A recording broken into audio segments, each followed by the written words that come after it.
Oh, fuck, I don't know. Hello, everyone. Hope you're all well. Oh no, I'm having technical issues this morning. Unbelievable.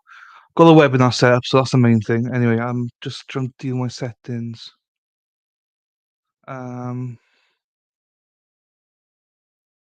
Microphone, yes. Road, yes.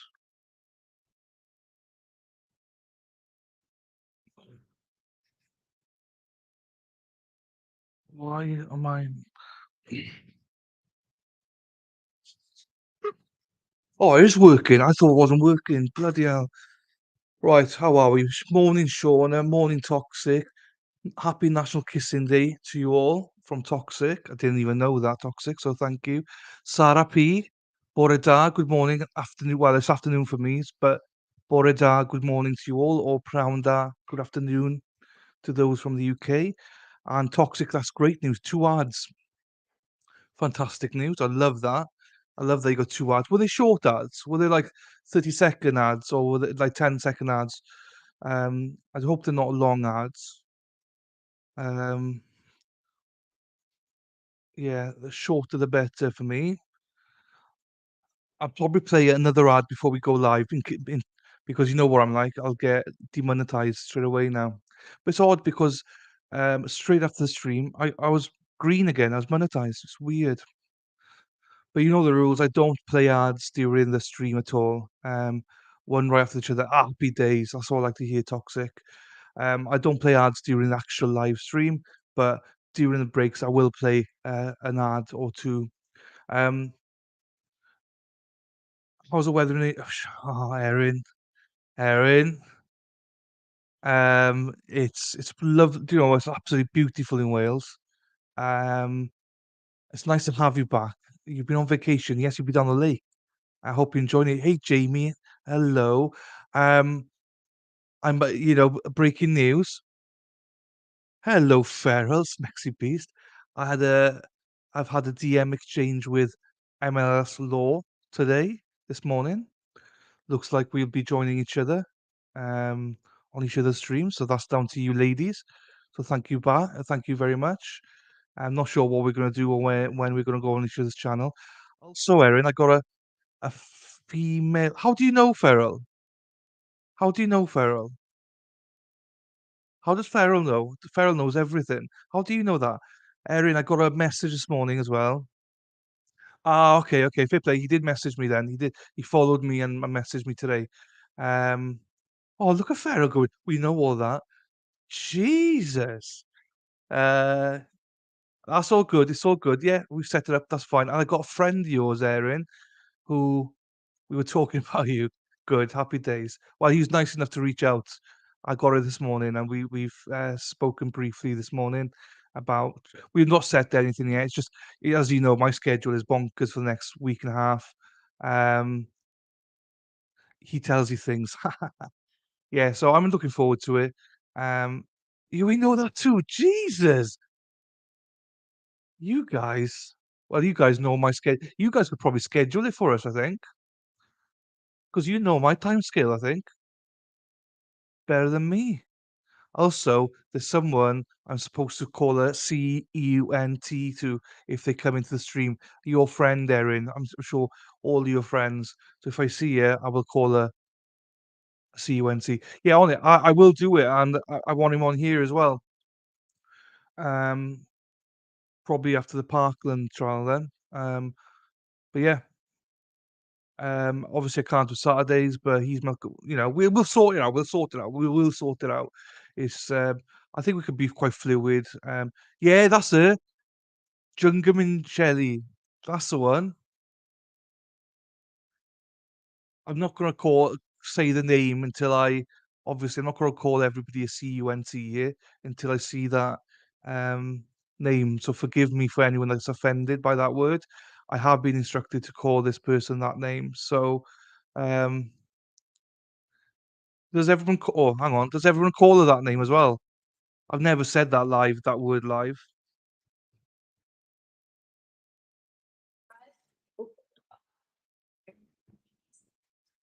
You see these? Jung or Shelley, or as I've been instructed, for the first time, Court C-U-N-T. will call the Hollendorfer matter 22 CR 714. All attorneys and the defendant are present. The jury is not present. The parties talked about a stipulation. Were the parties able to reach a stipulation? I'm not sure if you guys have taken the piss or not. Have it. Have any said it? No, sorry, we're actually not gonna call Kevin. I thought just the stipulation to the first one that you said. Yeah. Said that sounds good, yeah. Yeah, but are you calling? Yeah. Are you entering that just like by stipulation then? That's what I thought we were doing. Oh, Yeah, okay. Sorry if I see. Okay, got it. Do you have it printed? Let's see, can you get, I'm sure we can print it real quick. So if I record We myself have a doing it, stipulation, Carol, Your Honor, but Okay. it's not printed. And so send it we'll to get you. that Okay. printed. You can is that all right? probably email that to Ms. Hanson unless you have better access to a printer. And so the jury will come in. I'll ask the people if they have more evidence. The people rest. We'll turn to the defense and enter the stipulation. And then why don't I finish up Curtis now? Okay, so Mr. Hollendorfer, have you been under the influence of any drugs or alcohol in the last 24 hours? Sorry. Do you remember the advisement that I gave you yesterday afternoon? Absolutely. Did you have any other questions about that choice that I'm going to ask you to make here in a minute? I do not. Do you need any more time to talk with your attorneys? No, sir. Have you made a decision? I have. And what is that decision? I am not going to take the stand. Okay, you are choosing not to testify? Yes, sir. I'll find that Mr. Hollendorfer is knowingly, voluntarily, and intelligently choosing not to testify. And so we'll certainly include in the jury instructions the instruction regarding a defendant's right to remain silent. We have another 5 minutes or so before the jury is here. I would like to entertain a halftime motion at this point just to be efficient with the jury's time. So Mr. Husher, Ms. Cox, Ms. Goodman, any halftime motion?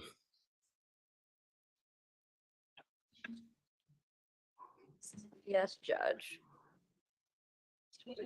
Hi, Kim. Defense moves for judgment of acquittal regarding multiple charges in this case. Tampering with physical evidence, which Mr. Hersher will address. Murder in the first degree, murder in the second degree, and manslaughter.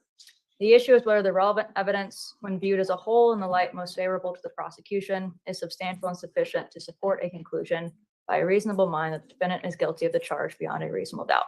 And as I the will court send is it well to you. aware, Just a second. Can you slow down a little bit for our court reporter? Thank you. when you're ready. As the court is well aware, the Due Process Clause of the United States and Colorado constitutions prohibit the criminal conviction of any person except on proof beyond a reasonable doubt. In People v. Bennett, the Colorado Supreme Court stated that the evidence is such that reasonable jurors must necessarily have a reasonable doubt, and the judge must direct an acquittal because no other result is permissible within the scope of the jury's function. Now, in performing this function, the court is bound by 5 principles of law. First, the court must give the prosecution the benefit of every reasonable inference, which might be fairly drawn from the evidence. Second, the determination of the credibility of witnesses is solely within the province of the jury. Third, the trial court may not serve as a 13th juror and determine what specific weight should be accorded to various pieces of evidence or by resolving conflicts in the evidence. Fourth, a modicum of relevant evidence will not rationally support a conviction beyond a reasonable doubt. And fifth, verdicts in criminal cases cannot be based on guessing, speculation, or conjecture. So moving to the charge of murder in the first degree.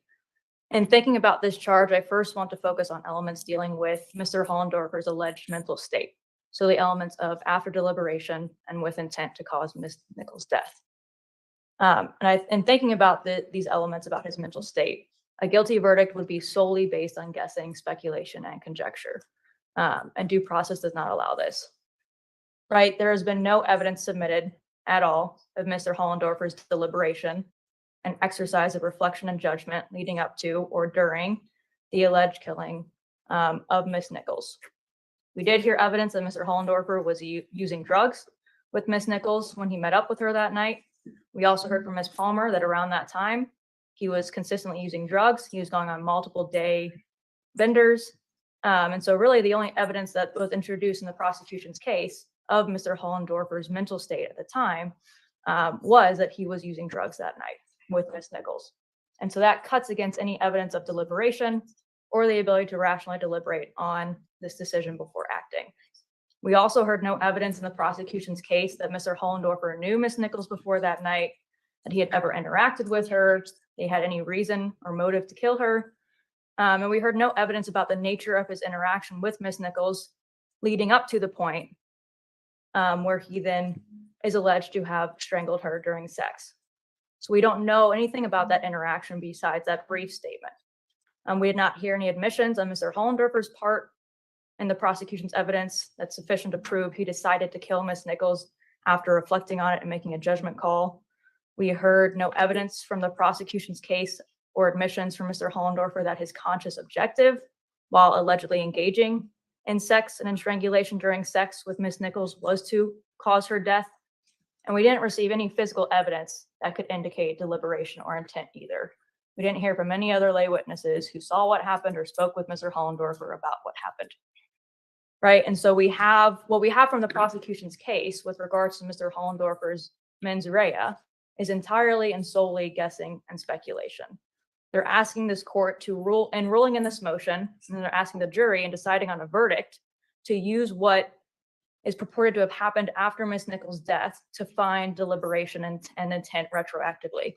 They're trying to invite speculation about, what happened with her body and what that meant for Mr. Hollendorfer's intent and deliberation before Miss Nichols was killed. They're inviting speculation regarding the car being traded in and indicating if he traded it in, he must have been trying to hide a serious crime like deliberately killing someone. They're inviting speculation that there's no physical evidence supporting this charge simply because time has passed and the condition the body was in. And they're asking the jury to speculate that Mr. Hollendorfer's denials and his conversations with the police somehow creates consciousness of guilt of specifically deliberation and intentional killing. This is speculation. This is guessing. This is not beyond a reasonable doubt deliberation or intent. And to allow the jury to even be put in a position to find a verdict based on this speculation and this conjecture is not permissible in a criminal trial, and it violates Mr. Hollendorfer's due process rights. And so even when the court, as it's supposed to do, gives the prosecution the benefit of every reasonable inference, which may be drawn from the evidence the prosecution presented is still insufficient to lead a reasonable mind to believe beyond a reasonable doubt that he committed the act of murder in the first degree with regards to the mental state elements. The prosecution repeatedly throughout their case in chief and with their star witness, Ms. Palmer, said that the most consistent part of Ms. Palmer's statement, the one that had not changed over time and that was seared into her brain, is that it was an accidental strangulation that happened. And without any evidence to the contrary, or there is no evidence to the contrary here, looking at this piece of evidence in the light most favorable to the prosecution still indicates that the alleged strangulation was accidental. An accidental act cannot be done with deliberation and cannot be accompanied by a conscious objective for the result of that act to occur. Here, killing Miss Nichols. So an accidental killing, in thinking about the prosecution's evidence, is not murder in the first degree. And then transitioning to element 6, that Mr. Hollendorfer caused Miss Nichols' death. There is also not more than a mere modicum of relevant evidence to rationally support a conviction beyond a reasonable doubt. Can you slow down a little bit? Yeah, sorry. On this element. Now, we did hear evidence that Ms. Palmer said Ms. Hollendorfer told her he accidentally strangled Miss Nichols while having sex. But we didn't hear any other evidence from the prosecution's case that there was physical evidence to support this, no proof of Mr. Hollendorfer's DNA or latent prints on Miss Nichols' body or her belongings, no visible injuries of strangulation, which means there was no physical proof of strangulation. The people weren't even able to prove, opine, as to what level of strangulation happened in this situation. And we heard Dr. Kelly say, just because you don't see it doesn't mean it was there. At the same time, we heard from Dr. Kelly as well that Ms. Nichols had substantial levels of morphine in her toxicology report, that they were levels indicating intoxication at the time of her death, that morphine is a breakdown of heroin, and that the amount that was in her system can be lethal and can cause an overdose. We heard that from Ms. Palmer that Mr. Hollendorfer and Ms. Nichols were using drugs together when they met up that night. We also heard from some people in Ms. Nichols' life, Jesse Rodriguez, Carolyn Nowak, that Ms. Nichols was doing multiple jobs that day, that she would use heroin before each job. She would get a fix of it to help her kind of cope with and block out the job, and that she was addicted to heroin, was running out and was looking for more.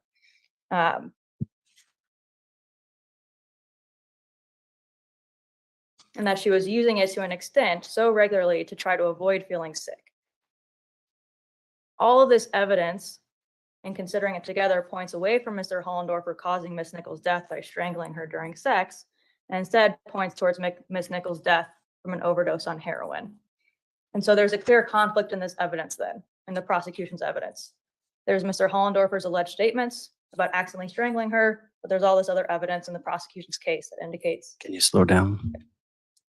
Ms. Nichols died from a drug overdose. And so in ruling on a motion of judgment for acquittal, the court is not allowed to resolve conflicts in the evidence and act as a 13th juror in doing so.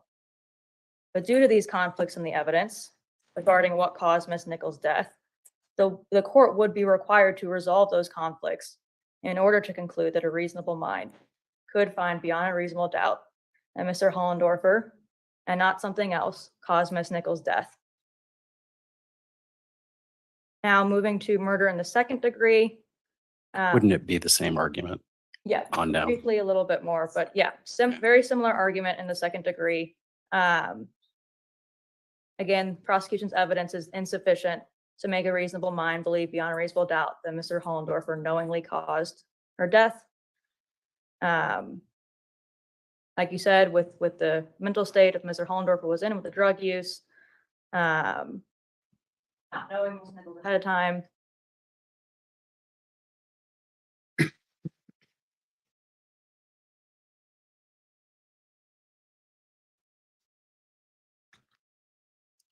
And I think briefly, we heard evidence from the prosecution's case about Mr. Hollendorfer's experience with strangulation during sex and his relationship with Miss Palmer.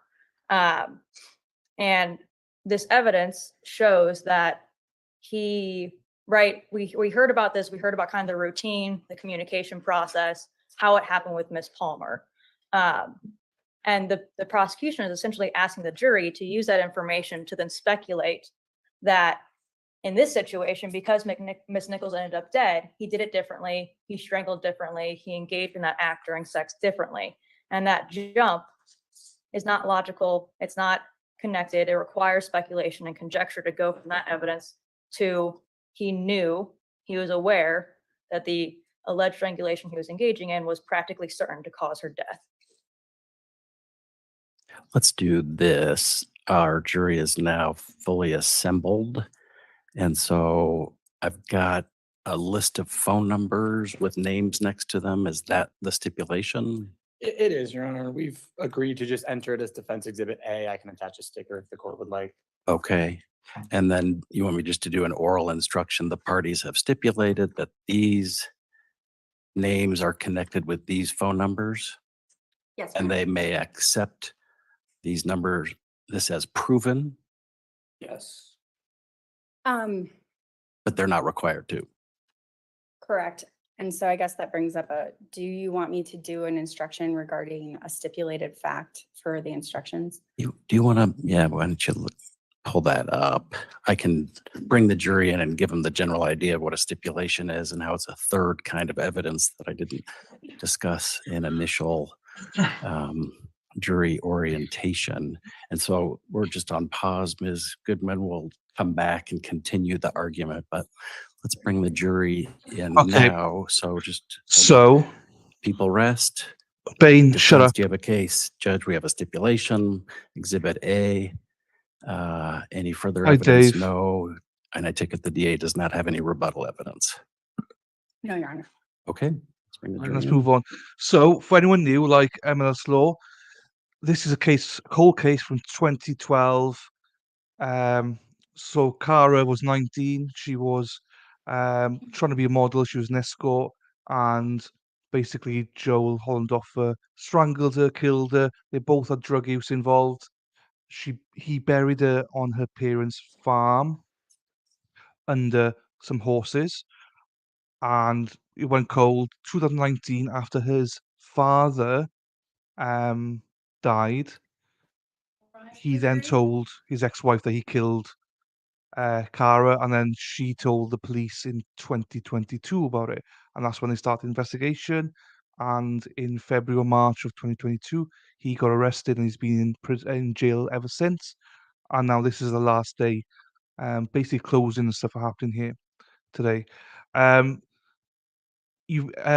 David, MLS Law Show. Obviously, we give him a shout out every show. His Please be bitches are here: seated. Erin, Farrell, and Jamie. Good They morning, always members of post the jury. Welcome back to about your trials. court. We'll resume with the So trial. Did the people have any further evidence to present? No, Your Honor. At this time, the people rest. Did the defense have any evidence to present? Your Honor, the defense has a stipulation that's been agreed upon regarding phone numbers that apply to this case. And after that, the defense would rest. Okay, and that's Defense Exhibit A? Yes, Your Honor. Okay, so members of the jury, during orientation that first day, I No told you worries. that there are two kinds of evidence, testimonial evidence Interesting and physical story, though. I'll evidence. speak This because is we're going actually to a listen to this. third kind of evidence, and that's a stipulation The or agreement of the parties that the information on this sheet is true. And you Let's may, turn the but are volume not down. required to accept this evidence as true. Again, the parties have agreed that this is accurate information. And so this will also be admitted into evidence for you to consider during your deliberations. And you rest otherwise. Yes, Your Honor. And did the district attorney have any rebuttal evidence? No, Your Honor. Okay, so members of the jury, it's 8:39. As I told you during orientation, at this stage, I need to take some time to deal with a number of legal issues and to finalize the jury instructions. I'll let you know we're at a final version of the instructions or very close to a final version of the instructions. So what I'd like you to do is come back at 9:10. That's the time we're going to need to finalize the instruction to address some legal Okay, Bain, issues thank and to you. make Right. copies. Believe it or not, it takes 10 or 15 I minutes just to can't make the copies volume of down. all of the instructions for each of you to have. So appreciate your patience. We'll see you back ready to go at 9:10. No All worries, those Bain, same thank you. admonitions still apply. So interesting I'll rise for story the as jury. well to you, MLS Law Show. The only reason we're doing this trial is because you were covering the Michigan one. So Jamie hit me up with these are the trials going on this week, and she's like, "Oh, David's doing the Michigan one." And I was like, "Oh well, I'm not going to clash with David." So we did this trial. So that's how it happened. Otherwise, I would have actually done the Michigan trial. So I never want to, clash with people if I can Please help it. be seated. So thanks to Jamie, we're watching this one. And then the jury is gone. Turning back to you, Ms. Goodman, and upon further reflection, I realize it's not the same argument Yes. as we go down. I was thinking lesser included, so it's all included, but it's actually the reverse. So go ahead with your argument continuing. Back with murder in the second degree. Let me see where I left off.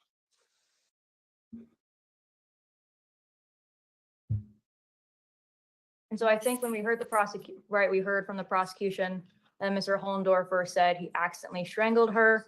Again, accidentally is not the same thing as knowingly. It's not enough for knowingly. I think this makes sense within the context of other evidence the prosecution put on about Mr. Hollendorfer and Ms. Palmer's sex life. We heard that Ms. Palmer had introduced it into their sex life. They engaged in it very regularly across the duration of their relationship. They had gotten to the point where Mr. Hollendorfer kind of knew her communication style. He was very aware of what was okay and what was not okay. And she said he never went too far. I never felt unsafe. I was always able to kind of make noises myself. She said that her breathing was never fully cut off. There was no occlusion in their sex life. And so he never exceeded what he was comfortable with. And so if the allegation is from the prosecution's evidence that Mr. Hollendorfer strangled Miss Nichols to death, there still isn't enough evidence with the prosecution's case that he was aware that what he was doing in that situation was practically certain to cause her death, given the context of his experience with Miss Palmer. And we also know that he had never met Miss Nichols before. He didn't, there's no evidence as to whether or not he was getting cues from Miss Nichols to stop. There was no evidence as to what she was communicating. We didn't hear anything about that exchange, any conversation before it started, while it was happening. So there's no evidence to indicate that what happened here was any different than what happened with Miss Palmer.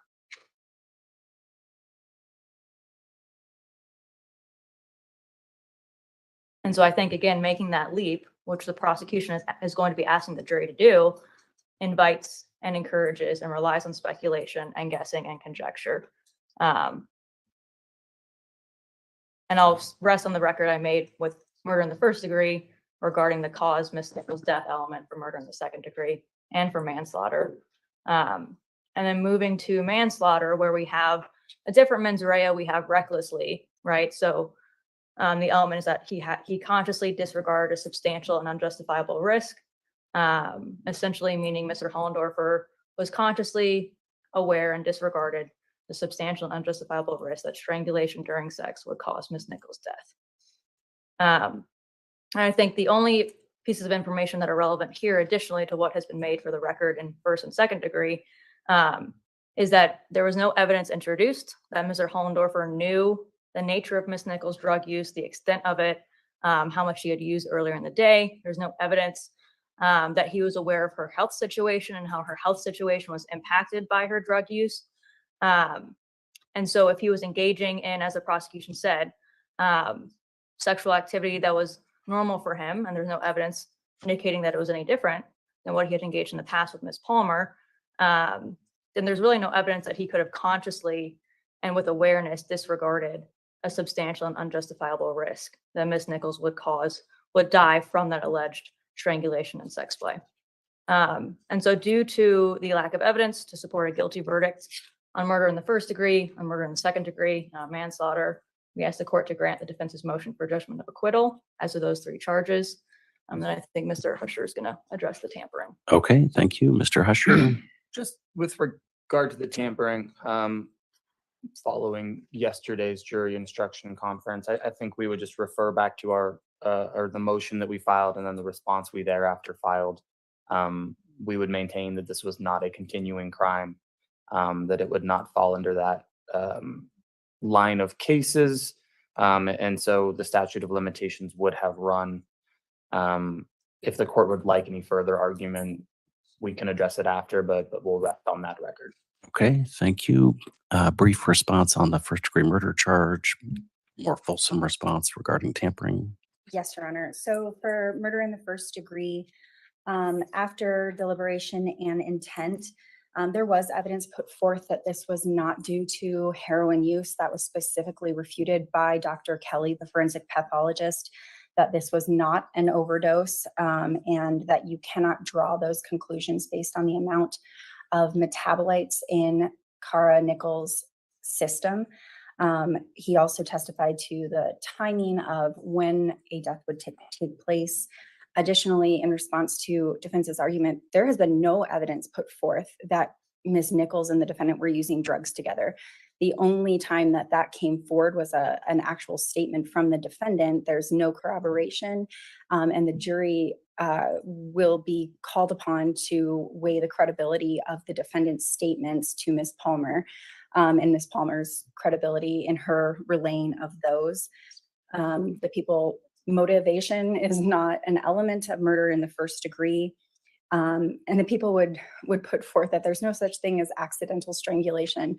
As Dr. Kelly stated, heroin use does not cause any kind of airway blockage, that pressure has to be applied consciously. And just briefly regarding intent versus knowingly, as Ms. Goodman stated, the defendant had extensive history knowing the amount of pressure to apply to Ms. Palmer, never resulting in unconsciousness. And in this case, it's not speculation. It is using circumstantial evidence, which the jury is instructed to do, to determine, and a reasonable jury could determine that it was an intentional use of extreme pressure more than he had used in the past. Additionally, in regards just to intent, that there was no evidence of specific intent. Intent is rarely proven by direct evidence or an admission by the defendant. In fact, case law clearly states that the element of deliberation, like intent, can rarely be proven other than through circumstantial or indirect evidence. And that's People v. Madison, which I quoted earlier, and I don't have the specific site, I apologize. However, as the instructions state, the jury is to use circumstantial and direct evidence to conclude what the intent was here. And a reasonable jury could use the circumstantial evidence to find that there was intent to cause death by the application of pressure and complete occlusion in this case. Okay. You want argument on the other mens reas? No. Or just, okay, just on tampering? Yes. And so, Your Honor, last night, and I apologize, I know you asked by 9, I think I sent it at 9:06, but I think one of the most on-point cases that we were able to find was People v. Pennington, 481 Pacific 3rd, 1186, regarding how to construe when a statute takes place. And then the other that I think is most relevant is People v. Bowen, 658 Pacific 2nd, 269. Both of these generally deal with the charge of escape, which was a continuing crime and had been changed in the law to reflect no longer being a felony, but down to a misdemeanor unauthorized absence. And what the court has long held is that if there is an if the benefit would go to the Oh, the defendant due to the Heartland change, shit. then they're allowed. I mean, to I don't take mind mod, that. Jamie. I don't mind In it. this case, though, or I'm sorry, in those cases, am I talking to you? Mod guys? was in charge, Okay. not me. Also, though, it states that that is only if it is not specific in the language as to whether or not it is retroactive or solely prospective. In the 2016 statute change, So I've not been for demonetized yet or limited yet, so we're doing well, guys. 18.8610, and the creation of 18.8610.5, it specifically states that changes to this section by the act apply to offenses committed on or after September 1st of 2016. So while it is a continuing act, and that is what the court found when we had our original hearing on this, and when the court adopted the amended date range for the tampering charge to include October 9th of 2012 to February 7th of 2022, although I think we did February 8th. The crime was committed on October 9th of 2012 and continued until February 7th or 8th of 2022. So under the statutory language, 18.8610, tampering with physical evidence, including a body, was still the correct charge. Just because there is a change in the midst of that continuing crime, it doesn't mean that it's no longer active, because it started when that was the appropriate charge.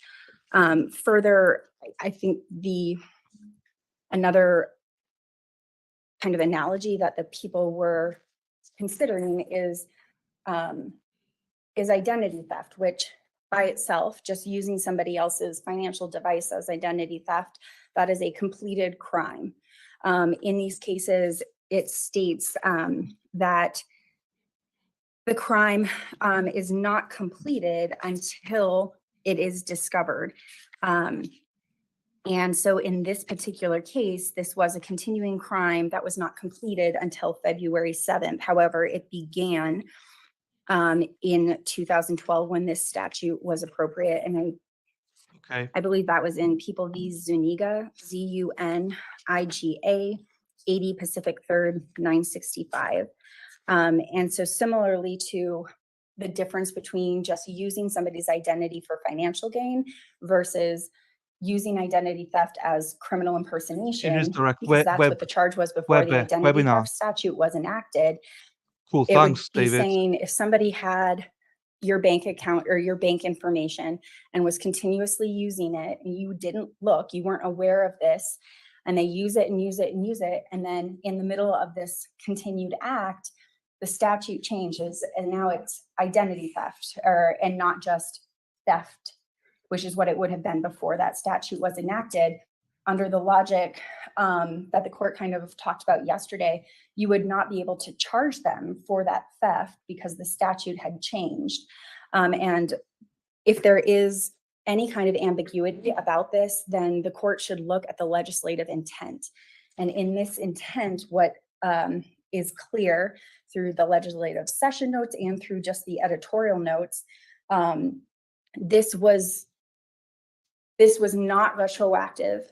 It did not apply to things that had started or were committed prior to September 1st of 2016. This was a continuing crime. And so the people disagree with the court's contention that the clock would have started on September 1st. And I think that in People v. Bowen, it specifically stated that what the court should have done instead of dismissing the charge was to amend the date range to when it was applicable. So the date range, what I think the appropriate process would be to amend the date range for tampering to October 9th of 2012 to August 31st of 2016. However, just because that is the date range of the offense, that doesn't affect the statute of limitations.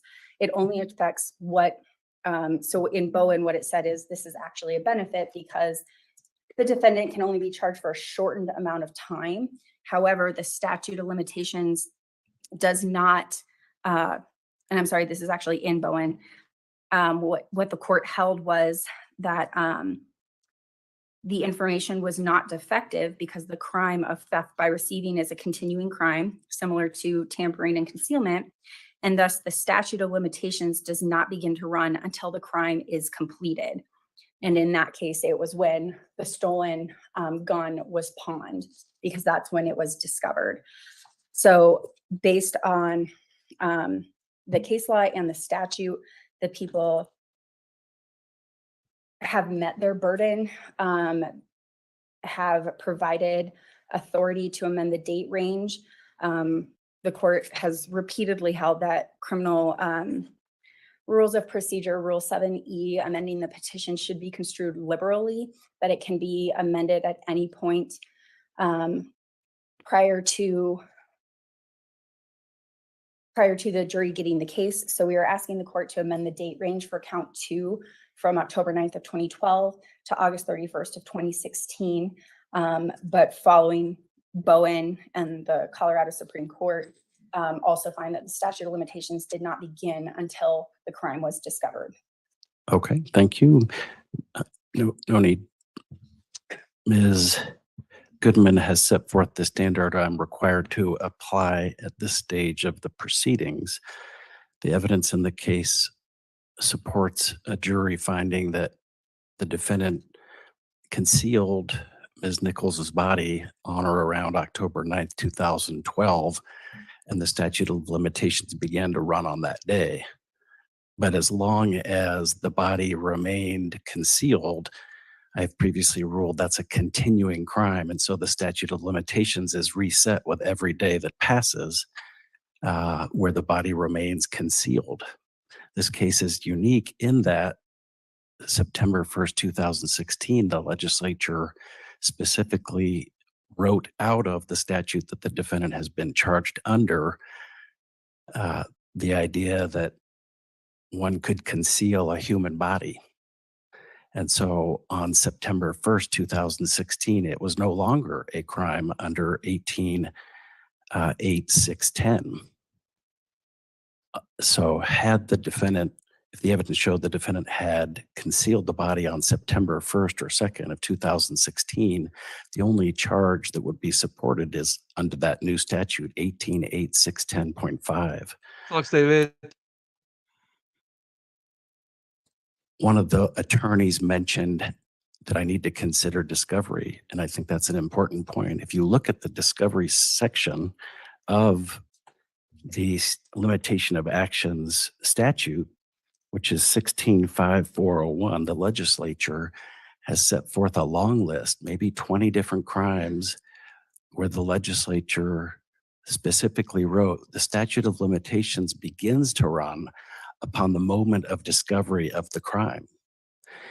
And when the legislature enacted 188610.5, they specifically added that new crime to the discovery list.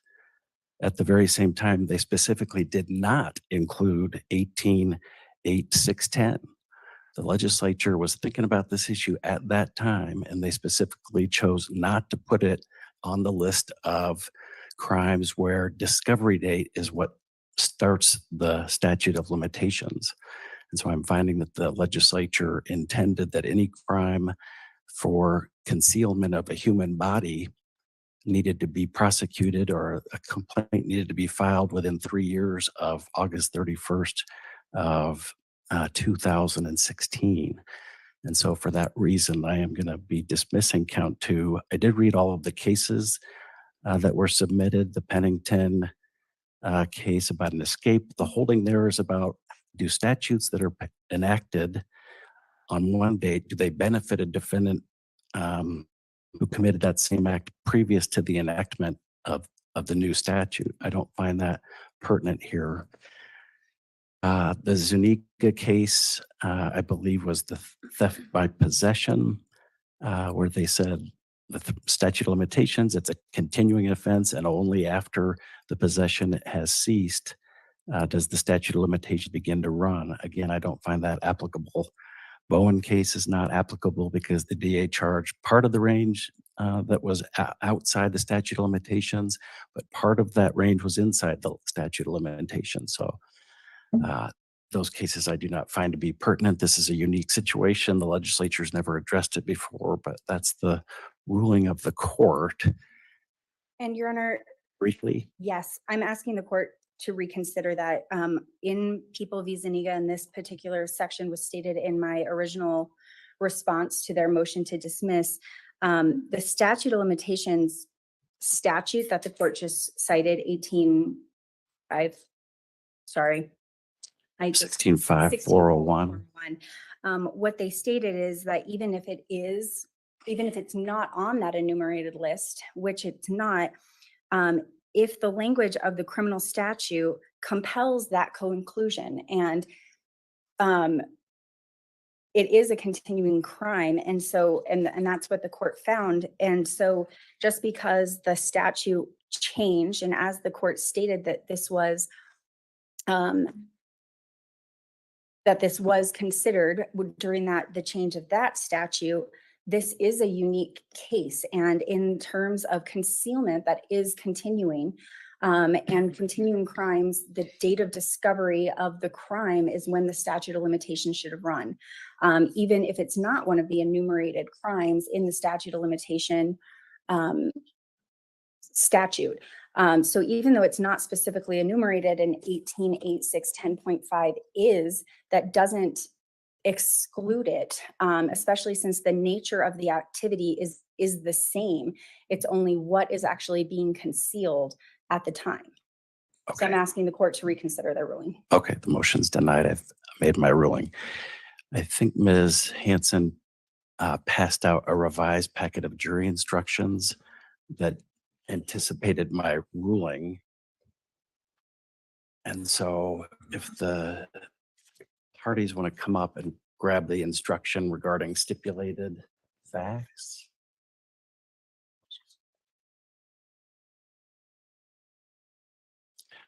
So one for you and one for.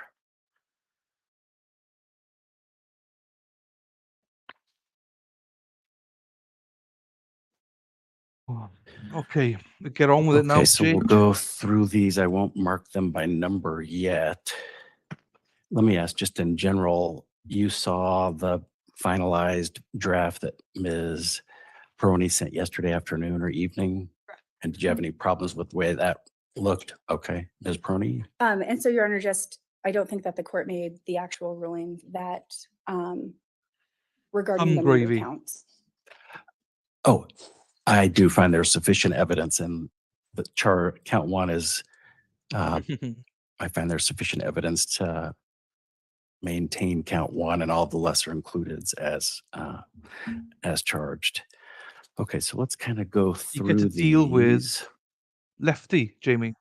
You get to authorize his stuff. What's the benefit? I'm just going to throw in the parties have It agreed makes me as come. to the I know existence Lefty. of certain facts. But we'll Most of start. my Members of emojis the are done for jury, Erin. Bloody hell, Erin. and just stop if you have any questions, and I'll try to point out the changes I made. Second, the charge is not evidence. The charge is just an accusation. So I kept that singular and took out count two. The defense instruction, presumption of innocence, direct circumstantial, the number of witnesses, credibility. I told you to disregard certain parts of testimony, expert Mother host, yeah. credibility, I don't even know. defendant's right not to testify. And then I Yeah. just put in the stipulation I thought they were instruction joking there about white regarding defense gravy, exhibit but apparently A, not. Looks like cum. jury questions, mens rea, Oh well. the redactions instruction, Shauna, you the dirty bitch. definitions instruction. And Your Honor, in your definitions instruction, I think I told the court last night that I would have it prepared. Did you take out physical evidence and official proceeding? I did. Okay. I did. So, and you have my packet, right? Ms. Powell's looking off Okay. and I'm working off another one, so I just wanted to make sure that. Okay. So yeah, you can, if you Okay. just take a quick look at the definitions there, I did take those out. Elements of first degree murder, bridge instruction for the lesser includeds, self-induced intoxication instruction. Members can only discuss when they're all present. Once you begin your deliberations, the clerk will escort you. And I put in here, there's only one form, only one verdict shall be signed for each count. I'm going to leave that, but I took out all the language that deals with verdict questions, you know, where the instruction contemplates a bunch of verdict questions. There are none here. So I took out all that language. Okay. And then you have completed your duties. But before that, I have the jury verdict.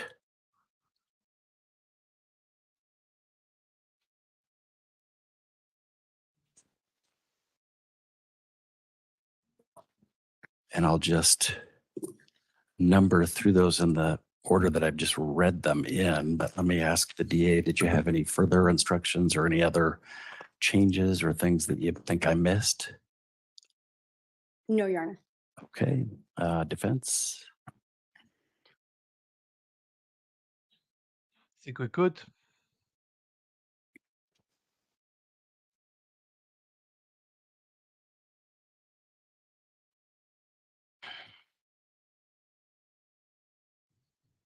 I guess, Your Honor, what the defense is discussing right now is whether to request a lesser non-included of abuse of a corpse as it existed in 2012, given that there are no similar charges remaining against Mr. Hollendorfer after the dismissal of the tampering charge. And can you send me that proposed instruction? Yes. People's position. Let me have a moment. Rock on, David, rock on. As it should be. As it should be. And Your Honor, the people would maintain that the lesser or the non-included charge that actually would represent the count that the court dismissed would be the F3, tampering with a physical human body. So based on the court's ruling about statute of limitations and when things should have run, the M1 would definitely have not, would already have run. So the only appropriate charge would be the F3. Response? Your Honor, I think that there was a version of this section of statute that did exist in 2012. I believe it was a misdemeanor possibly at that time. I know it's an F6 now. What's the statute number?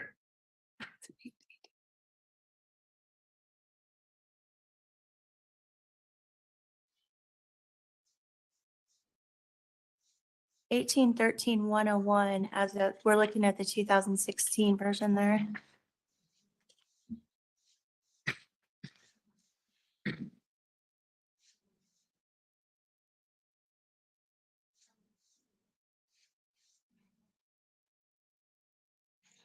Okay. Well, hopefully we're starting before long. The jury's supposed to be back in 4 minutes. He did say 9:10, didn't he? I think. I wish you had brought this up last night.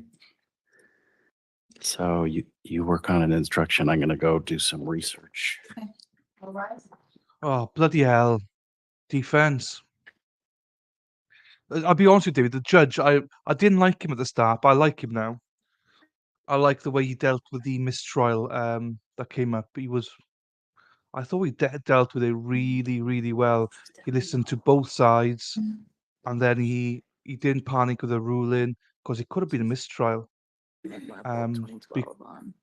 Because the state misled the witness and said the defendant was abusive, and they weren't supposed to do that. So, I don't know what you're on about. What are you confused about, Shauna?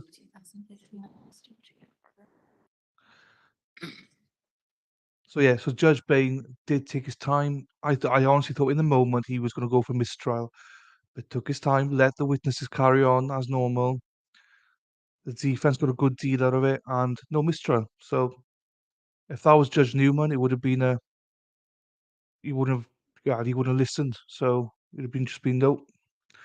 Can we have a for fuck's sakes David sticker, please? You can, Madworld. You can. I need to do a better one for myself as well, Madworld. You can indeed. So I've mistrial David because the attorney for the state, I don't remember her name now, interviewed an FBI agent out of order and basically said, I'm paraphrasing, also the defendant was abusive and they weren't allowed to go into any of that abuse or speculation or anything. And the FBI agent said yes. So instant call for a mistrial. But the judge was pissed. The judge was pissed because he'd ordered nobody can discuss anything in the past. But do we need a EU, David? But anyway, he dealt with it. I've never seen a judge deal with a mistrial question like that.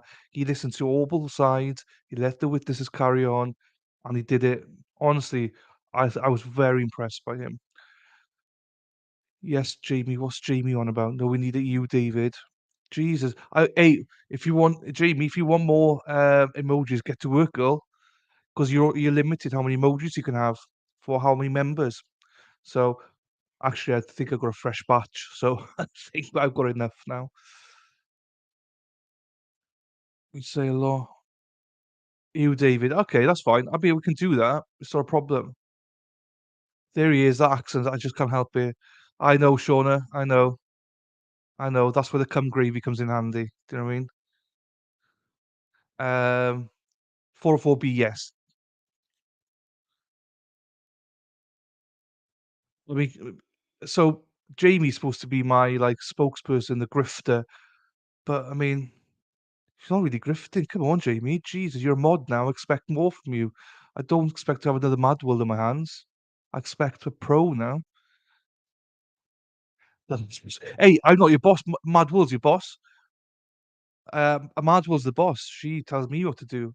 When people say, "Oh, you work hard," it's like, yeah, because Mad World won't let me have a day off. I do 7 days a week because of it. Um,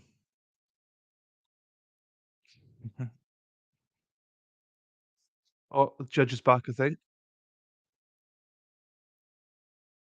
And so David, you gotta be a member of Discord. Look at what Spider Girl's done in Discord. She's a goddess on Discord. Get you a link for it.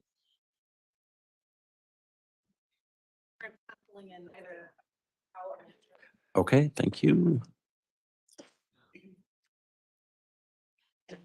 Also, surprise for you all next week.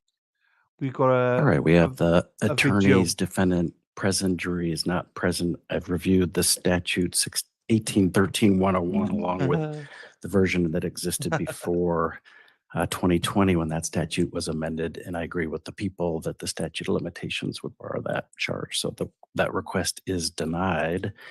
Anything else from either side as I number the instructions? And just to let you know, I'll bring the jury in. I'll tell them about the instructions and I'll start by notifying them that count 2 has been dismissed and they're not to speculate as to the reason for that, as it has no bearing on their decision regarding count 1, but I'm open to other ways to phrase that. Your Honor, just brief clarification, because the offense is still an offense under Colorado law, under the same statute, it's just a different level of offense. It's the same elements. So do Okay, I, but MLS. it's still barred by a statute of limitations. Depends where they're from, though. So in theatre next week, I Are have to tell people Spider okay Youth, with what I was going to tell we're the gonna have a jury video. about dismissed count 2? Yes, Your Honor. May I have just one? All right. We've got a video about Zachariah Anderson from a psychologist. She's done it. So, A Your great Honor, video analyzing the people would, the video. if you're going to tell the jury that it was dismissed, then I think it should be included that this was for a legal reason and not a factual basis. My actual preference would be not even to mention it and just give them one No. verdict form, and this is the only charge that they are considering. That's how I've seen it done in the past, but I think if the court is saying it was dismissed, they're going to, even if they're told not to speculate, they're going to assume that evidence was, or that the elements weren't met, which is not the case here. Ms. Cox. Your Honor, I think the court needs to provide an explanation, but I wouldn't object Done. to the first suggestion that Ms. Peroni had. I think it's similar to what we requested for an explanation on the misconduct instruction, explaining what the actual nature, the reason for the dismissal was, and that would be the statute of limitations. So we would not object to that explanation. So count 2 was dismissed for legal reasons.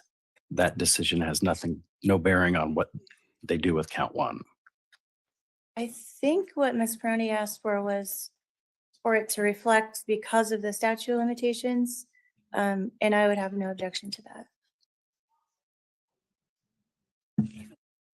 Well, and I was using that language because it's just like the separate counts are charged. You're to consider each count separately. So sort of mimicking that language. Does the DA have a preference as to whether you want? I think the people prefer the court's language, that it should have no bearing on their decision about count 1. Okay, that's what I'll tell them for legal reasons. It has no bearing on how they evaluate count 1. So we're going to make all the copies. Anything else? So we'll have them in at 9:30. I'll read until probably 10. I don't think we're going to be able to do 90 minutes aside. So can we do 75?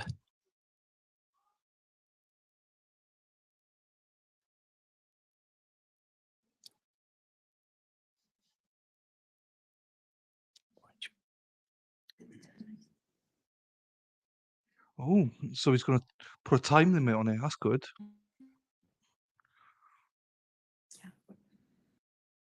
Spider Girl, I put the restriction back on. I hadn't clicked it for some reason. Yes, we will accept 75 minutes, Your Honor. Yes, Sure.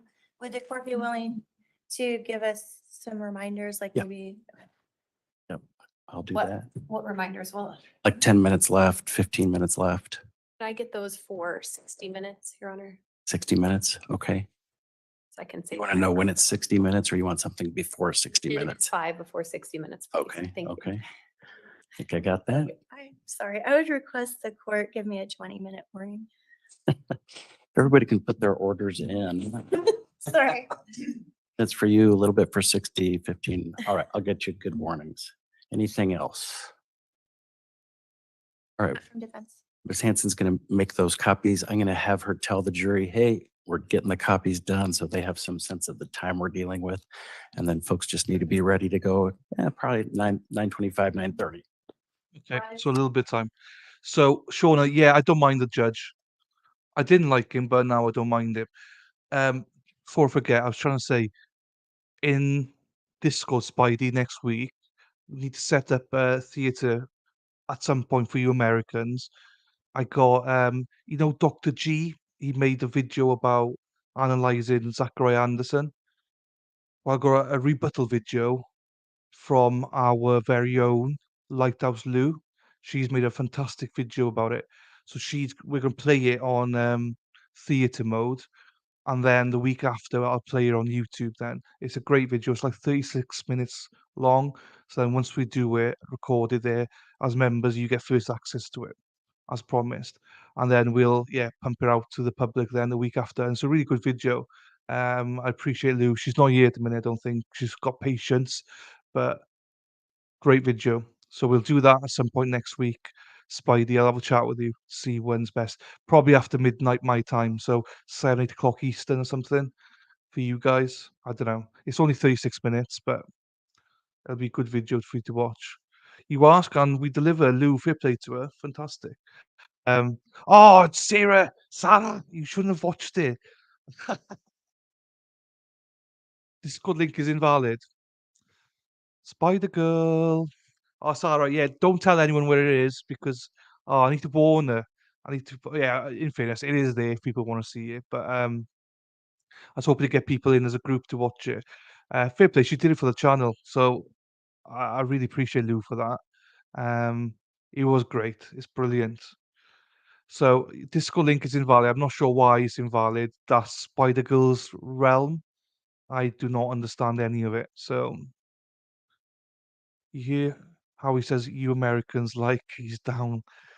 No, I'm not. I'm not looking down at you. Only you, Lefty. I did look at shirts through for NFL. I did look at the Dallas Cowboys and stuff like that, and Lions and stuff. Because there's a sale on NFL Europe at the minute for another, I think, 8 hours.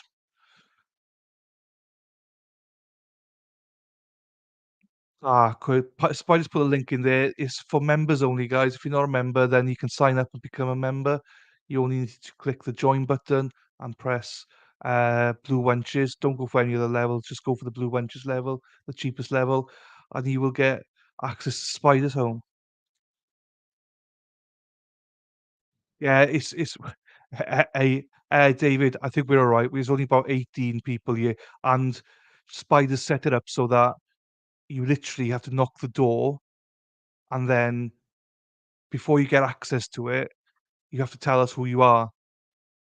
She's a proper bitch in the way she's done it, but it's all good. Also, I've only got 18 viewers here, so I don't think it's gonna make any difference. We're not a big channel yet. Um, but Crate's work with Spider Girl, I know, but I did invite. I did not invite. When did I invite? Spider Girl goes mad at me for everything. I don't know what I do wrong half the time. From the Welcome channel. I'm sorry. Spider Girl, I'm sorry. I'm sorry.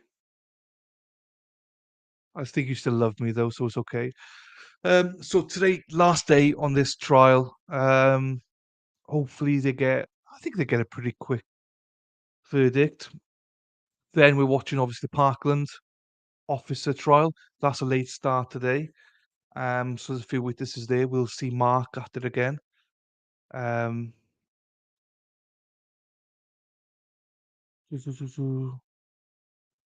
Yes, MLS law. So the holding cell is where Spider's domain is. She is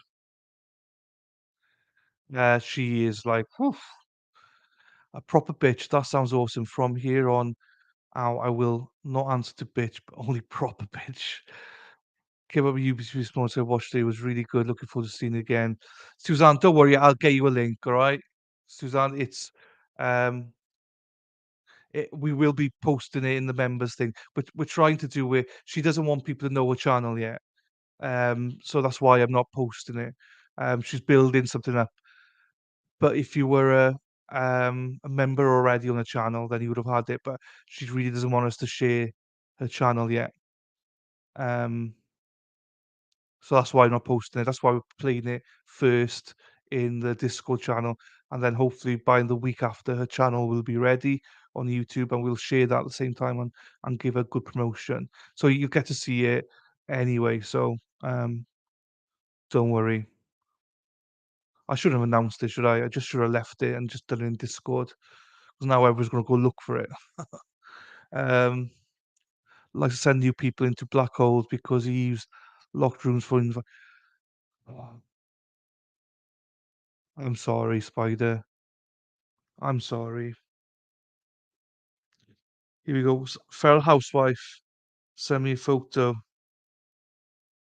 I can't get it. Feral doesn't work. It's too blurred. I can make one. It's all good. Oh, okay, fine. Okay, fine. Send me another one then, and I'll use that one. Spider Girl's a genius. She finds everyone. She knows everything about everyone. She knows everything. So we got Feral sending me pics. Spidey giving me rows. People think I'm the boss. I ain't the boss. Not with these girls around. Jesus.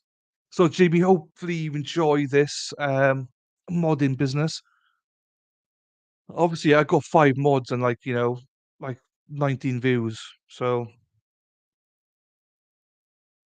whenever Spidey wants to put it up, Mad World. It's all good, I should have mentioned it. Now everyone's just gonna go looking for it. Like, I should have mentioned it. And I'm sorry, Lou, if you watch this back. I know you didn't want me to mention it at your channel, so apologies. My bad. My bad. Oh. I'm having a crap day today so far. So, but chat's been great. Nice to see David. Um, nice to see everyone here. It is good. Jamie Mad will control your host.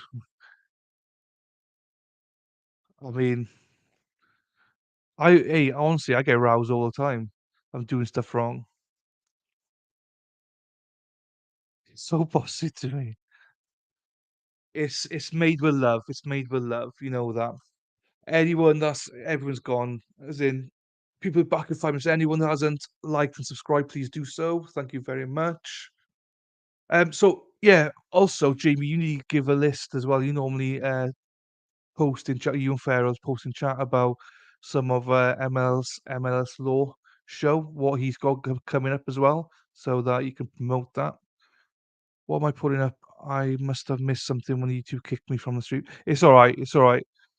I will let you know. It's a video that I got from Lightning Lou that she wants us to, well, I've agreed to play her in Discord first and then to play her in YouTube when she gets the channel set up.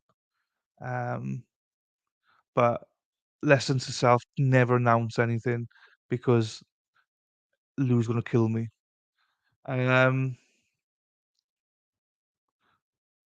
Oh, what if Feral and Spider are the same person? Hey, people think me and Madwell are the same person, so you never see me and Madwell in the same room, and people generally think me and Madwell are the same person. I don't normally disagree with her posts either. I did disagree slightly with one this morning, Madworld. Only like 98% of it. Can't tell him to calm his tit. Hey, I'm calm. I just get it from everywhere. I get it from everywhere. You're just an added fucking pain in my ass now. Do you know what I mean? But it's all good. I love it. And I think this couldn't fucking believe it. What? What? What are we talking about now? Right, Madwell's on one. Madwell's on about something else. You're all about something. We got too many women in the chat. Can you imagine confusing a Belfast brawl? Yes, I know. But generally, people do confuse us and think we're the same person. That's how IQs are so low on Twitter sometimes. So, thank you everyone for being here again. I'm not sure who is here in total. Please say hi in chat. Lawyers Kid, thanks for being back. I thought Lawyers Kid, you were a member for some reason. I don't know why. I thought you were a member, but you're still red, still black. I don't know. But yeah, I heard. Wasn't he called bald? A bald, something bald, and then a woman. A lot of people thought Lefty was a woman. To be fair, all he does is whip. So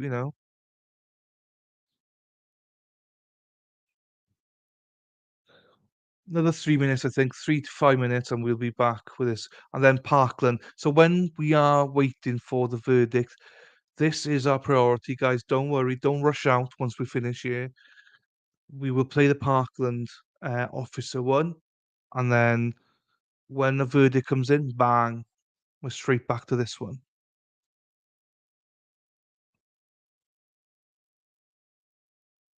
It just literally got too many women here. Too many women, but it's good though.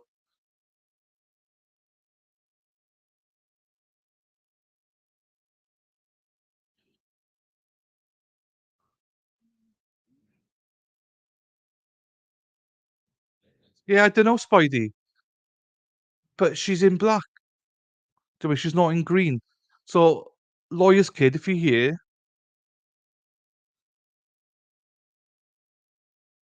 yeah, I know. She's supposed to be. I don't know if it's a problem. It's just more of a why is she not green? All you women cheat. They chat or they cheat. Yeah, I thought she did as well, and she's a member. It's all good. It's just why is she black now?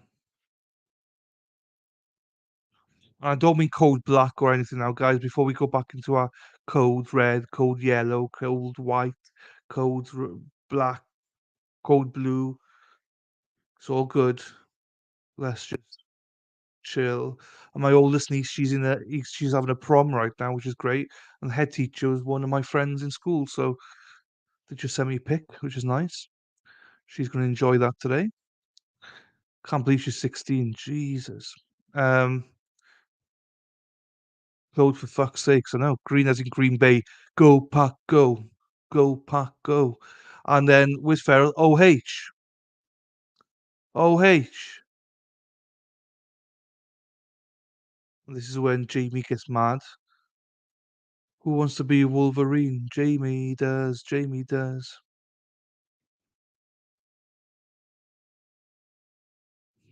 There we are, Farrell the IO. Thank you. Shadow named. Yeah. Lion Blue. Yeah, I'd still need to find I think I'm gonna be Carolina Panthers. I think so. I think I'm gonna be Carolina Panthers for the NFL. I was Colts. Now I think I'm gonna be a Panther. Hey, JB, Farrell's always here, and she's like, zip it. Hey, I didn't say anything. I only said OHIO because I like AJ Hawk. You know that. You know that. Aaron, what the fuck? Hey, Lefty won't buy me a jersey, so I'm like, well, I can't be Vikings then. He told me to go fuck myself, so I have to be a Panther. Thank you, David. Thanks for popping in. Thanks for everything. Really appreciate you. I'm sure the girls will be promoting your next stream on here, so it's all good. I have encouraged all of our guys to go over, so I'm sure people will be over when you're next streaming. Good, let me trust you, Jamie. Let us know when you're streaming. You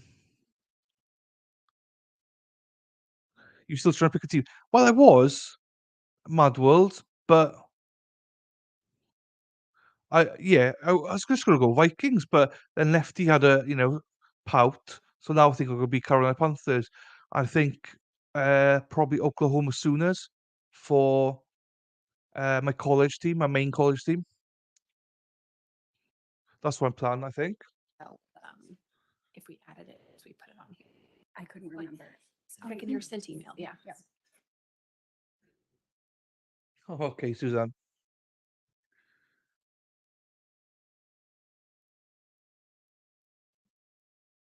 Yeah, well, when you do know Jamie O'Farrell, just obviously put it in. Some people can watch two trials at once, as you geeks can. So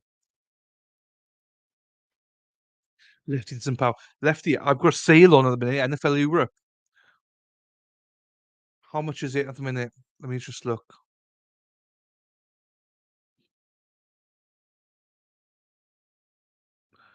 Bum bum bum bum ba-dum ba-dum bum bum bum bum. Bum ba-dum ba-dum bum ba-dum bum bum bum ba-dum ba-dum.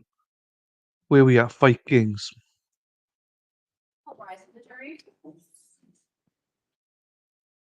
Minnesota Vikings.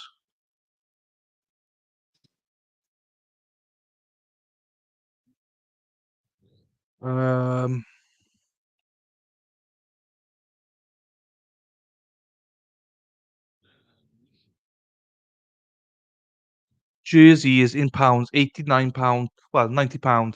So in your price, that's probably about 120, 130. Please be seated. That's not bad, is it? Members of the jury, thank you very much for your patience. We have been doing our best to not use your time poorly. And so thank you for being ready to go. You each now have a set of instructions that you can read along with me as I read these to you, whatever's going to help you best digest the instructions that I'm reading to you. I have dismissed count 2. That was the tampering with evidence count. I dismissed that count for legal reasons. And so my dismissal of that count has no bearing on how you evaluate the evidence in connection with count 1. Okay? Instruction 1, members of the jury, the evidence in this case has been completed. In a moment, I will read to you jury instructions that contain the rules of law you must apply to reach your verdict. You will have copies of what I read to take with you to the jury room. But first, I want to mention a few things that you need to keep in mind when you are discussing this case in the jury room. Until you have returned a verdict, you must not do any research about this case or this kind of case using any source, including dictionaries, reference materials, the internet, or any other electronic means. You must not communicate in any way with anyone else about this case or this kind of case until you have returned a verdict in court. This includes your family and friends. If you have a cell phone or other electronic device, you must keep it turned off during jury deliberations. It is my job to decide what rules of law apply to the case. While the attorneys may comment on some of these rules, you must follow the instructions I give you. Even if you disagree with or do not understand the reasons for some of the rules of law, you must follow them. No single instruction describes all the law which must be applied. The instructions must be considered together as a whole. During the trial, you received all of the evidence that you may properly consider in deciding the case. Your decision must be made by applying the rules of law that I give to you to the evidence presented at trial. Remember, you must not be influenced by sympathy, bias, or prejudice in reaching your decision.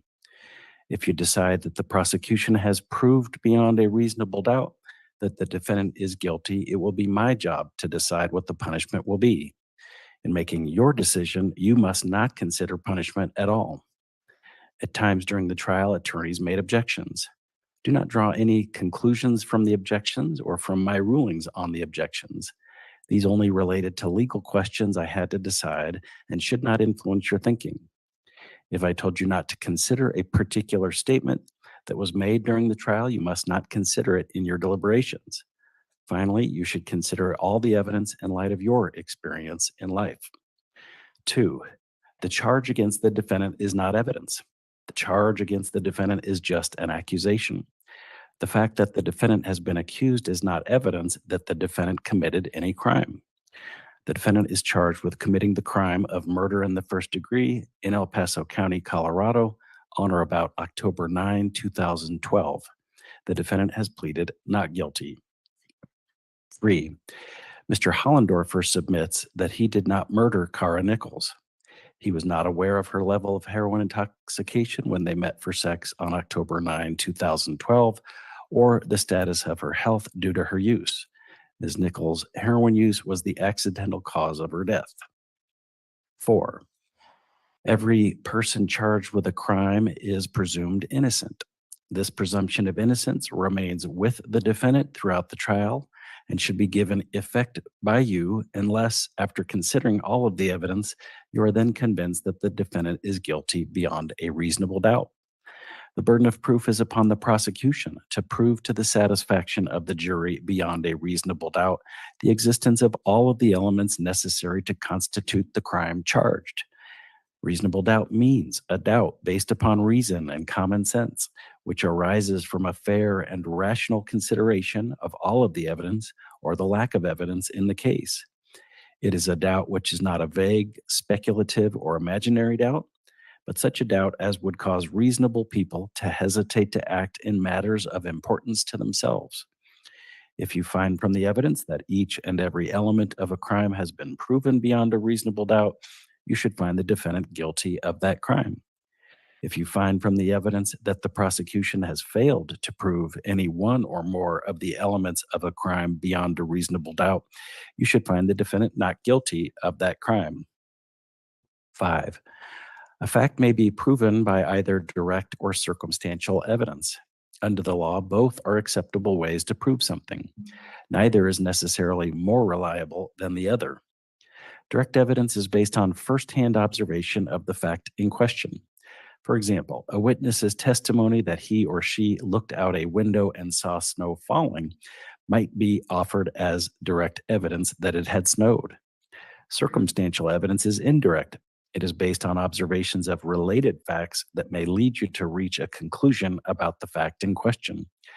For example, a witness's testimony that he or she looked out a window and saw snow covering the ground might be offered as circumstantial evidence that it had snowed. 6, the number of witnesses testifying for or against a certain fact does not by itself prove or disprove that fact. 7, you are the sole judges of the credibility of each witness and the weight to be given to the witness's testimony. You should carefully consider all of the testimony given and the circumstances under which each witness has testified. For each witness, consider that person's knowledge, motive, state of mind, demeanor, and manner while testifying. Consider the witness's ability to observe, the strength of that person's memory, and how that person obtained his or her knowledge. Consider any relationship the witness may have to either side of the case and how each witness might be affected by the verdict. Consider how the testimony of the witness is supported or contradicted by other evidence in the case. You should consider all facts and circumstances shown by the evidence when you evaluate each witness's testimony. You may believe all of the testimony of a witness, part of it, or none of it. 8, during this trial, I told you to ignore certain parts of a witness's testimony and to not consider those parts.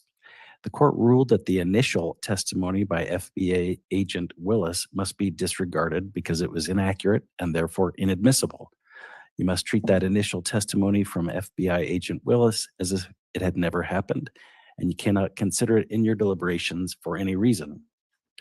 9, you are not bound by the testimony of witnesses who have testified as experts. The credibility of an expert's testimony is to be considered as that of any other witness.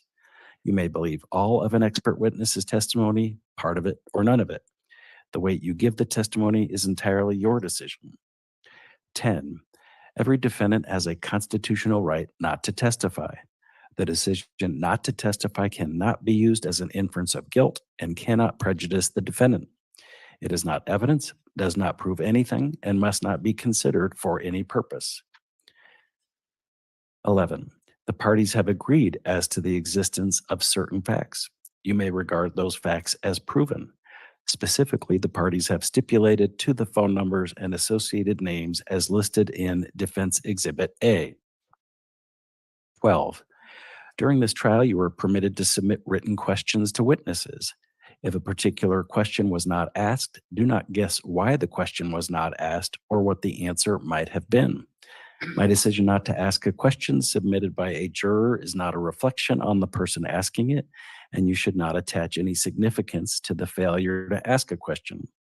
By making legal rulings on the admissibility of questions, I did not intend to suggest or express any opinion about the question. My decision whether or not to allow a question is based on the applicable rules of evidence and other rules of law, and not on the facts of this particular case. It is my responsibility to assure that all parties receive a fair trial according to the law and the rules of evidence. The fact that certain questions were not asked must not affect your consideration of the evidence in any way. Do not give greater weight to questions or answers to questions that are submitted by yourself or your fellow jurors. In making your decision, you must consider all of the evidence that has been presented. 13. A crime is committed when the defendant has committed a voluntary act prohibited by law together with a culpable state of mind. Voluntary act means an act performed consciously as a result of effort or determination. Proof of the voluntary act alone is insufficient to prove that the defendant had the required state of mind.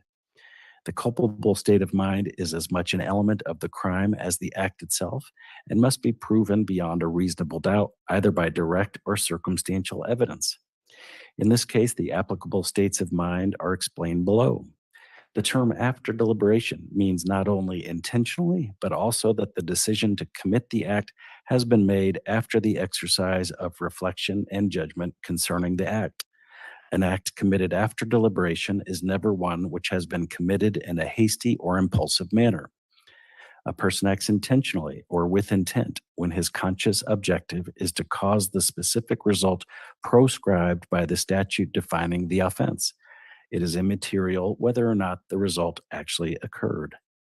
A person acts knowingly or willfully with respect to conduct or to a circumstance described by a statute defining an offense when he is aware that his conduct is of such nature or that such a circumstance exists.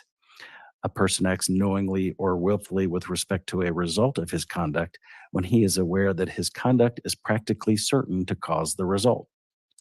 A person acts recklessly when he consciously disregards a substantial, unjustifiable risk that a result will occur or that a circumstance exists. A person acts with criminal negligence when, through a gross deviation from the standard of care that a reasonable person would exercise, he fails to perceive a substantial and unjustifiable risk that a result will occur or that a circumstance exists. 14. At times during the trial, you may have received evidence with portions redacted. Do not draw any conclusions from the redactions. These redactions are based on the applicable rules of evidence and other rules of law. You should not speculate about what has been redacted, and you should not be concerned by any anomalies created by the redaction process. 15. In this case, certain words and phrases have particular meanings. Accordingly, you are to use the following definitions where these words and phrases appear in instructions that define crimes, defenses, special rules, and verdict questions. Act means a bodily movement and includes words or possession of property. Conduct means an act or omission and its accompanying state of mind, or where relevant, a series of acts or omissions. Intoxication means a disturbance of mental or physical capacities resulting from the introduction of any substance into the body. Person, when referring to the victim of a homicide, means a human being who had been born and was alive at the time of the homicidal act. Self-induced intoxication means intoxication caused by substances that the defendant knows or ought to know have the tendency to cause intoxication and that he knowingly introduced or allowed to be introduced into his body. 16. The elements of the crime of murder in the first degree after deliberation are 1, that the defendant, 2, in the state of Colorado, at or about the date and place charged, 3, after deliberation, and 4, with the intent, 5, to cause the death of a person other than himself, 6, caused the death of that person or of another person. After considering all of the evidence, if you decide the prosecution has proven each of the elements beyond a reasonable doubt, you should find the defendant guilty of murder in the first degree after deliberation. After considering all of the evidence, if you decide the prosecution has failed to prove any one or more of the elements beyond a reasonable doubt, you should find the defendant not guilty of murder in the first degree after deliberation. 17. If you are not satisfied beyond a reasonable doubt that the defendant is guilty of the offense charged, he may, however, be found guilty of any lesser offense, the commission of which is necessarily included in the offense charged if the evidence is sufficient to establish his guilt of the lesser offense beyond a reasonable doubt. The offense of murder in the first degree after deliberation, as charged in the information in this case, necessarily includes the lesser offenses of murder in the second degree, manslaughter, and criminally negligent homicide. The elements of the crime of murder in the second degree are 1, that the defendant, 2, in the state of Colorado, at or about the date and place charged, 3, knowingly, 4, caused the death of another person. The elements of the crime of manslaughter are 1, that the defendant, in the state of Colorado, at or about the date and place, 3, recklessly, 4, caused the death of another person. The elements of the crime of criminally negligent homicide are 1, that the defendant, 2, in the state of Colorado, at or about the date and place charged, 3, caused the death of another person, 4, by conduct amounting to criminal negligence. You should bear in mind that the burden is always upon the prosecution to prove beyond a reasonable doubt each and every element of any lesser included offense, which is necessarily included in any offense charged in the information. The law never imposes upon a defendant in a criminal case the burden of calling any witnesses or producing any evidence. After considering all the evidence, if you decide that the prosecution has proven each of the elements of the crime charged or of a lesser included offense, you should find the defendant guilty of the offense proven, and you should so state in your verdict. After considering all the evidence, if you decide that the prosecution has failed to prove one or more elements of the crime charged and one or more elements of the lesser included offenses, you should find the defendant not guilty of these offenses, and you should so state in your verdict. While you may find the defendant not guilty of the crime charged and the lesser included offenses, you may not find the defendant guilty of more than one of the following offenses: murder in the first degree after deliberation, or murder in the second degree, or manslaughter, or criminally negligent homicide. 18. The evidence in this case has raised the question of self-induced intoxication with respect to the offense of murder in the first degree after deliberation. For this offense, you may consider whether or not evidence of self-induced intoxication negates the existence of the elements of after deliberation and with intent. The prosecution has the burden of proving all the elements of the crimes charged beyond a reasonable doubt. If you find the defendant was intoxicated to such a degree that he did not act with the required mental state, you should find him not guilty of that offense. However, you may not consider evidence of self-induced intoxication for purposes of deciding whether the prosecution has proved the elements of murder in the second degree, manslaughter, or criminally negligent homicide. 19. Members of the jury, you may discuss this case only when you are all present, and you may only deliberate in the jury room. No juror should attempt to discuss this case with other jurors or anyone else at any other time except when all jurors are in the jury room. 20. Once you begin your deliberations, if you have a question, your foreperson should write it on a piece of paper, sign it, and give it to the bailiff, Ms. Hanson, who will bring it to me. The court will then determine the appropriate way to answer the question. However, there may be some questions that under the law, the court is not permitted to answer. Please do not speculate about what the answer to your question might have been or why the court is not able to answer a particular question. Finally, please be sure to keep the original question and response. Do not destroy them, as they are part of the official record in this case and must be returned to me when you return the instructions and verdict forms at the end of the case.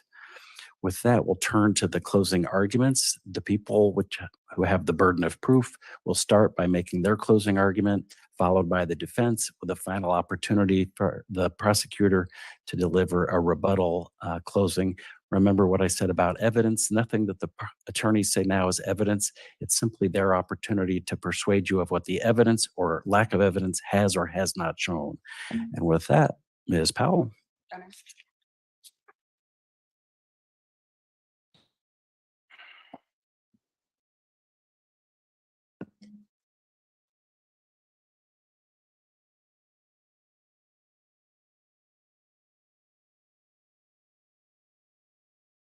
On October 9th, 2012, Kara Nichols was 19 years old, a recent high school graduate living states away from her, trying to make it as a model, living in her first house that was not her family home,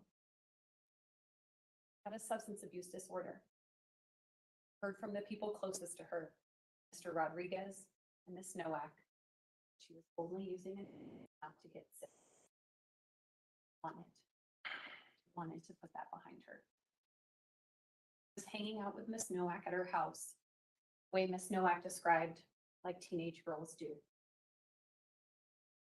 Jobs, make money to fuel her substance abuse disorder. Already done 2 jobs. She was headed out for her 3rd. Posted that back page ad at 7:28 p.m.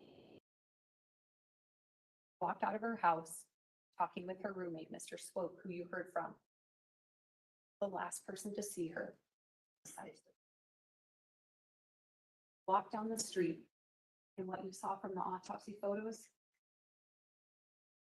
house slippers.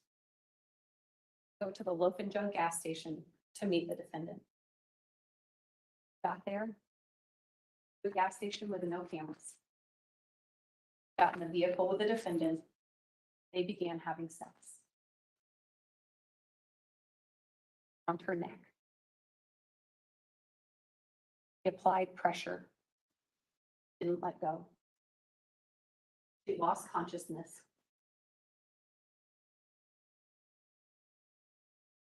Heard the defendant talk in his 2022 interview about his father having a heart attack in his sleep, dying like a king. We should all be so lucky. Kara Nichols was not so lucky. The last thing she saw was the defendant's face and his hand around her neck. On that same day, the defendant was at 9665 Burgess Road. You heard numerous testimony from his mother, Betty Hollendorfer, about his activities that day. Pretty regular day for Mr. Hollendorfer. Helping Martha, who owns Green Acres property that you heard the testimony about, get rid of her things because she's moving out. She's 82 or 83 years old. Working on his bike with his dad, going to get dinner, and going to class. There is absolutely no traceable activity of him returning to that 9665 Burgess Road. And there's a reason why. His mom was able to track his activities most days. In fact, there's a lot of detail about what happened, what he did on October 9th, 2012. But in the evening hours, there's not a thing. There's a reason for that. Because he didn't want anyone to know about what he did that evening. You'll see from his phone records that the next phone call the next morning, 8:47 a.m. Prior one, 11:08 p.m. And that phone call was to the victim. Met up with her at the Loaf and Jug gas station.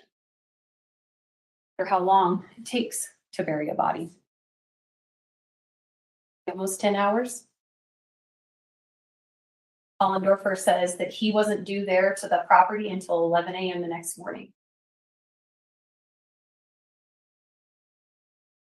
You'll see from his phone records that he was incessantly contacting his almost ex-wife, Christina Palmer. They would divorce in December of 2012, incessantly for the entire day. And when she doesn't respond, he goes on to Backpage and extremely unluckily for Kara Nichols, finds her at and contacts her. Takes a gas station that he told Miss Palmer he knew had no cameras to meet up with Miss Palmer, with Kara Nichols. You'll see the phone contact between the two of them that are confirmed not only with the victim's phone records, but also the defendant's as well. It is the most extensive phone contact that evening. That call at 11:08 p.m. is the last time that anyone talks to Kara Nichols on the phone. The other two calls that you'll see, the other two outgoing calls, are her checking her voicemail. No other phone call contact with anyone that night after. And then you heard from Mr. Clark, where he tracked her activities north of town and east of town. You saw the map and you heard individuals testify. Mr. Rodriguez doesn't live in the Black Forest area. None of the other men who came in and said, yep, I contacted her on Backpage, but I never met with her that night, live anywhere close to this area of town. The defendant does. You saw her phone go out into that area. Did it go straight to 9665 Burgess Road? It sure did not. You heard the defendant and Ms. Hollendorfer testify that the service up there is pretty bad. You heard Mr. Clark testify that that's going to make it pretty impossible to get location information off of a device. Kara's phone to this day has never been located. Same with her purse. Two people what happened at that gas station that night. By the defendant's design, only one of them happened. We're going to talk about those numerous statements made. I'm going to talk with you about the jury instructions that the court has just read to you that you will take back with you as you deliberate in this case. The charge is murder in the first degree after deliberation. I'm going to go element by element with you all. The first is that the defendant. I'm sure you'll recall we had numerous witnesses identify the defendant by an article of clothing and have that put on the record. I'm sure you maybe thought it was repetitive at the time. Not a single one of them hesitated. Joel Hollendorfer, the defendant, has been proven beyond a reasonable doubt. In the state of Colorado, at or about the date and place charged. Heard testimony about numerous addresses, the 9665 Burgess Road, the 6710 Mission Street. All of the addresses and testimony that you heard were within El Paso County, Colorado. What we're talking about is October 9th, 2012. In fact, you didn't hear any testimony that there was another date that anybody's thinking about and trying to show you about. October 9th, 2012 is the last time that Mr. Swope saw Kara Nichols walk out of their house. And the last time her phone had any activity or contact with anyone. Now, I'll spend a little bit more time on what we refer to as the mental states. Murder in the first degree requires after deliberation and with intent. And I'll get to that on the next slide. So hold on to that for one moment. The final one is to cause the death of a person other than himself and did in fact cause the death of that person. Fortunately, you sat here and saw those autopsy photos. Kara Nichols is no longer here because of the actions of the defendant. That has been proven beyond a reasonable doubt. I'm going back to the mental state. You saw in the instruction that there are levels of offenses that you're to consider. Murder in the first degree, murder in the second degree, manslaughter, and criminally negligent homicide. And the difference between those charges is the mental state. All these other elements are going to be the same. That the defendant, state of Colorado, caused the death of another person. So I want to spend some time on each of those mental states. So the definition of the terms after deliberation and with intent. It means that it's not only intentional, but that there was deliberation prior to the act. It requires that it is not committed in a hasty or impulsive manner. However, pay close attention that there is not a time requirement. It doesn't say you must deliberate for an hour, a day, a month, a year. It just cannot be hasty and impulsive. I want to point you to a number of facts that show you that this act was not hasty impulsive. One of which is extremely important is that Miss Palmer told you that the defendant, when he confessed to her, said, I chose this gas station to meet up with an escort that I was going to have sex with because it didn't have any cameras. And I had done drugs there before and knew that it didn't have any cameras. He knew that the only two people that were going to be able to know what occurred were him and Miss Nichols. Why would that be important? If he's just going to have sex with her and they're going to go their separate ways. It wouldn't. With intent or intentionally is when his conscious objective is to cause the specific result. You heard probably too much testimony to even be comfortable with about how Miss Palmer and the defendant engaged in sexual activity where Miss Palmer liked to be choked or strangled. You heard the number of times, you heard about the pressure, you heard that it was consistent in their sex life. He, of anyone, knows what he's thinking when he puts a certain amount of pressure, a placement of a hand. He knows what it can do, and he knows what he does with Miss Palmer. And that is not what he did with Kara Nichols that night, because she would still be here that day. You heard Miss Palmer tell you that she could sustain the amount of pressure that she asked for from the defendant for 5 minutes. Heard Dr. Kelly testify that if you're efficient at strangling someone, it can take 5 to 10 seconds to become unconscious. So using the amount of pressure that he used on Miss Nichols, 5 to 10 seconds. Murder in the second degree requires the knowingly mental state. And this is that the person acts when they are aware that their conduct is practically certain to cause the result. And I point you again to that testimony, as uncomfortable as it might have been to hear, that he knew the potential result of this type of activity, this type of pressure, placement, and length of time on someone's life. He knew, and he used excessive pressure for too long. Manslaughter is when someone acts recklessly, when they're disregarding a substantial and unjustifiable risk. Reckless?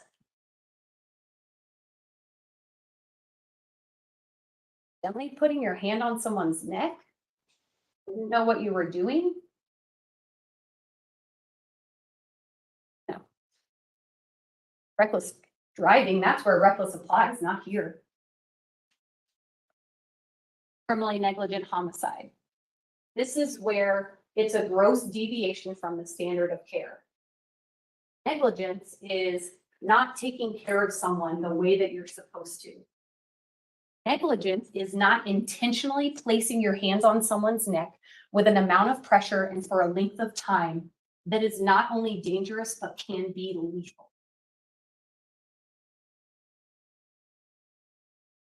Not negligence. Talk more about this idea of accidental strangulation, because you heard it from Miss Palmer and you heard it from Detective Gallagher and Mr. Barker when they were interviewing the defendant in 2022. First, I want you to think about the context of the confession that the defendant is making to Miss Palmer. At this time, they are back together. They got to get back together in the spring of 2014. So whether he told her this in 2014 or 2016, they're back together. The minimization of your actions there, which is fairly consistent with the defendant's other statements. The one in 2013 that they never met up that night. The one in 2014 that he waited for her for 45 minutes at the gas station, but then she must have just followed him to rob him. Or the one in 2022. I don't know where to point her out on my property. There's no one there. I don't know what you're talking about. I wish I could help you, but I can't. Minimization of his actions. Maybe that's a story he's telling himself so that he can sleep at night. That's also how he's characterizing it to the person that he wants to get back together with and stay with, his ex-wife that he had gotten back together with. And think about the dynamic of that relationship. He knows that Miss Palmer brought the choking or strangulation into their sex life and enjoys it. So he testified to it. So you think he's gonna tell this person that he wants to have sex with that he strangled another woman on purpose? Think she's ever gonna have sex with him again or let him put his hands around her neck? Extremely unlikely. So why? Why would he characterize it as strangulation on purpose? And can you actually accidentally strangle someone? I imagine just tripping and falling with your hand on their neck. But as you heard from Dr. Kelly, it has to be at least bare minimum 5 to 10 seconds of efficient strangling, which means you have to have enough pressure, the right placement, and it has to be long enough. So if you trip and you fall and your hand goes on someone's neck, take it away immediately. I'm not talking about an accidental shooting here or a car accident, something that happens in a split second and is outside of your control. Like you slip on the ice and you knock into another car. The things within the defendant's control that night, where he placed his hand, how long he had it there, pressure he was using.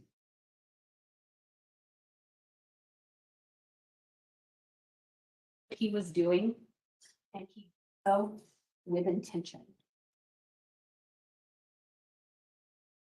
Spoke about this in jury selection, that you are the sole judges of the credibility of each and every witness that sat on this witness stand.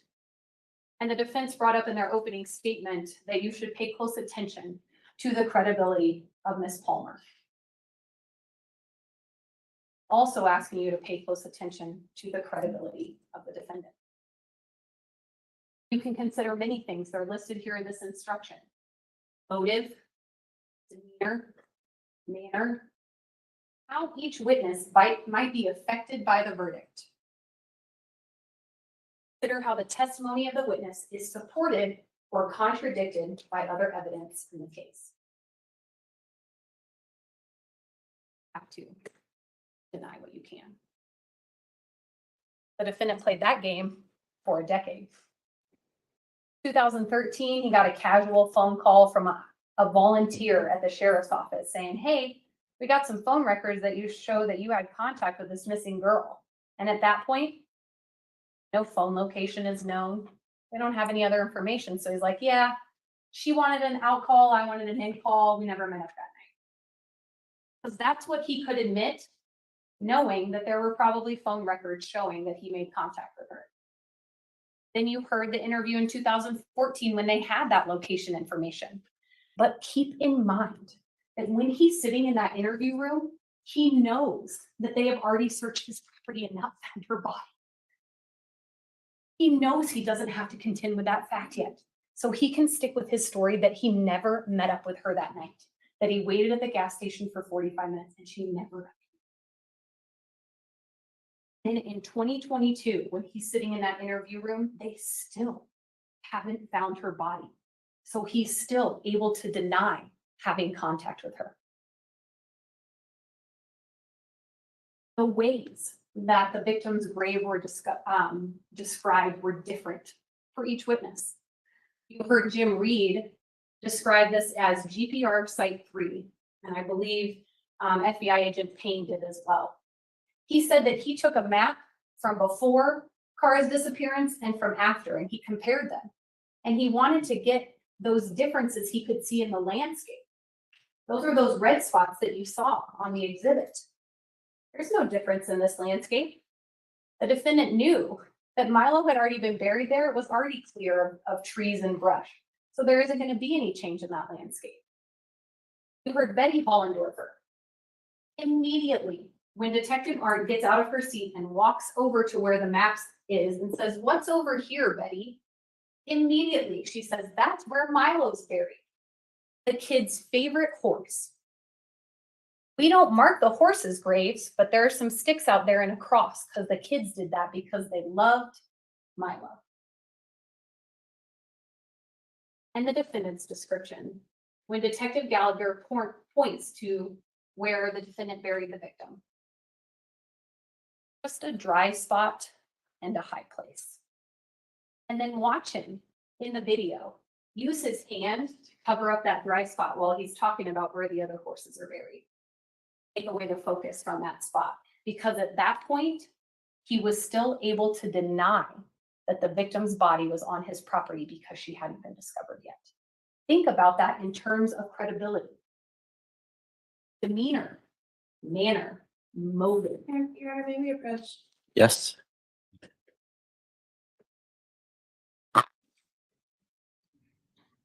I really like. I think she's doing a good job. Any comments? At what's that? I have noticed the Peterson case judge. Yes, very military type. Yes. Um, Thanks for everyone contributing in chat. I'm trying to do some emojis as well. I'm telling you, all these girls are gonna be working so hard. Unbelievable. Farrell, it's on the way. It's on the way. Whew. And there's 31 here. How many likes have we got now? How many likes have we got? Jamie's 22 likes, and there's 31 watching. And I've only had one subscriber so far today. And one new member. That was David MLS Law, who I'll give a shout out to here because obviously MLS Law Show is a channel that a lot of my viewers support. So please support David and his show as well. Right,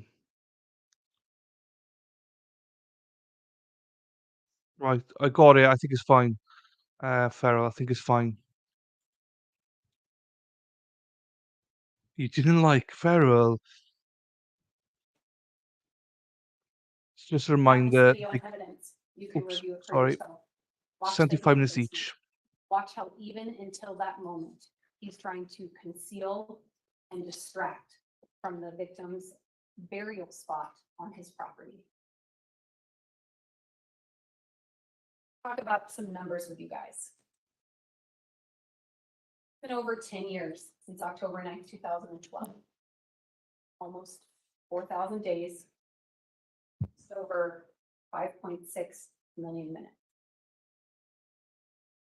For opening arguments last Tuesday, that's the first time anyone had heard about the victim overdosing. You heard it when we heard it for the first time, when law enforcement heard it for the first time. Admit what you can, or admit what you have to and deny what you can. As the trial started, obviously, Ms. Nichols' body had been found on the defendant's property. Quite the state.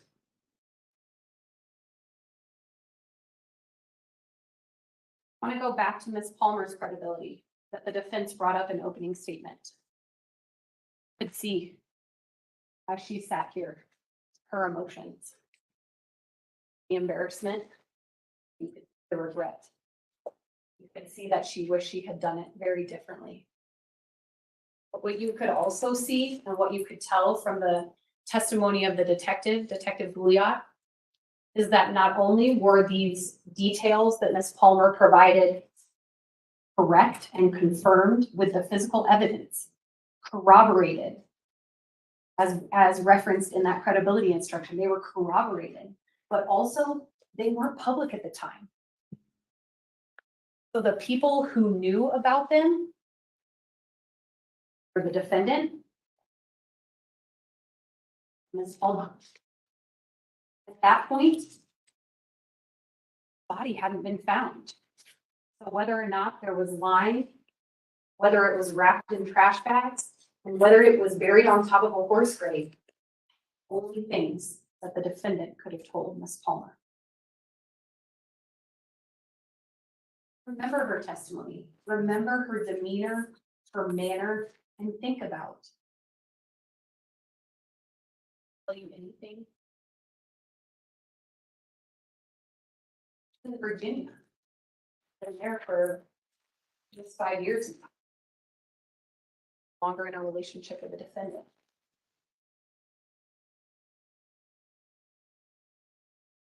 I want to talk about how Ms. Nichols has been characterized in this trial.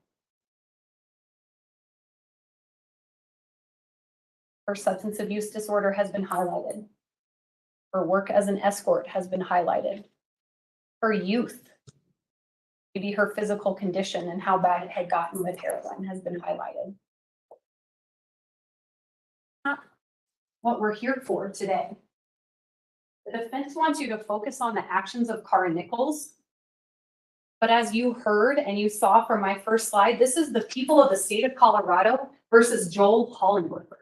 Now make no mistake, we are here for the victim, Kara Nichols, today. But your job is to determine the accountability of the defendant. I'm going to talk to you about reasonable doubt. And every element of the crime must be proven beyond a reasonable doubt. But look at the vocabulary looked at here when you're looking at what reasonable doubt is. Based upon reason and common sense. You don't have to leave those at the door when you're deliberating. Take those into account. Just common sense. The common sense of, would there be any scientific evidence if a body's been buried beneath 3 feet of soil for a decade? Saw the condition of the duct tape. Literally just those white strings that hold the tape together left. There's going to be DNA on her neck after 10 years wrapped in trash bags, decomposing. For a reason that she was buried that way. So there wouldn't be scientific evidence for you all to consider here. But most of all, I want to compare and contrast a couple of scenarios. Say a person sees someone overdose, they overdose in their presence. What is a reasonable person going to do at that time? They're going to try and get that person medical attention, whether they're giving it themselves or taking them to a hospital. They're going to call the police. They're going to stay right where they are at that gas station, not move, not touch the body, not touch the personal effects of the person who overdosed. Try and remain calm. Really be certain of no involvement in the actions of the victim. Provide complete and truthful statements to law enforcement on scene on October 9th, 2012. I want to contrast that with what a person who murders does. What we saw here in this case, moving the victim's body, sealing it under 3 feet of dirt, burying it. And you heard Brooke Bell testify about a layer of a trash bag, duct tape. A layer of a trash bag, duct tape. 6 layers of duct tape, 3 layers of trash bags, so 6 trash bags total. Heard about the duct tape wrapper being in the bottom of the trash bag. And you think that any scientific evidence from that duct tape wrapper is going to be there after a decade in a trash bag with a decomposing body? That if somebody overdoses in your presence, go to that level of extreme. You've heard Betty Hollendorfer talk about how hard the dirt is out in that property. You heard Ms. Palmer talk about the defendant having to use a tractor. Bury the victim's body. Is that what you're doing if somebody overdoses in your presence? Got rid of the victim's phone, got rid of the victim's purse, got rid of the car that he was driving at the time that she had been for free, worth approximately $11,000. That if someone overdoses in your presence, repeatedly not forthcoming with law enforcement about his contact with the victim. Again, last Tuesday, the first time we hear about the victim overdosing in his presence. In fact, in his 2014 interview, he says, "I wish she had." Knowing all along that she's buried 3 feet deep on this very property. Detective Gallagher said it best. This is a tragedy, not a mystery. Each and every element of murder in the first degree after deliberation with intent has been proven beyond a reasonable doubt. And we are asking that you find the defendant guilty of murder in the first degree. Thank you, Ms. Powell. Why don't we take a 10-minute recess? Why don't Members we? of the That was jury, let's good. take a 10-minute recess and we'll bring you right out. All the admonitions still apply. We'll see you in 10 That was minutes. okay. I mean, it wasn't memorable, but I mean, it was all right. Yeah, I think he'll be back today. Couple of 4 hours. Yeah, Susanna, I think so as well. I don't. I think. Oh, we just don't know. I think 4 hours tops. Is my belief. But they've got a lot to discuss as well. But Travis Rudolph had a lot to discuss, and that came back quickly. So, it depends. Today, though, depends if they're allowed to deliberate after 5 o'clock or not. I don't know what. Keaton, it is going. Jury It is has going. left. People have 35 minutes left. We also wanted to take a break to get lunch orders for the jury and give you a chance to set up. So a little under 10 minutes at this point. Fine. They got 35 minutes there. Okay. So the state have got 35 minutes left after the defense. Keaton, they are, but it's going to be at 12:30 Eastern that they're back. We'll be showing it here, so you don't have to move from here. We'll be showing it. So it'll be on in about 7 minutes. But after all of this, and once they go into deliberations, I'll be showing the Parkland one here. I have no idea, Keaton. No idea. So you don't have to move. You see, we supply everything here. We got a little bit of everything here. We got new emojis now. 34 of you here. Thank you for being here. If you're family or friends of Kara, God bless you. I hope, it's been a long 12 years, 13 years. So if they're ordering lunch, that's a suspicion. I mean, well, but they have to. They have to order lunch because, I mean, they've got another 90 minutes of the defense closing, plus another 35 minutes of the state. So I think they're aiming to finish about 12:30 Mountain Time. Lawyer's Kid, who said, Lawyer's Kid, why are you not a member? You're a member. Why is your text black? Step out a minute, bicycles. Oh, Jamie, you're supposed to be a mod now. Come on. That's all good. It's all good. I,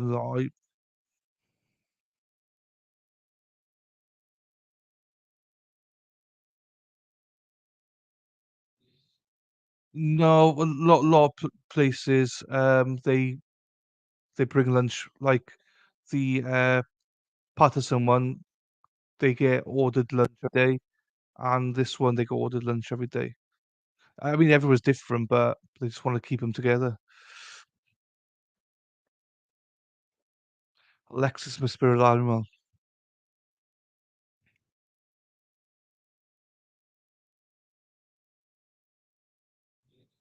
So yeah, I'm lawyer's kid. I still don't know why you got black text. Jamie, day one, you're not even an hour in, I don't think, Jamie, and you're already skiving. What's your name? Madwell. We've got to change it to Madwell 2 in a bit. Do you know what I mean?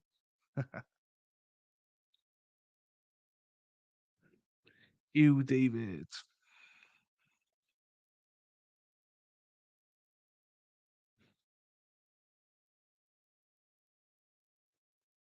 Ooh.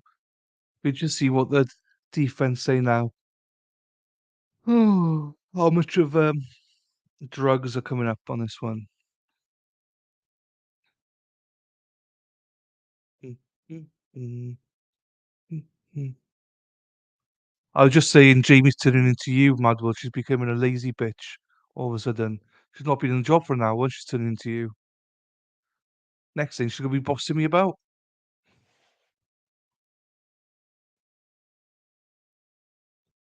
Da, da, da, da, da. That's what I mean, Jamie. You don't have to be a mod on this channel. I know you got loads. That's why I was like, Jesus, you can't have Jamie on this one. If you've got a lot, you generally don't have to do it. It's just more of a, if you've got loads of other channels, don't worry about it. It's all good. I love having you guys here, so it's all good. You trained her well.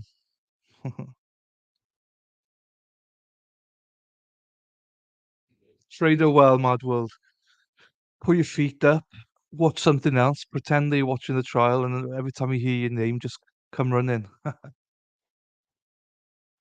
all good, Jamie. But if it's too much for you, don't worry about it.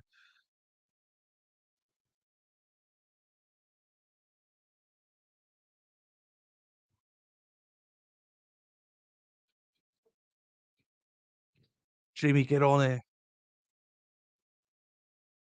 Give me shit. I'll give you fucking shit back in a bit, Jamie. Get to work.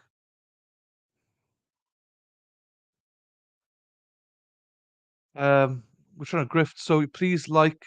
Oh, come on, how many likes we got? We got 30 people here. Bloody hell, guys. We got 20.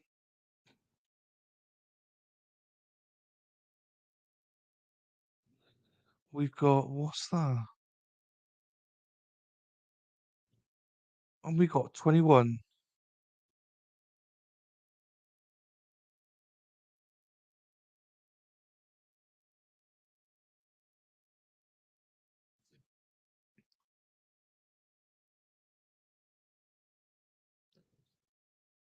Oh, we got Jung Min Shelley. Oh, is this the cunt? Mad, well, apparently she's the cunt, apparently, is what I've been told. This stream's a full of shit. Yeah, yes, it is. It is. It is. It is. David is MLS law show, Suzanne. We're looking for justice, yes. Welcome, Shelley. We've got loads of cunts here, so don't worry, you fit right in.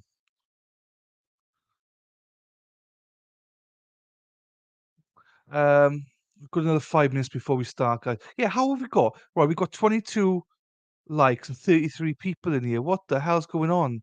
Thank you, Shelley. I hope you liked the video, by the way. It was a personal video just for you.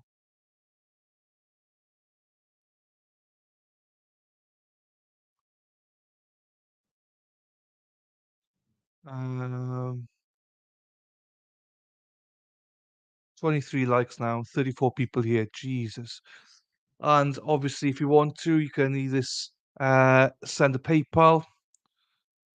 We're trying to grift now. I'm trying to get a sign on here, on the back of my wall. So we're trying to grift here, guys. Son, he's out trial, Daddy. We just cheated him with the land. Ah, we share, we share. I just have the sloppy seconds.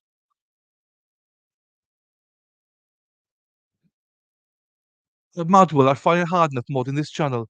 Bloody hell.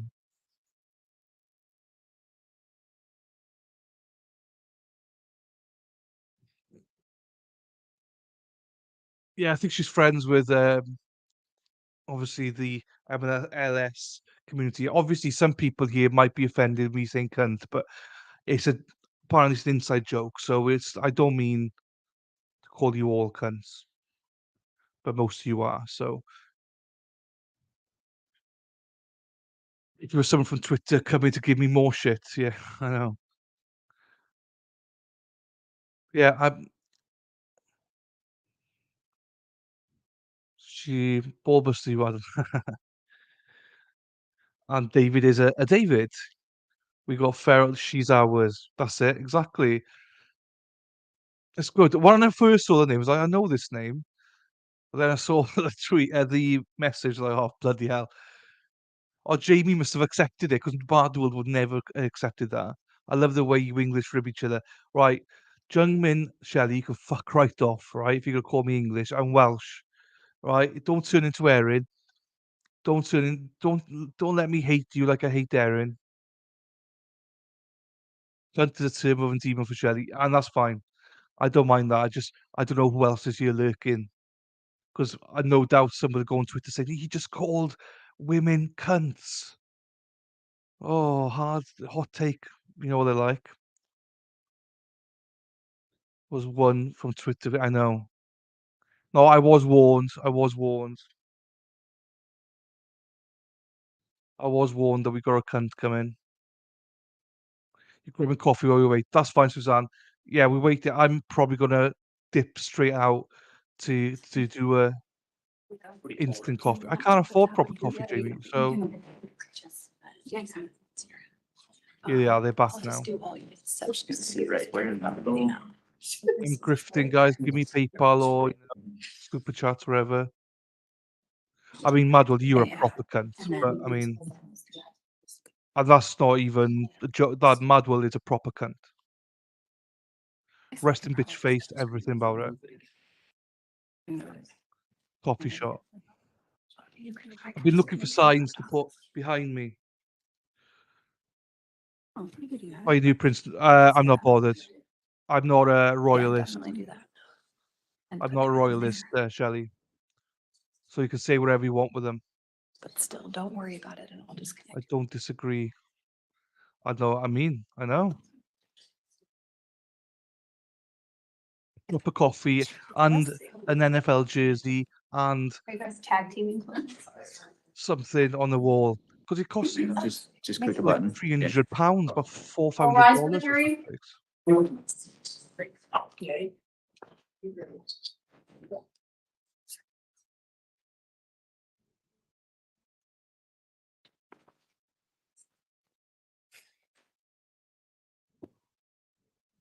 Okay. Oh, the jury coming in. Fine. Once the jury comes in, I'm gonna make a quick off, maybe quick coffee, but it'll say cunt. Please be seated. Go fuck yourself, cunt. No, I'll say At something this like the time, we'll alternate corner turn or to the something. defense closing. Ms. Cox. The alternate corner and some swear words, maybe.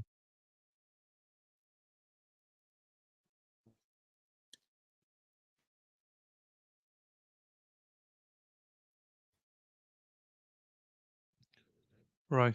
I'll shut up once it starts speaking. Hollendorfer did was he selfishly and in a panic did and concealed Miss Nichols' body, and that was despicable. What he didn't do is cause her death. Situation here where my client made the decision repeatedly to deny where Miss Nichols was, despite the fact that that could have brought her family some, at least answers. And he caused them he prolonged their suffering, what he did. And that is something that causes anger. It is something that causes emotion, understandably, but it cannot be substituted for proof, and it cannot be substituted for the elements of the offenses that have been charged, and it cannot be a substitute for evidence in this case. Competent and reliable evidence that in this case does not exist, that there was a homicide, because there's not evidence competent to show that Mr. Hollendorfer caused Ms. Nichols' death.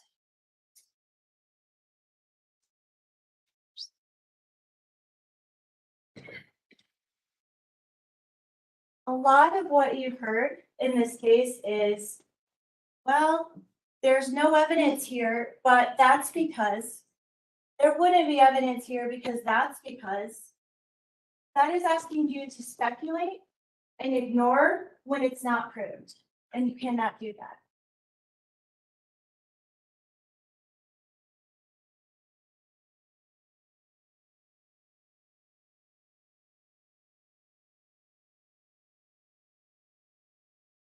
One of the statements that Dr. Kelly made was the fact that you can't see it doesn't mean it was there.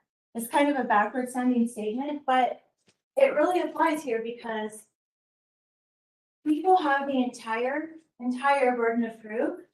And when there's a lack of evidence in any area, the comment has been, well, that wouldn't be there because.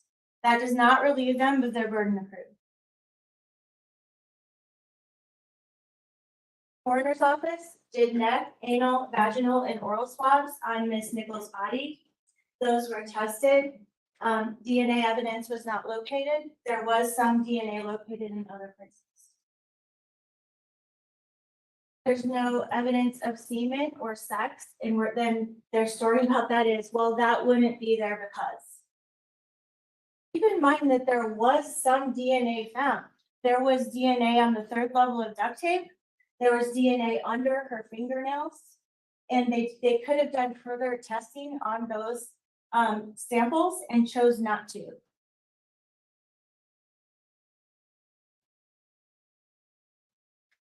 Heard from the DNA expert about touch DNA and how that's possible to be lifted from different items. One of the things that we heard is that the other property that belonged to Kara Nichols that they had was not tested for DNA because they did not swab her clothing. They did not swab the extra shirt that was in with her in the braid, and they did not swab anything that she had on her body. I've alluded to this already, but there's an extra test that can be done to give further information about DNA that was found under the fingernails, and you heard that from the DNA expert. And she told you, I don't do that testing unless there's a request because our lab doesn't do it, but the CBI lab can. Prosecution or the police have every ability to do that test, to ask for that request that could have yielded more information, and that was not done. But there was DNA recovered there. So think about that when they're arguing that it couldn't be there. Another thing that was brought up, which was asking Dr. Kelly and therefore you to speculate, is when the prosecution was asking him, well, if this is literally a fact we don't know at all, if Miss Nichols used heroin from the same stash as she was regularly using, would that maybe be safer? Would that be safer for a chronic user? Would that be something more reliable because you know what that dose is? The evidence that we actually have in this case about her heroin use was that she used it throughout the day. And you heard this from Carolyn Nowak, who was with her all day. And you heard throughout the day that she used before a job. And she used that because she wanted to numb the feelings about having to do this job and how it made her feel. And so she shot before every job. We know that she had 2 jobs that day earlier before meeting up with Mr. Hollendorfer.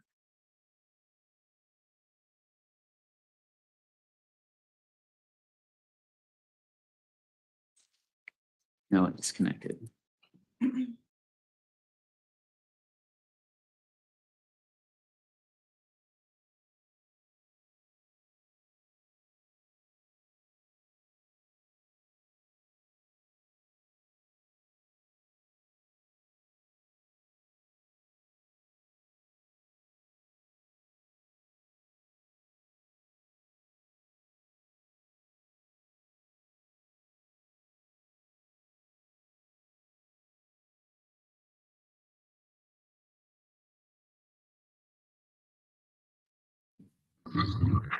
Yes. So, siarad Cymraeg i fi gynta, Shelley. Dyna iaith gynta fi, a Saesneg yw'r ail iaith fi, ond ni nôl i hwn. Na i siarad fwy Cymraeg ar ôl hwn.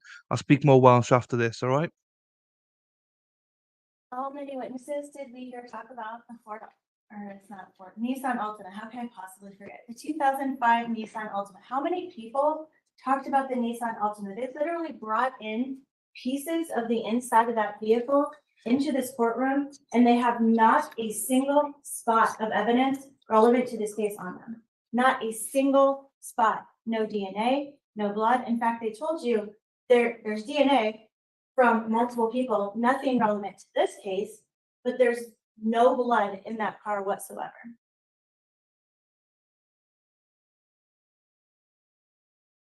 One more thing I forgot to say about the car. Remember you heard that, and Ms. Hall made an issue of this car should have been worth this amount of money. He traded it in for free.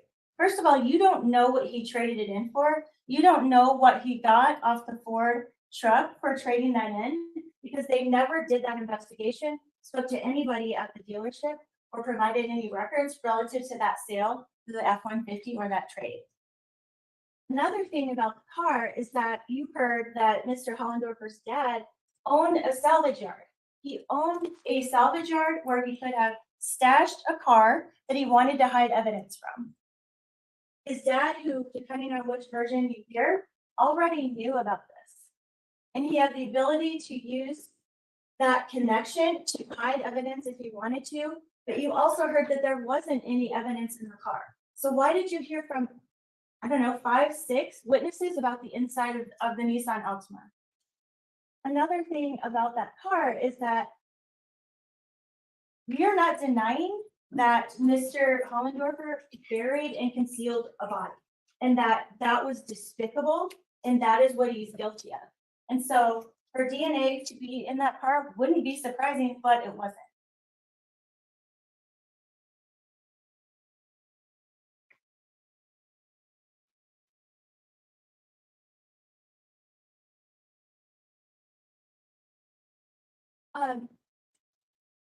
Another thing that they've asked you to speculate is that because Mr. Hollendorfer and his wife used strangulation in their sexual relationship, and because that happened, that means that he strangled Miss Nichols, and that was how she died.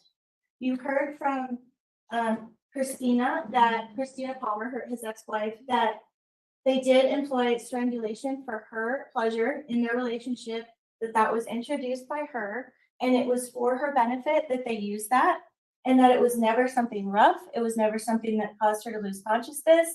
It was never anything that caused her injury. It was never anything that caused her pain, and he never went beyond what she asked him to do. There is no evidence that he would have done something different with anybody else. And along those lines, what you heard Dr. Kelly explain about strangulation, and he is an expert in strangulation. He is. Issue is that he made a finding based on a narrative from Christina Palmer.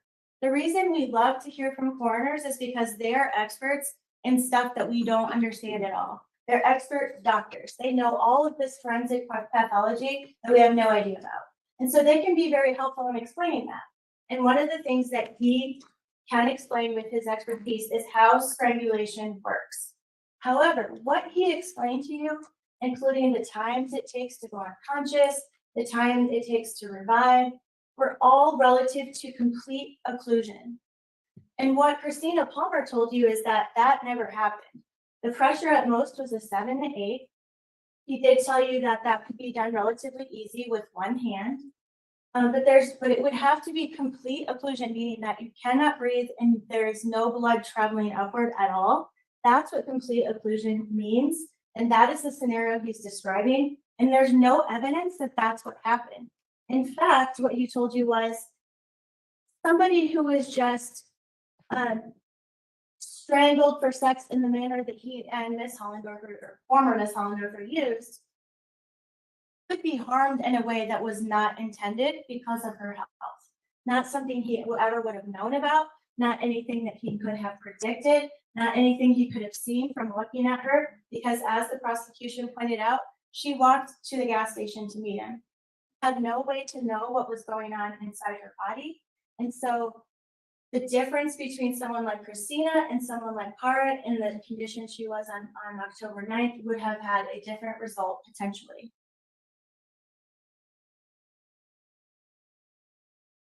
Another thing that the prosecution just argued to you is that they've charged this man with first-degree murder, and every single level of homicide below it is something you can consider. There has been not a single item of evidence, testimony, anything, not even motive, that would cause Mr. Hollendorfer to want to harm Ms. Nichols. They argued that this was an intentional act.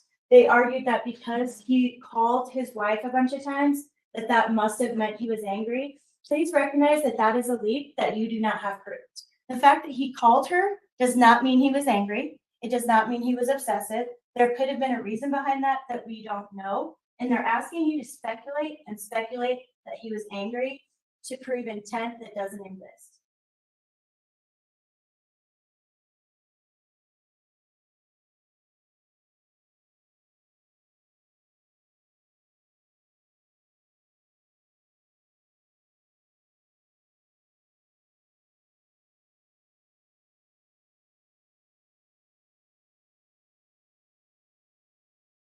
I have to say something about that. Might be obvious, but Christina Palmer only ever said, and that's the only evidence we ever have heard, that Mr. actually involved in the cause of Ms. Nichols' death. Whether he buried her, that is a cause, that is an action after her death, not before. When we're talking about levels of homicide, we're talking about the mental state that goes with that, and that is happening at the time of her death, not after. It's not the same thing, and it's not relevant. The only thing that you ever heard from Christina Palmer was accident, accident, accident, and that is not intentional, and it is not murder. I'm gonna go through the list of things that we heard in this case, just to focus, that were not part of what you need to actually think about. For witnesses, abundance of witnesses about the 2014 search. There was nothing found in the 2014 search. There's no evidence that Mr. Hollendorfer was ever on that other property with Ms. Nichols, or that he ever moved a body or anything relative to that Green Acres property. Drone photos. They show trees. They show an area of the farm. That is all. Same thing with the Green Acres search that area. These poor three men, Mr. Juarez, thank you, Mr. Holly, and Mr. Hedera came in here and told you that they also solicited an escort on October 9th. Came in here and they told you that they tried to solicit somebody from Backpage, and then the district attorney asked them, did you hide a body? Did you cooperate with the police? Of course they cooperated with the police. Nothing traumatic happened to them. They never met up with anyone who overdosed. Heard evidence about the necrodogs, and it is very interesting, but there was nothing ever found relative to the necrodogs. You heard from botanist Pam Smith, who described the property, and nothing of relevance to whether or not this was a homicide came from her testimony. Heard from geologist Jim Reed, who was admittedly adorable because he said he had scientific curiosity, but no forensic interest in the case. And we heard from the crime scene expert, Eric Bryant, who said that during this 2014 search, there's nothing found of evidentiary value. Back to the car. Nothing of evidentiary value. This is a photo that you were shown of luminol from the inside of the car. See it on there. You can see it a little bit better if it's close, but it's not much. But what does this mean when you also heard testimony that there was no blood whatsoever, no DNA whatsoever that belonged to Christina Palmer in that vehicle? Ms. Powell asked a question about, is bleach something that could trigger luminol? And I think the answer was yes. There's no evidence that Mr. Hollendorfer ever used bleach ever. They're asking you to speculate that the reason we didn't find evidence that they wanted you to find is because he must have gotten rid of it when you don't have proof of it.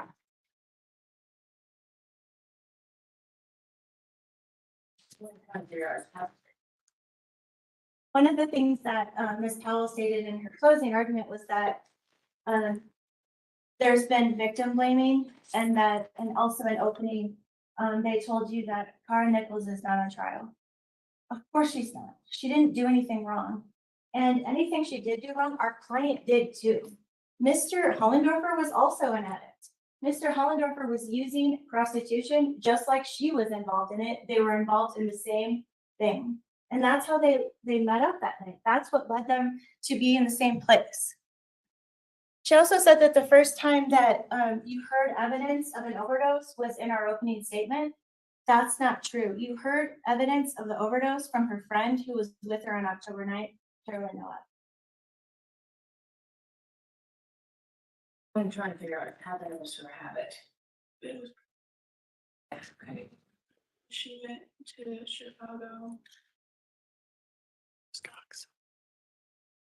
and she was in Chicago trying to get off. There's a lot of China light out there, so just to heat out there. No China light here. In Chicago, you mean? Yeah. Obviously, she was doing that there. She was trying to get so.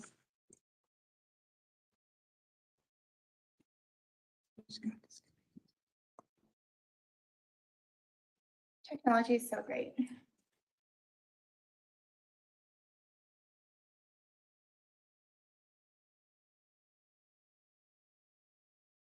Did the microphone help? I think it did. Just that Yep. enough. Feel free to play it again if you need to.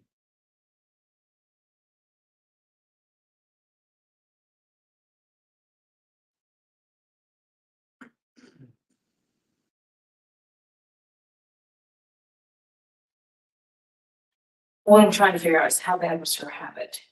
It was pretty bad. It was bad, okay. Yeah, I mean, she went to Chicago, cause I went to rehab like in July and she was in Chicago trying to get off of it.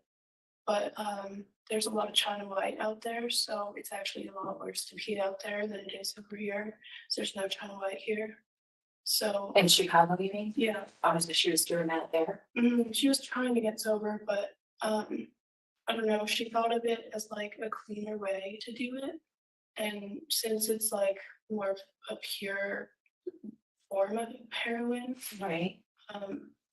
she thought it was the easiest way to get off of it. I don't really know, Right, right. but that's kind of how we bonded. I mean, like, I don't know, that's where we started really talking to each other. So we were both like in this facility, or she wasn't in a facility, she was staying with her brother. But she was like, we were both trying to.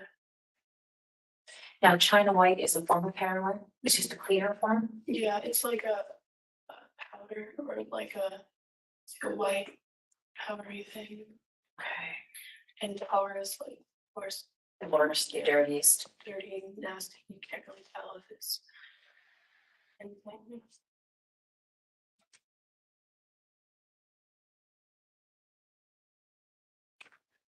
Okay. And so tell me, did she ever mention anything about her brother? Do you know how much heroin, let me go back. Do you know how much heroin she was using in a day? It was just bad. Yeah, it was bad. She like talked about it, so it's figured out. Were did you see desperate times with her as far as trying to find drugs, needing drugs, stuff like Yeah, that? that's why she went to work, because she needed some. But she hadn't worked the entire 2 weeks that like I was hanging out with her. Okay. And then she was like, well, I have no money, I need to get like my shit, you know? So she was like, I need to make some money. I need to do something. I can't just not have any money. So that's why she went back to, I mean, what would you call her, a prostitute or? Yes. Evidence about prosecution and this evidence about addiction is not to blame. Evidence is relevant because it's an alternative source of the issues that caused her death that night. It's a reason why my client isn't guilty and isn't the cause of her death. No idea, because I saw that I have a new guy. I don't know, it was some really cute dude. I don't really know. She talked about him a lot. She was just really, she was a bit of a bike. She's smitten. Yeah. Did he do heroin, do you know? Mhm. He was a heroin user too. Yeah. Of course, she usually got her stuff from the site from him. From him. And she seemed okay. Yeah, she was fine. Okay, but she was trying to make money for drugs because she didn't have any. Yeah, well, she only had a little bit. It was like a small amount. She was pretty fucked up, but I don't know. Fucked up for not having it or fucked up for having it?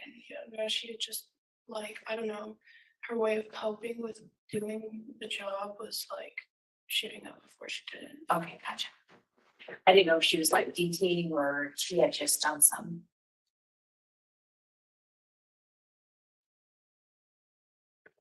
So it says dropped around about 21:30, which would 9:30, which would be right, because you had to be home by 10. Mhm. Then you tried to get a hold of her the next day, but you couldn't. Let me play these clips, which by the way, were introduced by, this video was introduced by the prosecution. It's to show that when Miss Noah testified, this is somebody she said she idolized, it's somebody she cared about and somebody she lost. And you could definitely hear a different tone between when the prosecution was asking her questions and when I was, and that's fine. But the issue is that as a witness, you have to consider those factors into her credibility. She's very important because she was the last person with her that day. And she has no motive to say anything bad about her. And you saw that on the stand. She doesn't want to say anything bad about Kara Nichols. But what she saw was somebody who was desperate, who was using throughout the day, and who was potentially going to be getting more heroin later in the night after Miss Nowak was gone from another source that we don't know where that came from. One of the things Dr. Kelly told you is that if there's a different source, you don't know what the dose is, and that's why it's relevant. She also says in that clip that she left here at 9:30. We can tell, and we're going to talk more about this probably right now because I'm going to try to talk over this not working.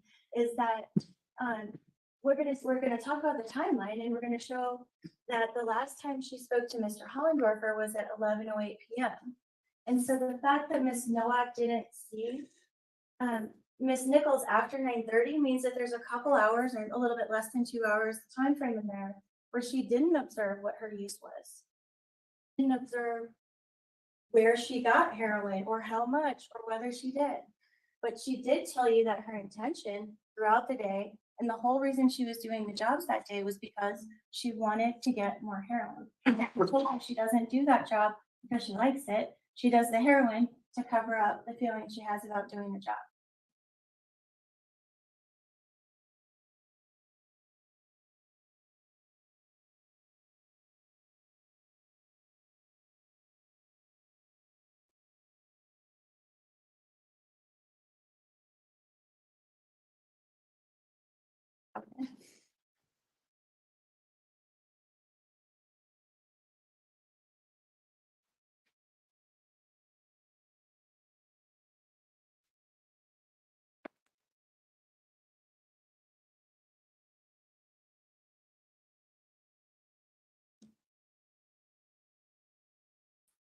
Happened? What happened?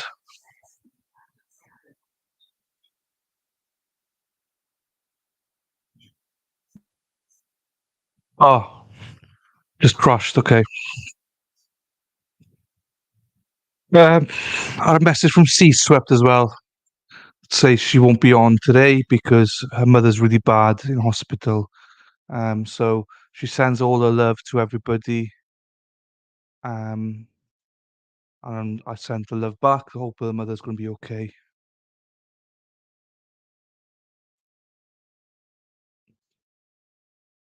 So yeah, it seems like this isn't looking good for them, is it? Yeah, Shirley, she's a little bit down. Sorry to talk about this Um, a little bit already, but I think it was one easier of for her the just to things tell that me to Ms. tell Knox you. had to understand was when I tried to talk to her about this interview and what she had said about the fact that Ms. Nichols was really bad with the Right, I'm gonna heroin eat my use she dinner. had. I'm back now. She talked repeatedly about how she was just in a place where she was maintained. She was using little bits and she was only, wasn't necessarily that bad at the time. And that is definitively not true from her earlier. She told you that she knew that Ms. Nichols was injecting heroin, and obviously that's a level of serious. Other level of serious, I would argue, is that she told us that Ms. Nichols was injecting heroin into her feet and her legs at this point. Jesse Rodriguez, who was Ms. Nichols' ex-boyfriend, testified that saw Kara crying because she was unable to find a viable vein to use. That is an indication of very serious. I mentioned this about how Ms. Nichols needed to get jobs. We know it's free that day.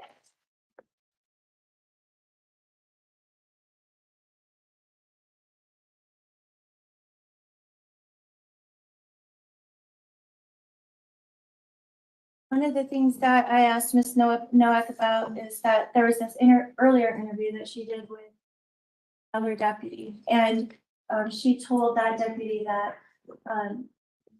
Kara Nichols was nodding up in the car when they were sitting outside her house talking, and that she kept nodding up.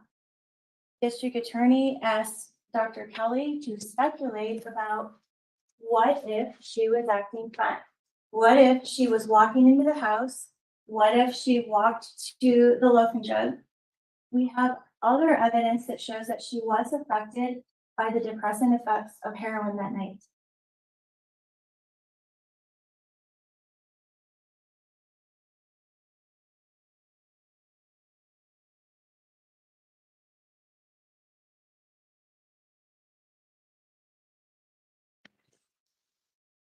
One of the things that the district attorney said in their closing argument was that there was no evidence that that Joel Hollendorfer and Kara Nichols did drugs together that night. And that is confusing because they're also asking you to believe Christina Palmer is correct about the fact that strangulation was used. However, we got the evidence at trial that these two used drugs together on October 9th from Christina Palmer. Dr. Kelly told you that regardless, he can't tell you based on a lot of factors how this would have affected Ms. Nichols exactly, but he can tell you that she was intoxicated at the time of her death due to the breakdown chemicals in her organs. And so on this one, he told you that muscle is the next most reliable after blood, but all three places where they checked showed signs of substantial heroin intoxication, and he can tell that due to the breakdown chemicals in them. One, I asked him about this morphine-free result of 1,150 nanograms and whether that was a dose that somebody could die from, and he said yes. Obviously, it depends on several factors, but that dose is significant, it's substantial, and it is an amount that could kill someone. Talked about the problems with heroin along these lines, and the biggest problem he said is that like you don't get this from a pharmacy.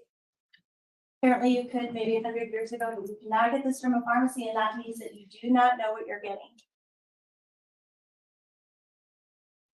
Miss Nichols, we don't know what that last source was, but one of the dangers in heroin is that when you get source from a different place, you don't know the dose, you do not know what you're getting, and even if you're a chronic user who has used that amount before, you don't know what it's going to do that time. She talked about, I say she, Miss Nowak, she denied it, but it's in her video, that Miss Nichols had some new cute guy that she was excited about, that he was a fellow heroin user, and that's somebody who she got her heroin from. We talked about this, that she was adamant about getting more heroin and that's why she was doing jobs that day. Oh, another thing along the lines of using heroin with Mr. Hollendorfer, which you heard from Christina Palmer, nobody knows what the source of those drugs were or what time they were used. Ms. Nowak explained that heroin in Colorado Springs is nasty, is the way she described it. You don't know what it's cut with. You don't know what the quality is that you're going to get.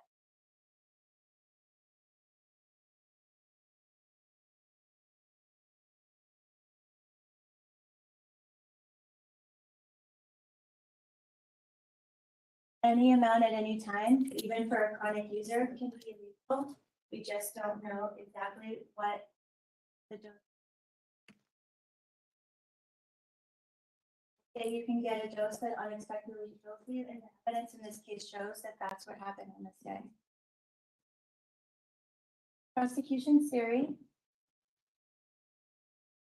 Until closing argument, we had never heard a single word about how this would be first degree murder and after deliberation or with intent. Ms. Powell told you that apparently speculating that Mr. Hollendorfer was angry at his wife, which we have no evidence of, despite the fact that we heard from her. She was the witness on the stand probably the longest. Not a single word about them being in some kind of argument or how he might be obsessed with her on that day or any reason why he would have transferred this not existent anger on another person. The only evidence that they even have of strangulation comes from Christina Palmer. And please remember two things with regard to that. We'll have talked about repeatedly that you should believe that this is accurate because says it a lot. She says it over and over again that it was, by the way, accidental strangulation. It never came without the word accidental. And accidental doesn't mean you accidentally put your hands on somebody. It means you actually hurt them in it unintentionally due to the strangulation, which is never how it was used with him before.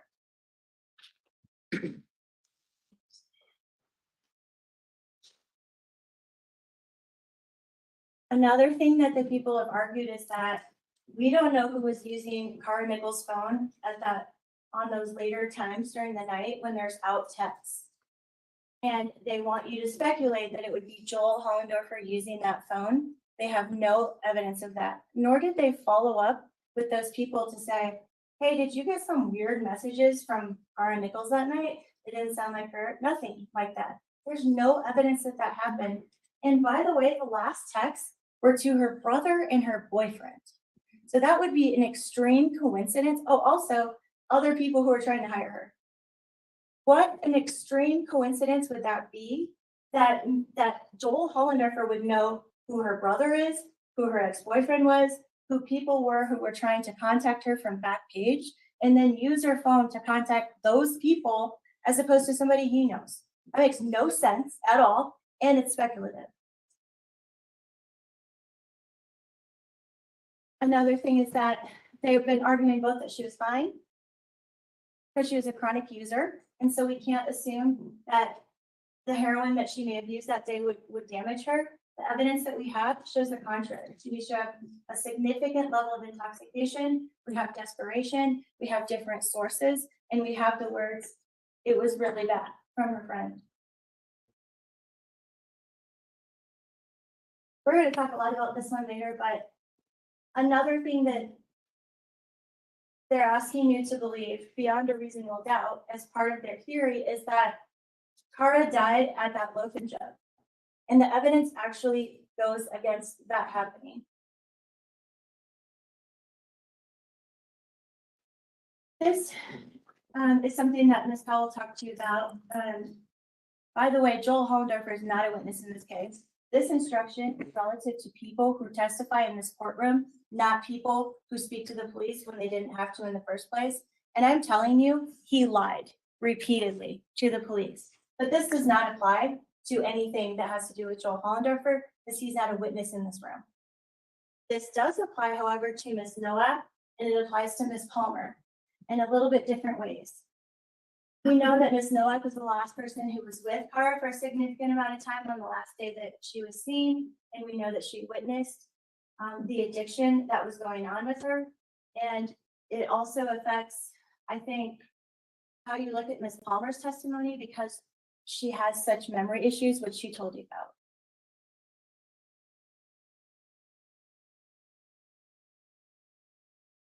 With Christina Palmer,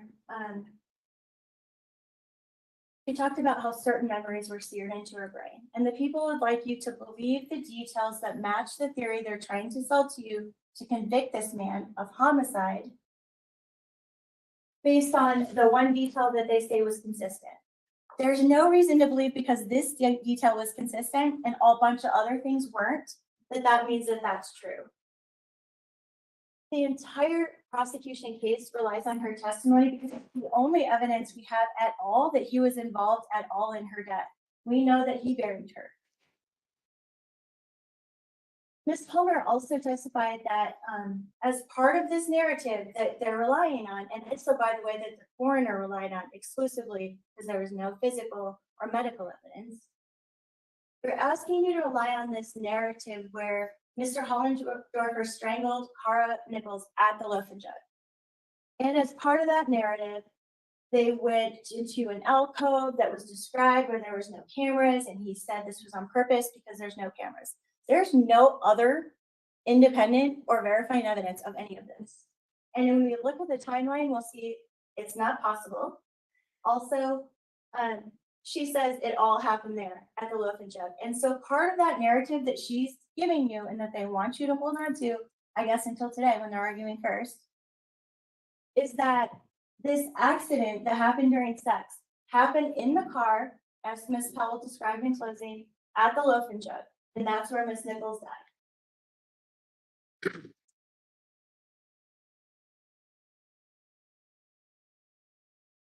You should be suspicious. You should be worried about Christina Palmer's memory for a few reasons. One, because she tells you to. She told the police to worry. Like, look, I don't know what to call this.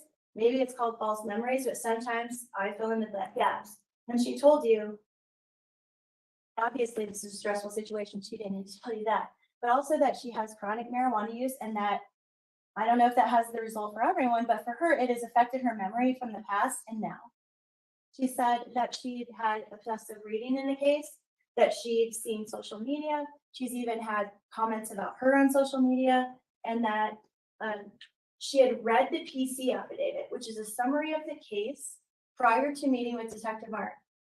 And you should be very suspicious about Christina Palmer's memory or her testimony in general, because when she met with Detective Arndt, she described the exact route that was described in that PC affidavit that Detective Guglia told you is false, not correct, because it's based on bad science. She adopted that exact route and told Detective Arndt that this is my memory of where Joel drove me the day he told me about this.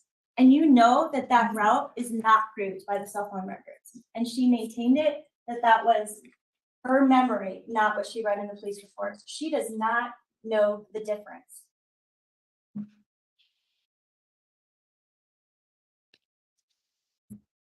These are the phone calls from Ms. Nichols' phone. We have this, we don't know exactly what time Mr. Hollendorfer would have been at the loaf and jug, what time she would have been there. But we can see that she has these incoming calls during this time period. And Mr. Shabazz, Mr. Hawthorne, these are the other people who had tried to contact her.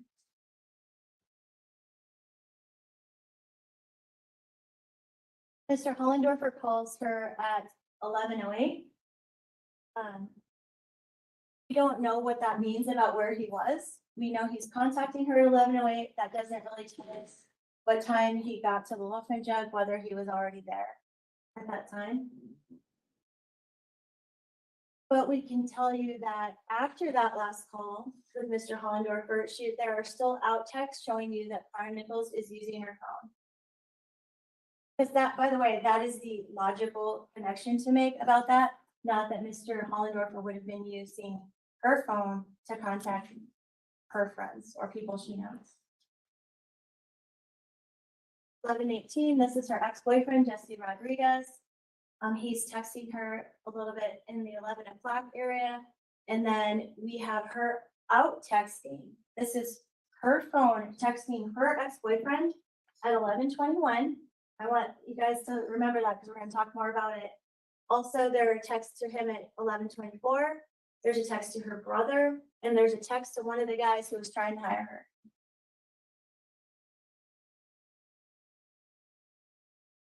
There are other in-calls that are coming into Ms. Nichols' phone, and that last two texts that we see coming out of Ms. Nichols' phone are to her ex-boyfriend, Jesse Rodriguez, not somebody Joel Hollendorfer knows, not somebody that he would have any interest in contacting, especially if he was doing something shady. Those calls were made from her phone to her ex-boyfriend at those times.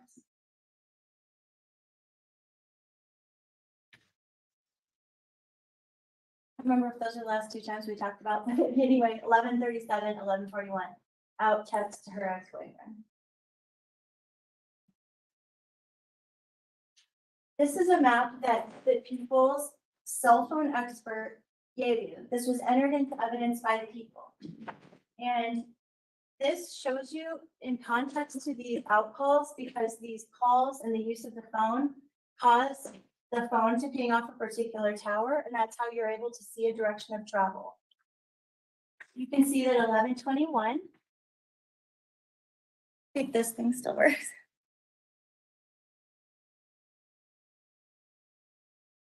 You can see at 11:21, Kara texts her ex-boyfriend, and if you follow that to the area of the direction of travel at that time, you can see that 11:21, this area where her house is and the loafing jug, she's traveling northward or northward. And the expert, Mr. Clark, verified that. That shows that she's traveling north at 11:21. Further north with these other calls, which are out calls from her phone, showing that she's using her phone on the way north at these times. And let me point something out here. The last call we see from Joel Hollendorfer to Kara Nichols is at 11:08. 11:21, you see her phone is traveling north.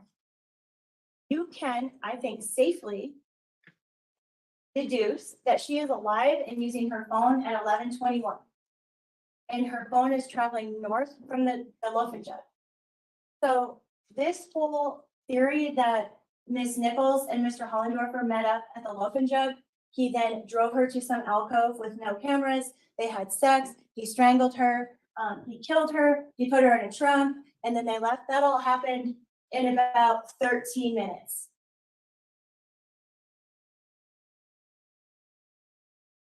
$11:28, still going north.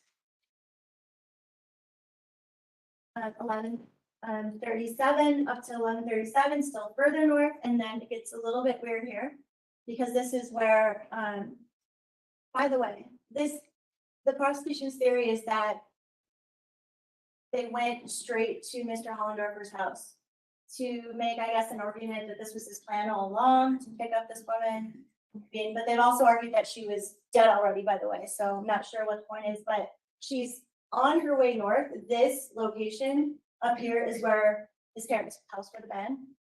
The last tower ping that Mr. Clark expressed was this eastward direction at 11:41. And you see these two like little bubbles, they show 11:34, 11:41, and then this time period is also within this, kind of some overlap.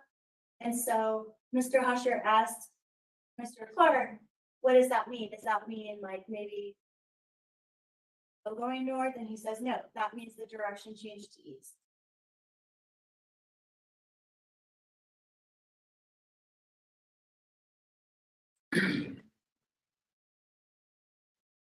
One of the things I don't know that I made clear is we're showing you this address, 6710 Mission Road, because that was the address that Kara Nichols was staying at the time. And that loafing jug, you heard testimony that she walked there, and that was just a couple minutes walk. And so that is in the same like pie piece that this address is.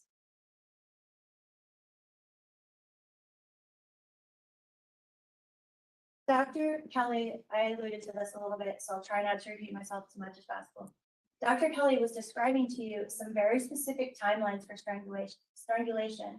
But I asked him about that, and those timelines applied to complete occlusion of the pathway, not 7 to 8 pressure, not any kind of pressure except that it's completely occluded. That means there's nothing moving in there. And that is the timeline that he's describing for unconsciousness and for how long it would take someone to die.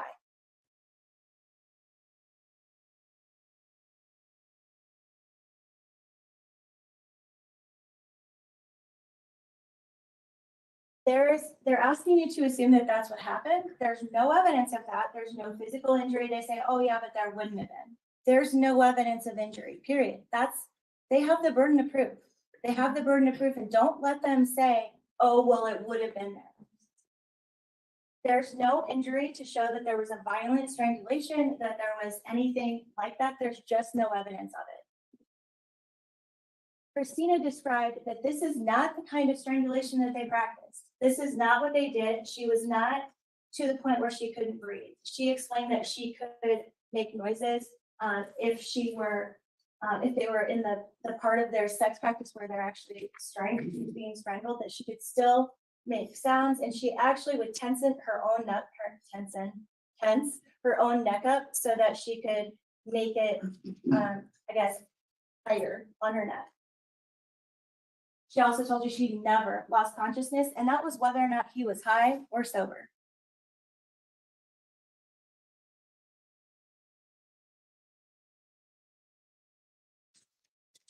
Christina, they talked about certain words that were used, although, obviously this conversation between Christina and Nicole, never recorded, and that's understandable, of course not, but you should be wary of the exact words because they have such huge meaning. They talked about the term carried away a bunch of times, and they want you to assume that that means that he got violent with her or that he used more pressure than they can prove that he used. There is no proof of that, and he actually said that when I asked her, like, are those the exact words? Do you know if that's what he actually said, or was that your impression of what happened? And she said her impression was that things, not Joel, things got out of control and that he freaked out.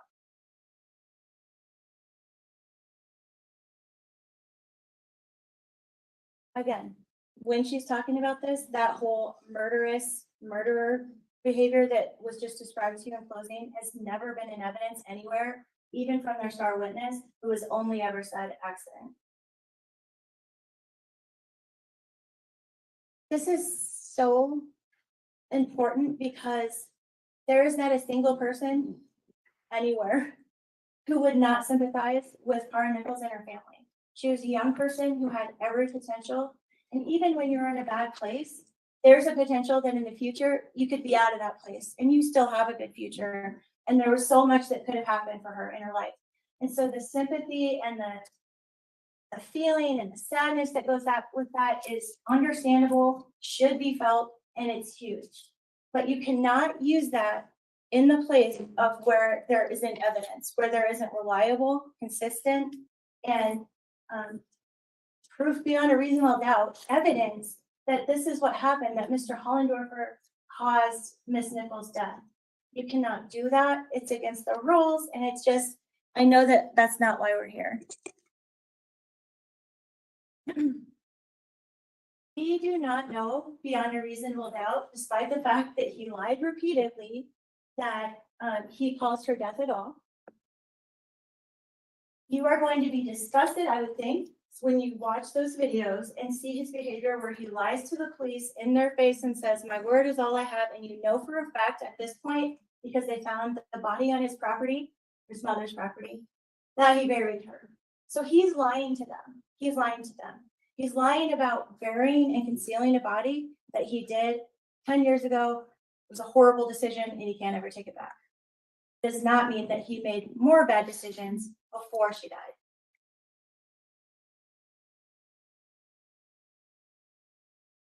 All of these quotes are about that. I think maybe the worst was when he said, I'm a dad.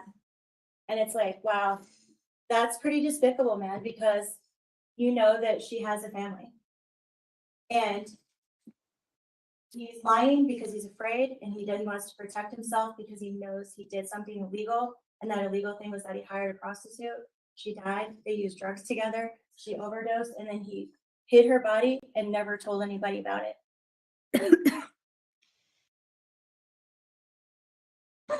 This is just a little sample of the things. There are many more, especially after closing, that the district attorney has asked you to speculate about. That is just not something you can do. The only evidence you have, like actual evidence that has been heard in this case and not just said from party in the case, is that this was an accident at best, and you don't have proof beyond a reasonable doubt of the accident. But there's no evidence whatsoever after deliberation, knowingly, or even the two lower levels of homicide, because in those examples, Mr. Hollendorfer did not know the risk. He did not know Miss Nichols. He was not, if this was true, that he strangled her. There is no way that he would have known that using the same amount of pressure that he used on his wife would be harmful to her. He doesn't know the background. Sometimes the simplest answer is the obvious one. And in this case, that you've heard the most evidence, the most credible evidence, the most consistent evidence, the most competent evidence of addiction and overdose and what could have happened due to the levels, which is science, which we appreciate, in Ms. Nichols' body. Mr. Hollendorfer inexcusably buried a person. He caused her family to not know the answer and prolong their suffering, and that's despicable. But that was based on actions that he chose after she died, not before.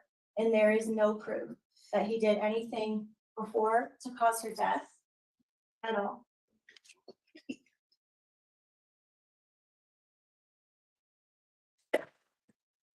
Mr. Hollendorfer is guilty of being selfish.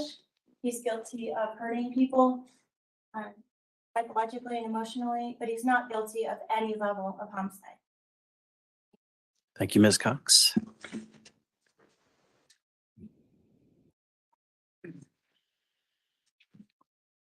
Ms. Proney? Shelley, drop me where that trial is then, because it's not in the same region as this one. That's why I haven't seen the link. 2 minutes? Okay.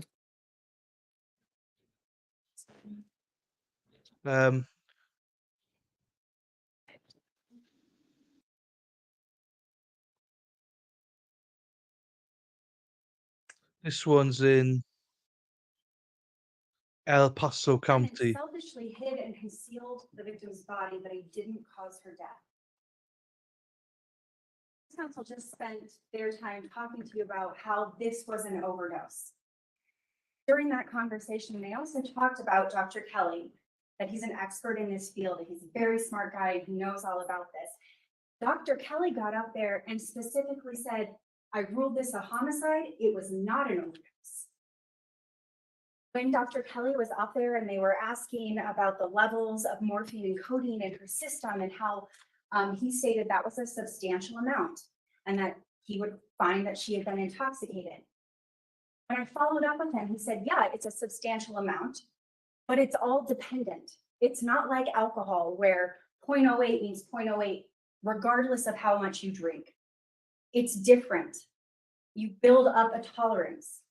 And there's multitudes of evidence that Kara had built up a tolerance. This was not an overdose. Dr. Kelly told you that. And in all of the attacks on it, or the questioning of Miss Palmer's credibility and how she always said it was an accidental strangulation, never once did she say, he also said that she overdosed because she was a heroin user. Never once. And Ms. Powell pointed this part out as well, but I think after that, you should think about this. If you are trying to get back together with your ex-wife, the mother of your child, you've already talked about how it was a rough patch and that you got divorced and now you're getting back together. If it was an overdose and all you did was bury a body, why would you say that you strangled her, accidentally or not? Why would you take on extra culpability? When people are relaying things like that, I would submit to you that they minimize their culpability. They go down a level, they don't go up. They don't say, actually, I didn't have anything to do with it, and I was not the cause of her death, and she just overdosed, and I panicked and got rid of her. If that's what happened, you don't go up a level and say, I accidentally strangled her. You don't go up, you go down. So if you did intentionally put your hands around Kara Nichols' neck and apply enough pressure to cause her to go unconscious and continue to the point of death, you minimize that to accidental strangulation. So I do think that that is, you should think about the consistency of Christina Palmer. I'm going to try to keep it linear. There was a lot of jumping back and forth, but one of the other things I wanted to address was talking about all the testing that was done and some of the testing that was not done. There was a possibility for additional testing due to some of the DNA that could not be processed at the lab, and it wasn't done. But then when we showed you all of the testing that was done on Nissan Altima and things like that, why did they show you all of this testing? It's irrelevant. Nothing was found. Damned if we do, damned if we don't. Ultimately, though, think about what any of that testing would have shown you. Would it have shown you that he accidentally strangled her? Would the DNA testing show you that she overdosed? The DNA testing show you that he intentionally applied enough pressure to cause her death? It wouldn't. It wouldn't. Ultimately, it doesn't matter. But Brooke Bell from the crime scene investigation told you, I didn't swab all those areas because the level of decomposition and the amount of bodily fluid, there was really no point. She was also qualified as an expert in the crime scene investigation, and her opinion was there would have been no point in doing that due to the level of decomposition. The decomposition caused by the defendant concealing Kara Nichols' body in 6 trash bags, 3 different layers, multiple pieces of duct tape on top of his apparently daughter's favorite horse on his parents' property for over a decade.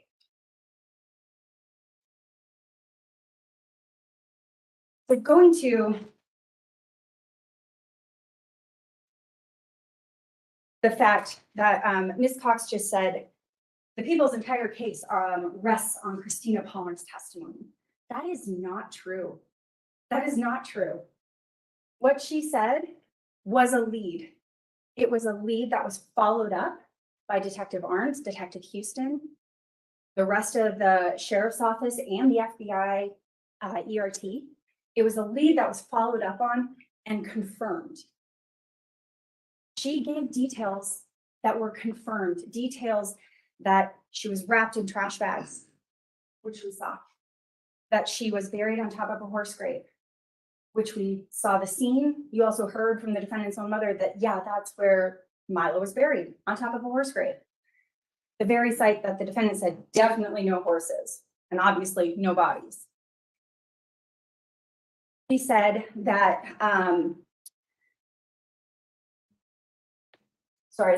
that he sprinkled lime like they do to the horses.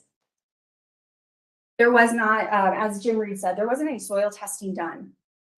But you did hear from Tony Payne with the FBI that she did notice some white powder in the soil surrounding the body.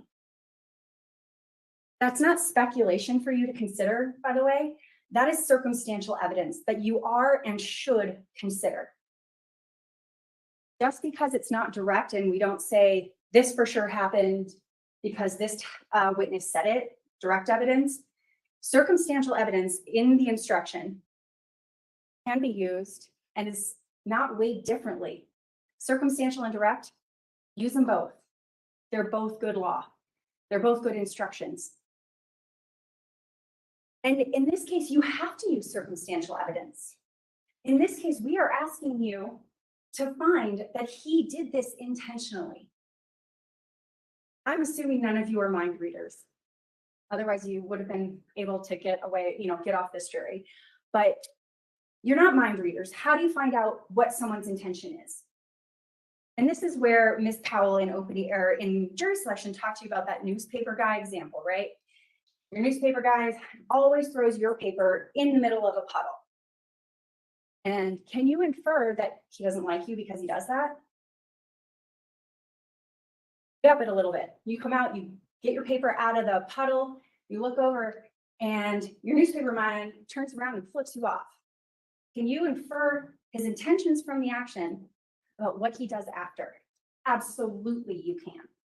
In opening, defense said you have to only focus on before the death happened, nothing afterward. What he did afterwards says nothing about his intention. I vehemently disagree. Another example, other than the newspaper. Somebody gets shot. Gun goes off, somebody is shot. The person who had the gun runs away, disposes of the gun, burns his clothes, goes to a different state. Compare that to someone gets shot, the person who has the gun rushes to their side, attempts to give them medical intervention, calls 911, is trying to stop the bleeding. You can absolutely infer intent about an action based on what somebody does afterward. There's nothing in the instructions that say you can only determine intent by what the person did before.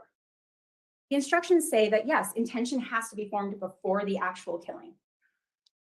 But what it doesn't say is that they have to sit down and think about it, that they have to write out a plan. First, I'm going to go on Backpage. I'm going to contact somebody. I'm going to do this. I'm going to do that. You can form intent in a split second, and it can change. Maybe he did just want to meet up with somebody for sex because he had contacted his wife 16 times in like an hour time frame with no response. So maybe he did just want to have sex. But maybe he was mad. Maybe he was mad. And maybe he did translate that anger into his pressure. Which I want to talk about. How do we know that the defendant intended to cause the death of Kara Nichols with a strangulation? How do we know it wasn't an accident? How do we know he wasn't just doing the same thing he did with his ex-wife, Christina Palmer? For a lot of the reasons that defense just said. He had engaged in this behavior with his ex-wife for years. Ms. Palmer stated this happened almost every time, and it was years. And at the beginning, she had to ask him to apply more pressure. What does that show you? That he knows the dangers associated with strangling somebody. And that over years, he was able, I'll give you a quote. What she said was, it wasn't automatic, but through the years of, either tapping or pushing up or even pulling down on his arm or something like that. I mean, after a while, you get to know your partner. But it took time. It didn't happen the first time. The defendant had the capability, had the experience of how much pressure he could apply and never once caused Christina Palmer to lose consciousness. He knew that. Muscle memory. He knew where to put his hand. He knew how much pressure to apply, not to cause unconsciousness. And Ms. Cox said, so because of that, the people just want you to believe that he automatically did something else. Yes, he knew. He knew exactly what he could do and not cause lack of consciousness. And he intentionally did something different. He applied more pressure. He didn't let up. We'll never know if Kara tried to tap his hand or pull his arm or say anything if she was able to. We'll never know that. What we do know is that he didn't let up. And she did die. And afterward, he didn't call for help. He didn't drop her off at a hospital. He didn't put her where she could be found. He didn't attempt resuscitation. He didn't do any of those things. He took her back to his parents' property, wrapped her up in trash bags like he did to dead animals, uncovered a horse grave, put her in there, and recovered it. That's what he did. And you can absolutely infer from those actions that his intention was present, that his intention to kill her was present, that this was not an accident.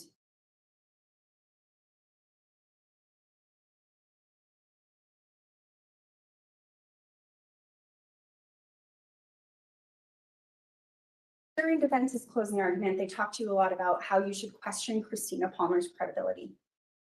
As at some point she used the word false memories. On the stand, what she said was that her logic fills in the gaps, and that you can't trust whether it was a real memory or something that she saw in the news or something like that. But Detective Houston and Ms. Palmer both stated that in that interview, she pointed out when she wasn't sure. She pointed out when it could have been from the news. She pointed out when she wasn't 100% sure. But when she was on the stand and asked whether or not her memory of the defendant telling her he had killed somebody by strangulation, accidental or not, she said, I'm 100% clear. She used that other language that it's seared in her mind. She talked about how it's a video replay in her head. That's not because of marijuana use. That's not anything that was filled in. There was also, when Christina Palmer was on there, talk about whether or not the news, may have influenced. Her interview with the FBI that you heard about and her interview over the phone with Detective Houston happened before Kara's body was even found, before she was found in trash bags, before she was found on top of a horse grave, before she was found buried on the defendant's property. She gave all of that information before law enforcement knew any of that, any of those things that were confirmed after Kara's body was exhumed. You can consider that the source of their knowledge. Those original statements, she had no source of knowledge other than the defendant telling her what he did.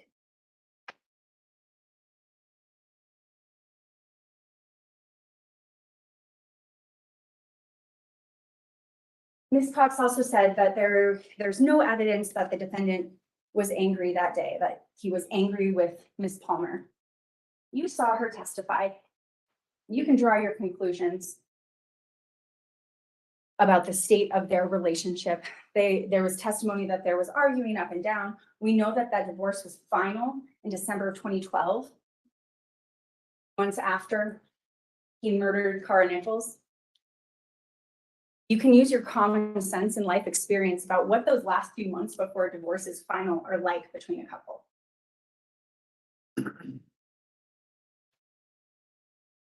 Defense also was talking about the timeline with the phone, that there was only a 13-minute window where Kara could have gotten into the defendant's car. They could have started any kind of sexual activity, that he strangled her and she died. But 13 minutes is not long enough. Dr. Kelly repeatedly said, 5 to 10 seconds. That's what it takes, 5 to 10 seconds. And then additional time after a point of unconsciousness, generally. Not 20 minutes, not even 5 minutes like Christina Palmer said she experienced, 5 to 10 seconds. They want you to believe 13 minutes is not enough. It's more than enough.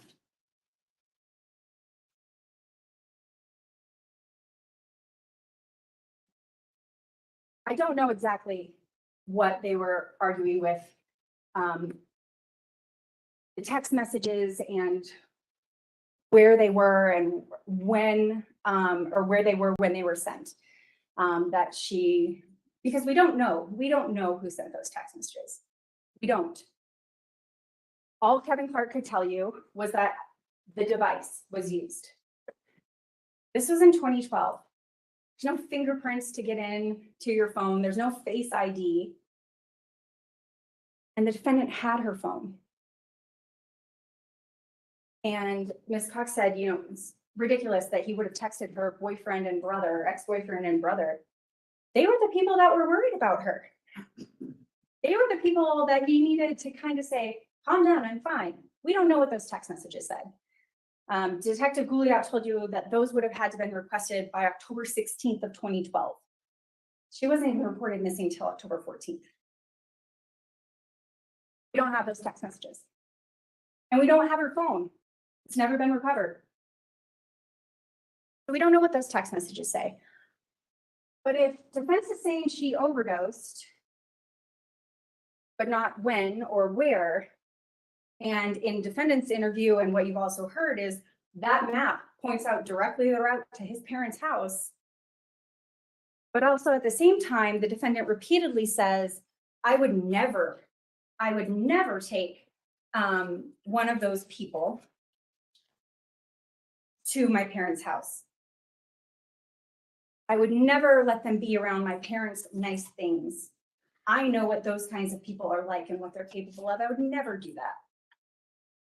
So if she's still alive and they have plans to apparently go do drugs or whatever together, why is he taking her back to his house? Why? Because she's dead and he's going to bury her. That's why.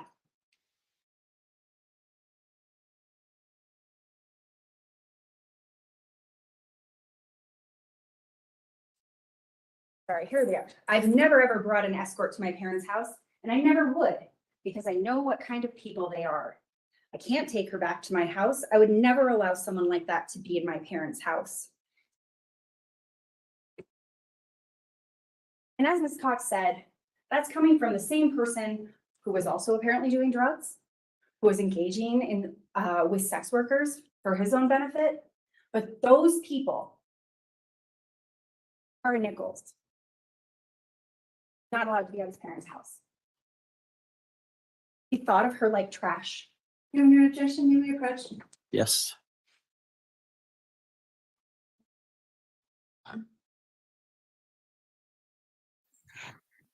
They're nearly finished. There's not much left here now. Then they'll get. Oh, she's not looking impressed.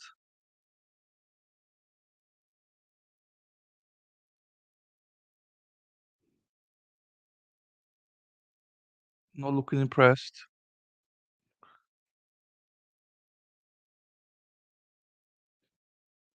Overruled. Thought of her like trash. Her like trash. Disposed of her like trash. In garbage bags. That had died on his property.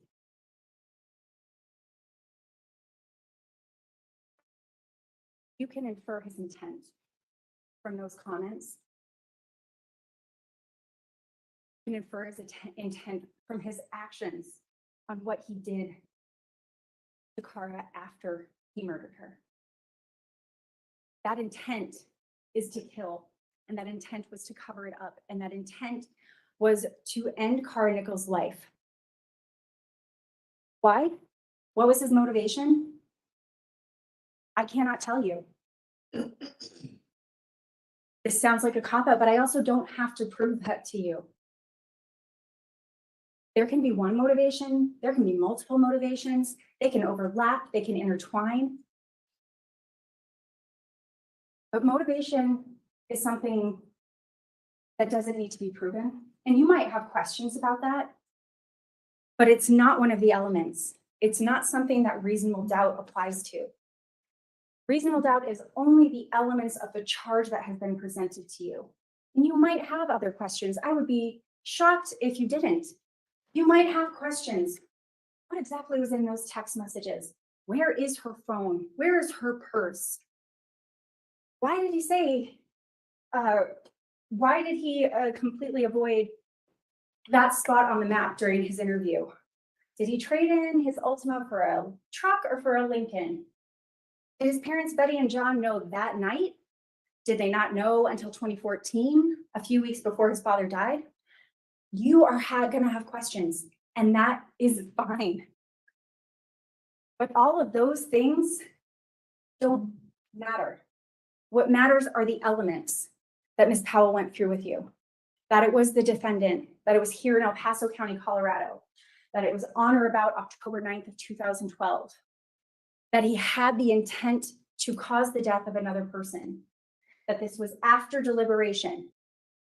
After deliberation is defined for you in the instructions. There's no time limit. There's no plan that has to be made. It has to be reflection and judgment. And that's what he was reflecting on when he was applying pressure to Kara's neck. This wasn't like with Christina. And that's what Ms. Cox said, that during his, that the strangulation with Christina Palmer, that the purpose there was for sex. And she never went unconscious.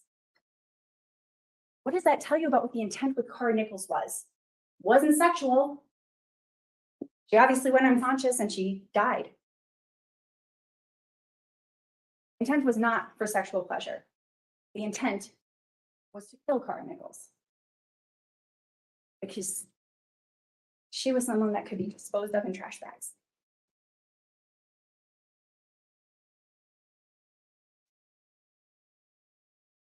Instructions tell you exactly what you can and cannot consider when you're making your deliberations. What you can consider is evidence. Evidence comes from the witness stand. Evidence comes from his binders of photographs. Evidence comes in this box of evidence that was tested. Because Detective Gould told you how hard she worked, how hard she tracked down every single lead, how she is still here 10 years after she had the case, and she's not even a sworn deputy anymore. This was an incredibly thorough and lengthy investigation. And this is the evidence. What I'm telling you right now, not evidence. What I'm telling you is my interpretation of the evidence in a way that maybe is helpful. What defense said in their opening statement, that you're going to hear evidence that they did drugs together. You're going to hear that it was an overdose. You're going to hear that he panicked.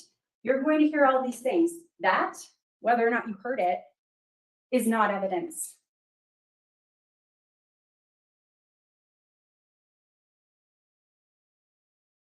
Thank you for your time and attention over the last 2 weeks.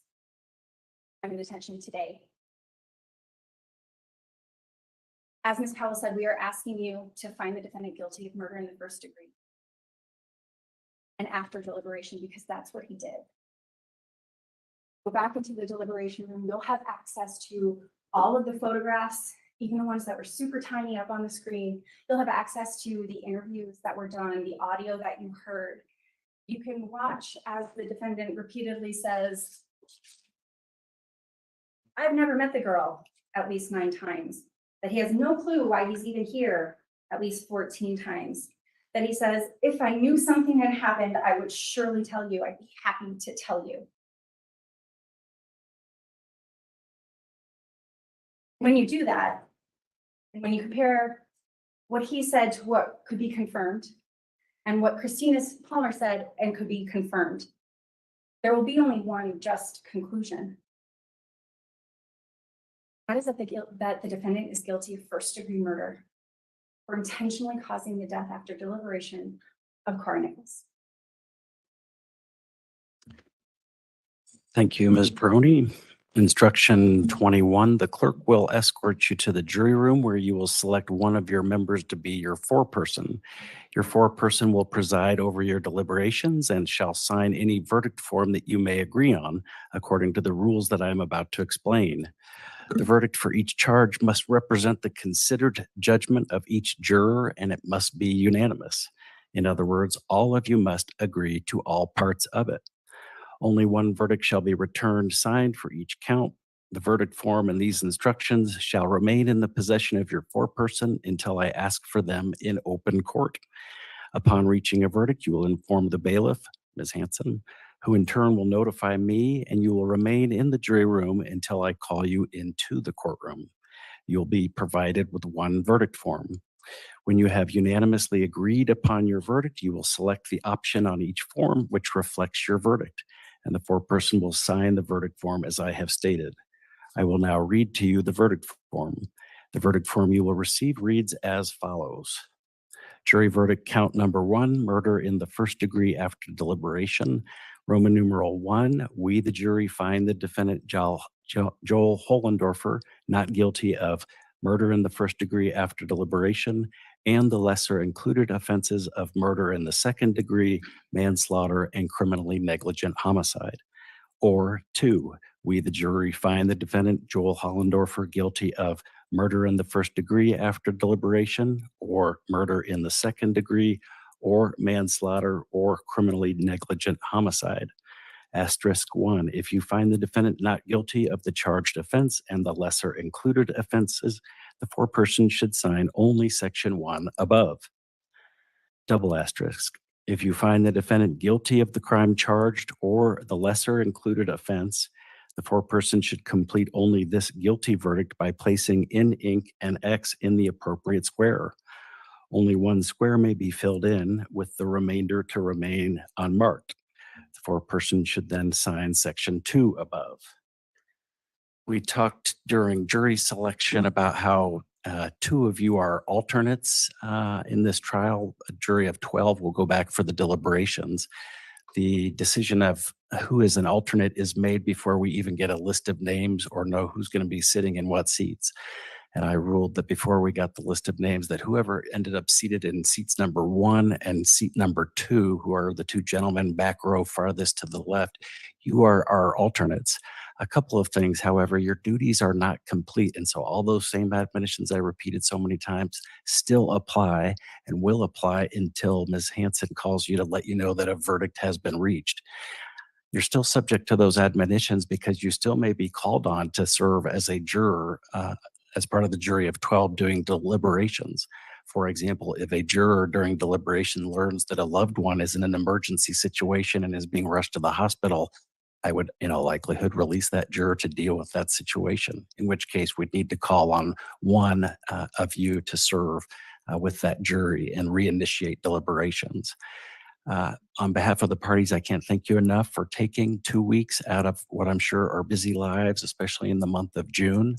But I very much appreciate your service. When you go back into the jury room, you'll be able to grab your belongings, any notebook that you have, and you'll be able to say a quick goodbye to the rest of the jury. But of course, you can't say anything to them or talk to them about it. But when you go home tonight, until you hear from Ms. Hanson, you just can't talk about the case. Don't do any independent research. Don't drive anywhere. And then near the locations. And then Ms. Hanson will also get the best phone number she could reach you at in the event we need to call on you in an emergency situation. Okay? Really appreciate your help. Ms. Hanson? Do you solemnly swear or affirm under penalty of law that you will keep this jury together in some private and convenient place, that you will not interrupt them nor allow anyone else to interrupt them during their deliberations, and that you will bring them back into the courtroom for announcement of the verdict when it is reached?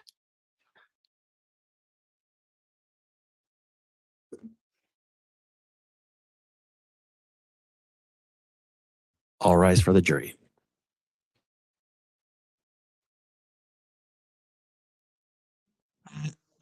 Jung Shelley, Brian Kohlberger. He brought me into it, and then I watched Alex Murdoch, and I continue from there. I hate that, Shelley, yeah.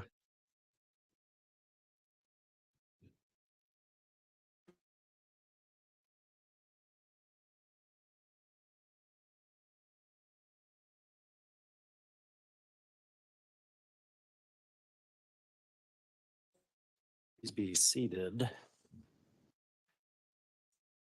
The jury has left. And let's make sure we have all of the correct exhibits going back to the jury. I have A up here.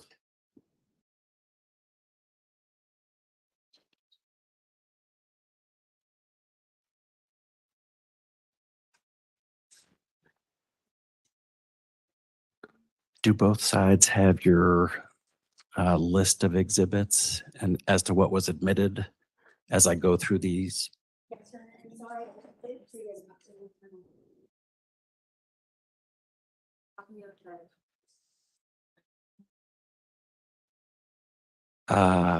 Well, sure. if you don't need it.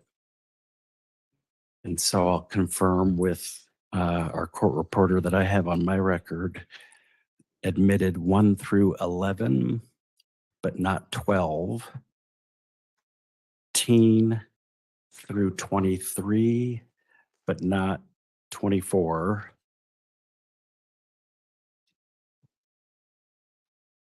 5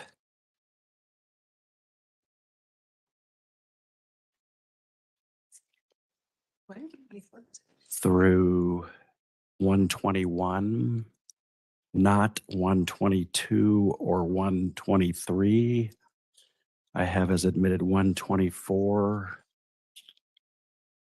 through 142, not 143, not, and then I have as admitted 144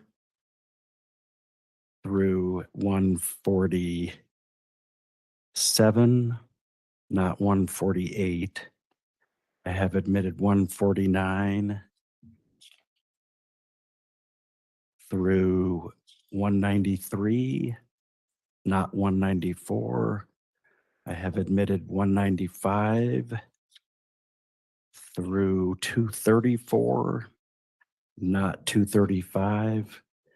Have as admitted 236 through 251, along with Defense Exhibit A, which again is up here at the bench. Do the people think I have an accurate account? I don't, Your Honor. I know there was argument about Exhibit 24, but the court did find that it was relevant and that helpful to the jury, and over the defense's objection, the court did admit Exhibit 24. That is accurate. 24, I know we have a list as well, but. Evans. Point. report. Oh, PowerPoint. And then exhibits 1.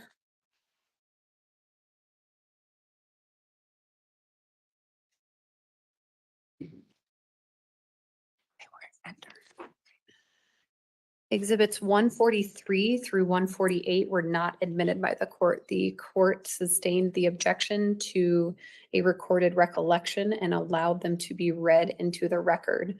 Those are the day planner pages from Betty Hollendorfer. If I said they were admitted, I had them as not admitted. So 143 through 147 I had as not admitted. And that would just be through 148, Your Honor. All of those were not. Yes, admitted. I do have that. Okay. And then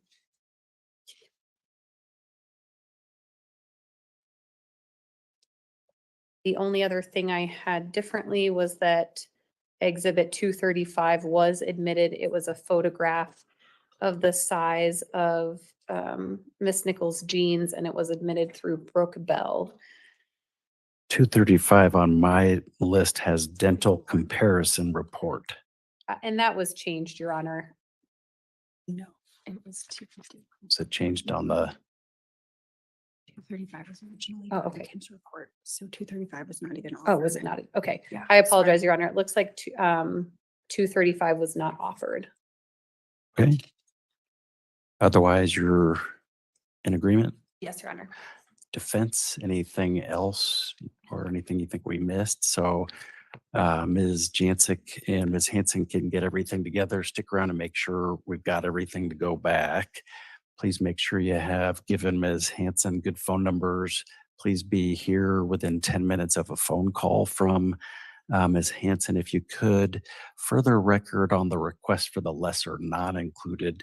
I did a little bit of more research on the break and read language through the case law that essentially speaks to the holding that is essential to that line of cases, that a lesser non-included may be given if there's evidence that would support that lesser non-included and the charge defense is still in existence. And since I dismissed that count, I'm finding that the lesser non-included request is not contemplated by the case law. So that's the other basis for that ruling. Other than that, anything else from the people? Not at this time. Thank you, Your Honor. And anything else from the defense?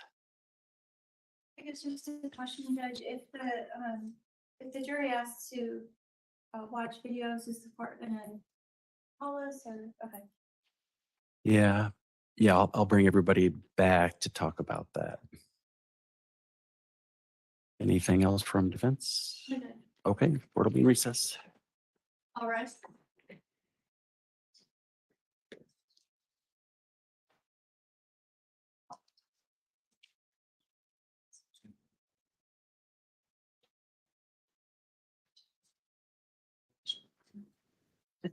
Hi, Mickey.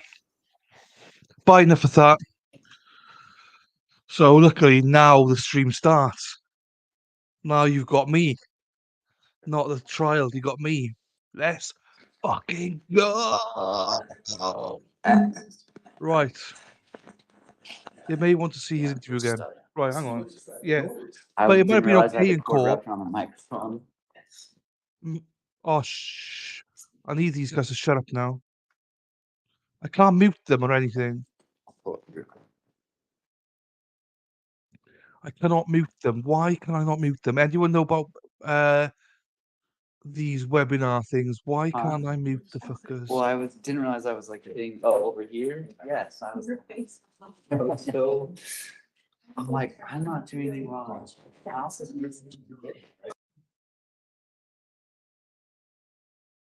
Oh, there we are. They've done it. They've done it. Right. I will put this on screen too in a second. Let me get it. Lots of people here. I've seen Cunt Chops. Where are you, Shelley? Do you know Broken Breaker? I do not know him. Idea, do a watch party with National Lampoon's European Vacation. I don't think I'm allowed to. Or I could do it on Discord, I suppose. Total Hell, say wrong and right about how they portray the Europe.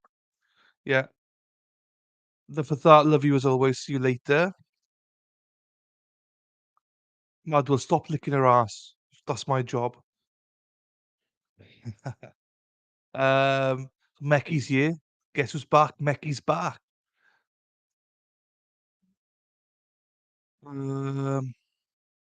Yes, right. I can take the headphones off because we're not watching that. I'm gonna give it. Gonna give it a little bit here now. 5-10 minutes.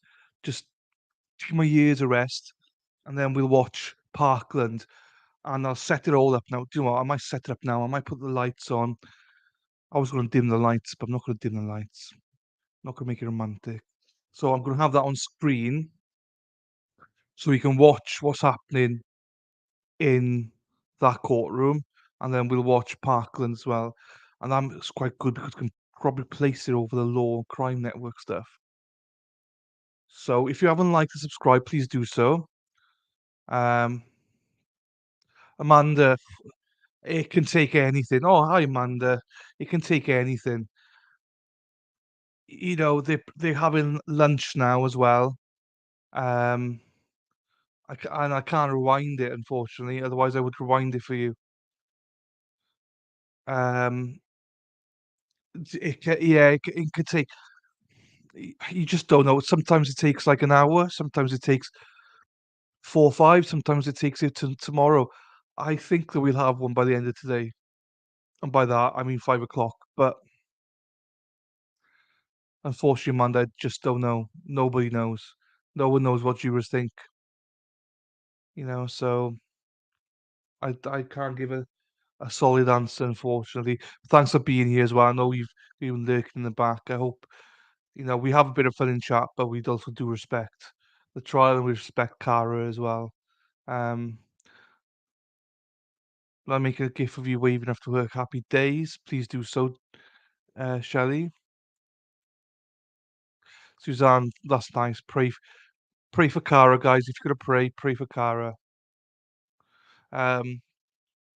Right, bear with me then. I'm gonna set up now then. So entertain yourselves for a second. I'm still here. I'm still setting up. I'm gonna close the curtains. I close my eyes. And you relax. That's not meant to happen. Oh, fuck. That hurt as well. Right. I close my eyes and they are burning up. Something about this thing. Oops.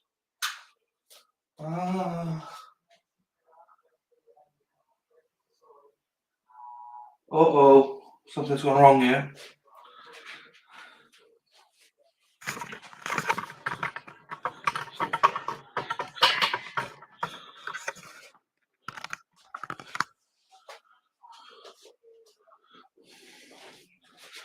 Oh, you and me were meant to be something. Why the?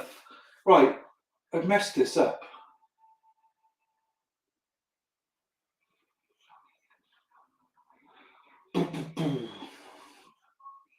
I don't want to start a test. You're connected to a new audio device. I'm not.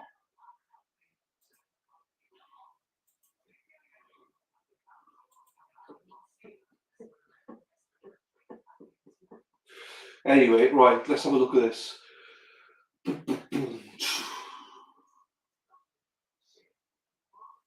Hey, Amanda, she's not a bad person whatsoever.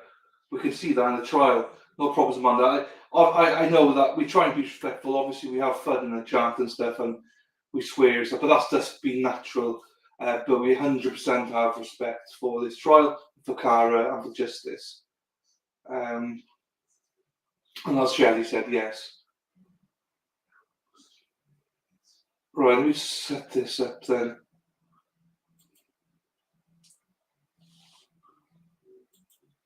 Oh,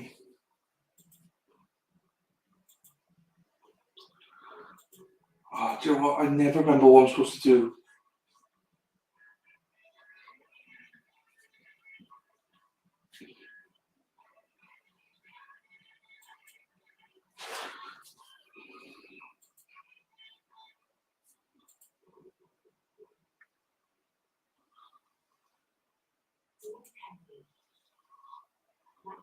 What's that one then, Logie?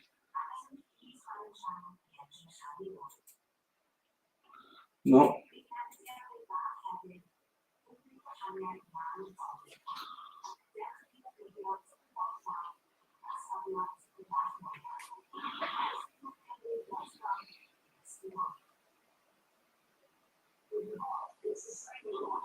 People will say that. Yeah, it's going to be live. It's going to be live. But I need to be sensible as well, because we have got two trials here.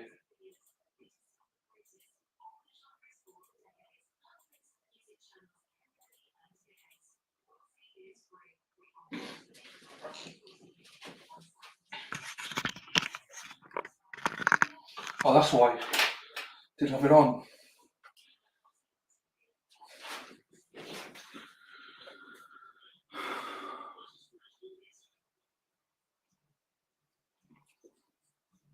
Right, hang on. Right, hang on a minute here. I got too many people asking questions.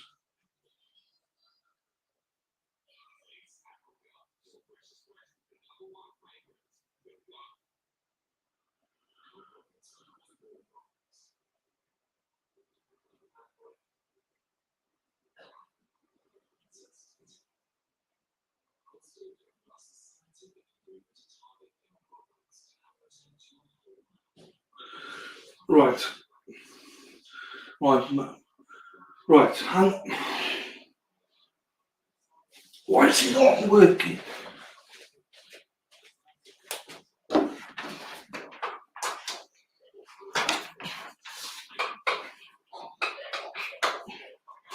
Right.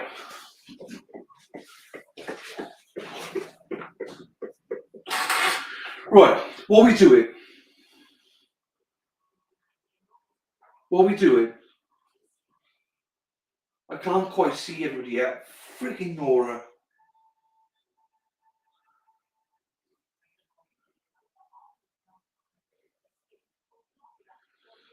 Oh my days, this is a nightmare. Right. What do you want me to do? Right. I'm going to put a poll up in a second to see. do you want me to stick with this and just have this as live all the time? Or, right, I'm going to do the poll now. I'm going to do the poll. Or, right, let's do the poll. Let's do the poll. Let's do the poll.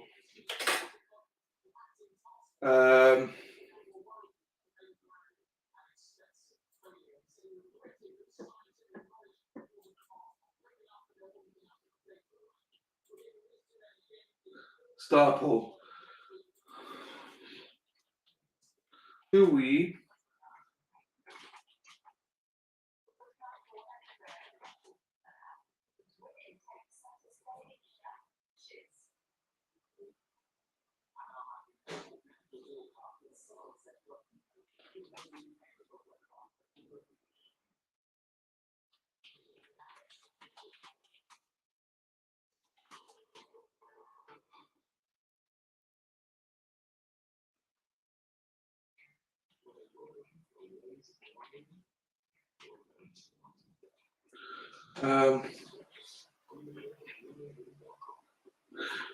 what do we say, Shelley?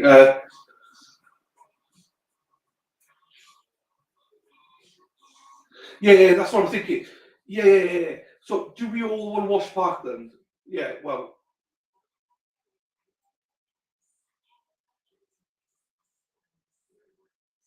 That was my question. What are we doing? That's what I'm trying. Right. Bear with me. I'm trying to fix this.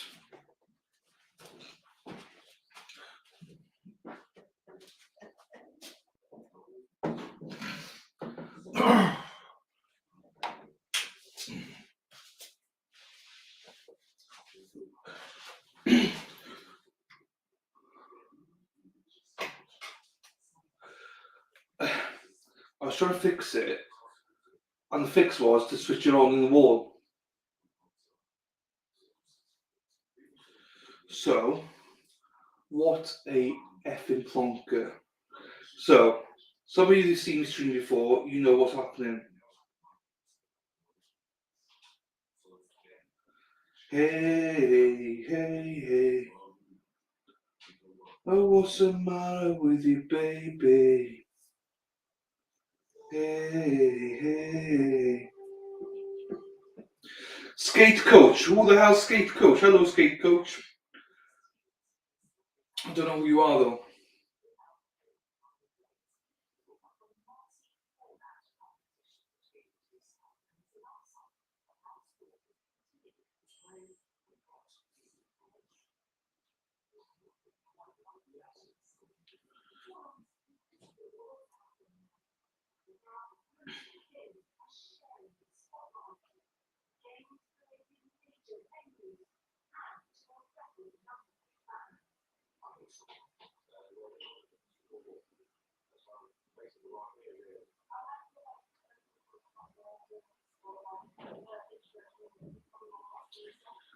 Okay. I think I got it.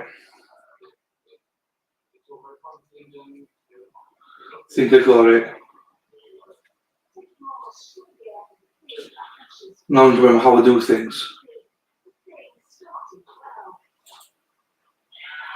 Extra camera.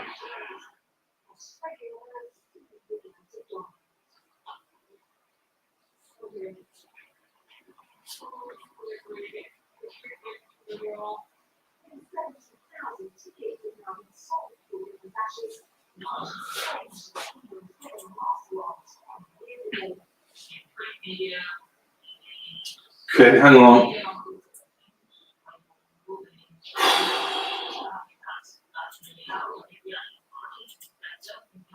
Oh, we'll get it set up now. Hey. Nothing matter what you say. Hey. What don't matter what you hey. Baby. Ooh ah. Ooh ah. Ooh ah. Ooh ah. Baby. Ooh ah. Ooh ah. Ooh ah. Ooh ah, baby. We love you, baby. We love you, baby. Maybe. Oh, hello, gorgeous attorney. She's here. I'm going to take it back a little bit. Right, hang on a second. Repose it. Hey, baby, playback speed. We're only about an hour and 40 minutes behind. Hey. Hey, hey, hey. Hey, hey, hey. Hey. Hey, hey, hey. Hey, hey, hey. Hey, hey, hey. Hey, hey. Hey, hey, hey. Hey, hey, hey. Hey, hey, hey. Hey, hey, hey, hey, hey, hey. Hey, hey, hey, hey. Hey, hey, hey, hey, hey. Right. What? Now I need to move the other one now.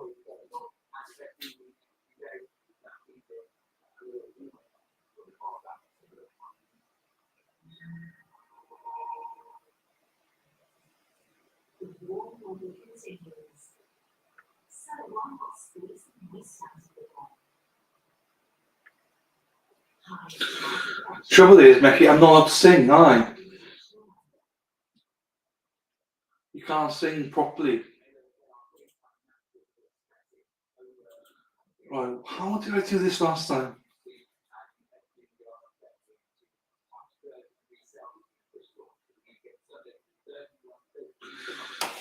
Oh, do you know what? I'm glad you told me about her. She's an absolute bitch. Fucking doesn't stop talking, man. But she's doing alright, she's keeping her own. She loves to be called a cunt. I just couldn't believe it when she told me that.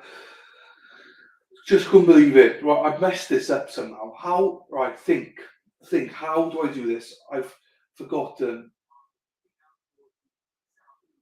I have forgotten how to do this. I'm streaming onto my TV, which my camera is picking up, but I want my camera to pick up the other trial. I don't want it to pick up this trial.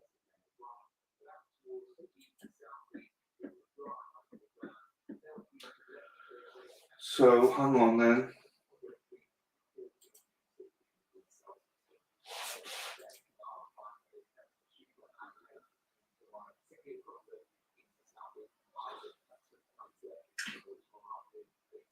But how does that not work? My mind's gone off here. How did I do it last time, everyone? Mad Woolly bitch. How did I do it? Spider Girl. How did I do it last time? Why am I asking Mad World? Why am I asking Mad World? She's fucking clueless. I want Spider Girl. You're the one. Spider, you're the one that I want. You are the one I want. Ooh, ooh, ooh. Honey. You, David. So everyone has their own sticker here, David. You know? I did, Shelley. I did. I don't remember how I did it, though. Let me take this one off then. Remove. Right. So I put my camera on.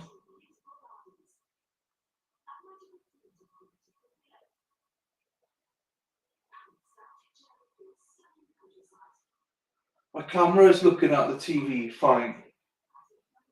You, David, yes. It's personalised. Erin has about 10, Lefty has a couple, and that's about it.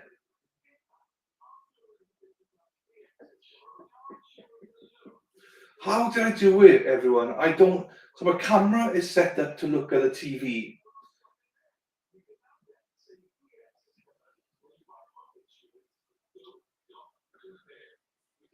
But this is annoying me because we did it for the Travis trial.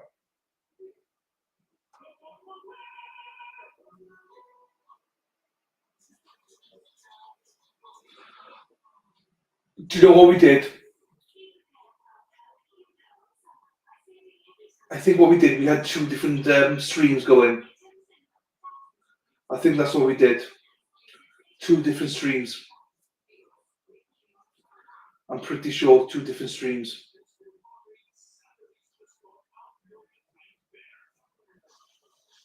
It must have been 2 different streams. Yeah, she's gone to the town shopping. I don't know what for. She said she needed a new vibrator or something. So I don't know. Just we didn't ask too many questions then. Do you know what I mean? Just in case.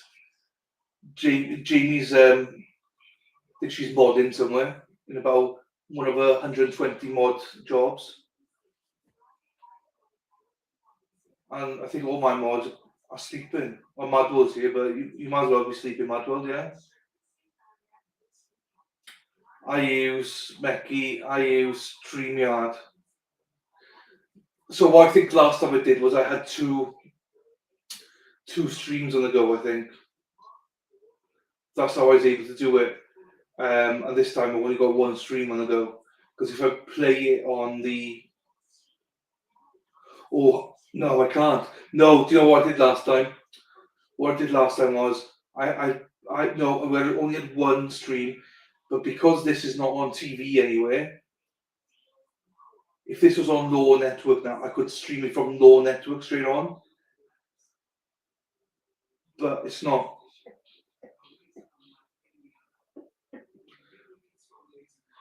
Yeah. So the problem I got is I can't do that one. If I add that to stream, I can only add 1 thing to stream. And it's that. My TV then.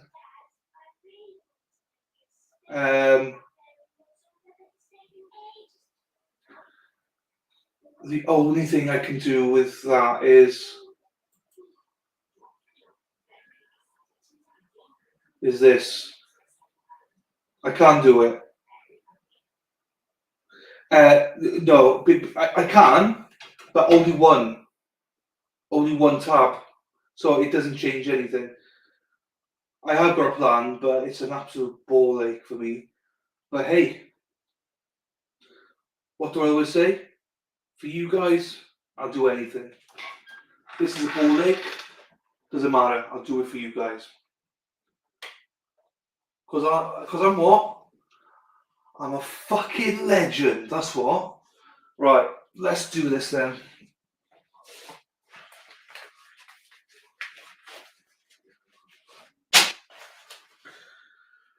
Oh, you don't get this service off everywhere. Do you know what I mean? You'd think the mods would have told me about this, you know? But no. Sort it out yourself, as always.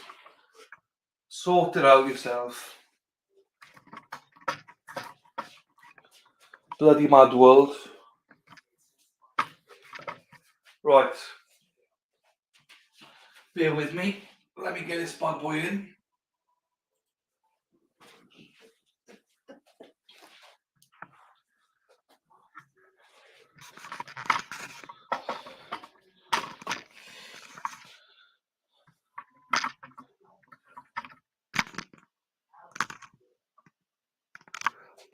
Oh, excusez-moi.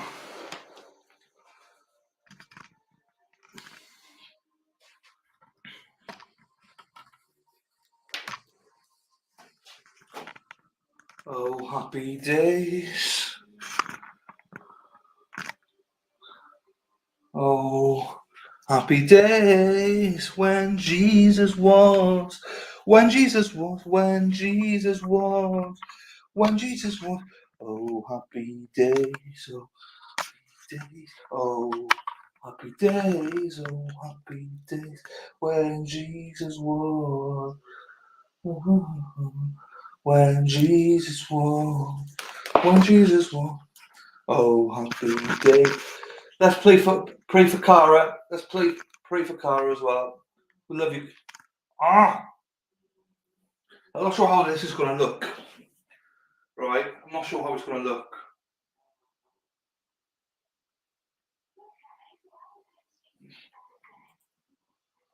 Let's see how this looks.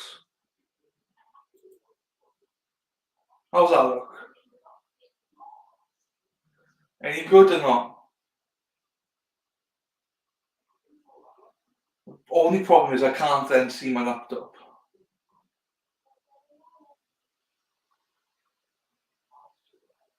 What are we thinking, Neki Teki? What are we thinking, you know? Shelley! Look at you, Shell. Thank you so much, Shelley, for that. I really appreciate you. Look at Shelley. She's a babe, isn't she? She is a babe. Thank you so much, Shelley. As always, you're way too generous. Shelley, get your ass into Discord. Because you're going to love it. We've got documents up. We've got videos up. We've got everything up now. We're starting to, you're going to love Discord. Get your ass in there. Link is in. If you need a link, Spider Girl's going to sort you out. But please get your ass into Discord. You only just press the link and you're straight into Discord. It looks confusing, but it's not. You're going to love it. It's your part of the world. So please do it. And Shelley, again, you're way too generous to me, Shelley. Way too generous. Thank you so much. Do you know what I mean? I don't deserve you, Shelley, honestly. Thank you so much for that. I'll take this one down as well. Yes, John. Yeah, Shelley. If you become a member, you get into. So all you need to do is become a member of the lowest one, the blue wenches, and then you become a member. Shelley, you need, honestly, we're all saying, how do we get Shelley to Discord? How do we get Shelley to Discord? Most people are there now. Get your ass in there, click it. Spider Girl, if you're around, we need to get Shelley into Discord. Everyone just keeps asking about you, so we need to get you there with all documents and everything. It's really, really simplistic. I can even do it, so if I can, anyone can. We need to sort you out, though. So there's that there.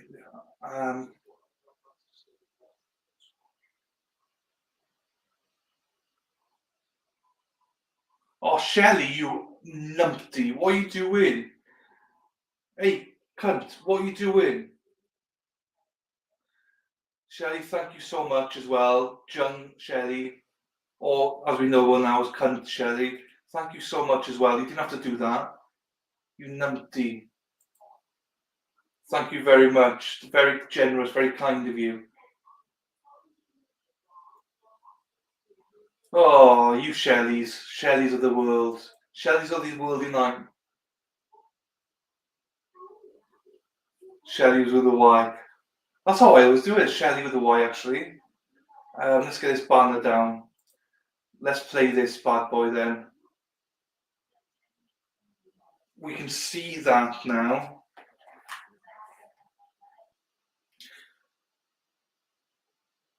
And what I will do as well, hopefully, is play it.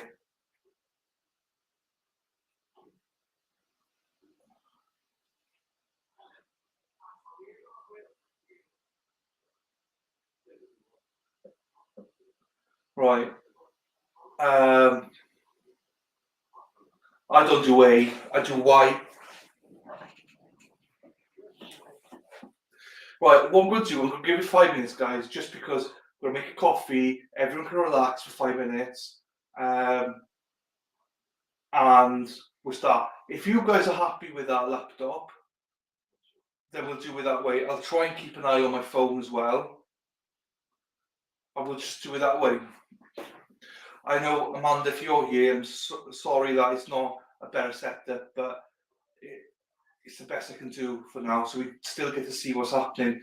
Once we see people coming on screen, we will. So just explain to people,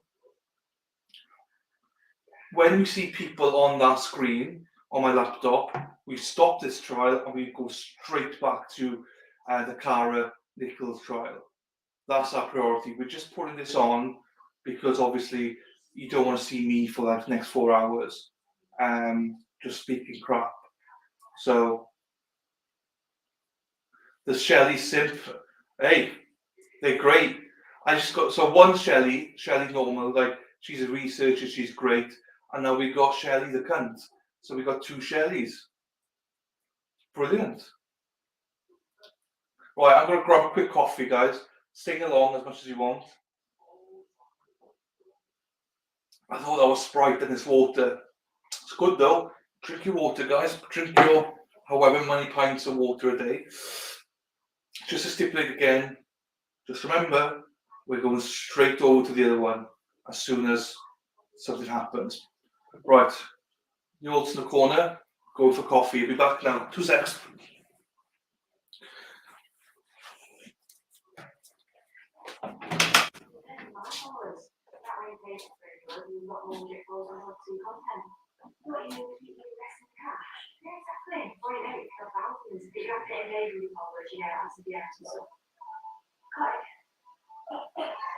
You need to actual hold heading start.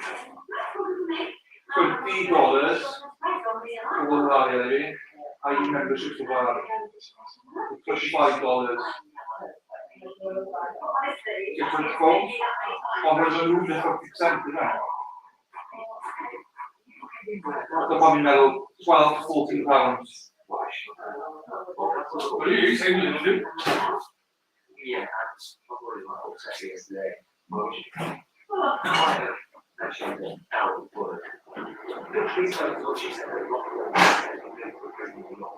Yeah, absolutely.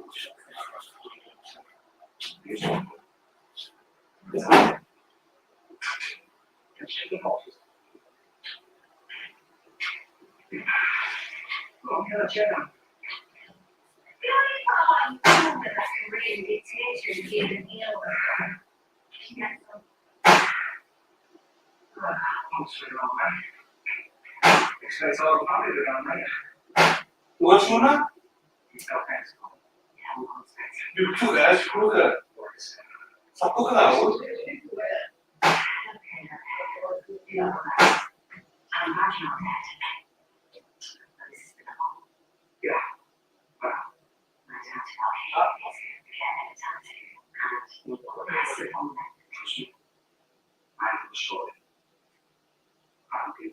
I'm forward now. So you see definitely what I did. Okay, with the Oh, hey, my friend. Well, you know, if you keep your head down and so I didn't even look. Basically just stop being you. And look at this is when I made mistakes there. So try and get that memory like you. So you must know.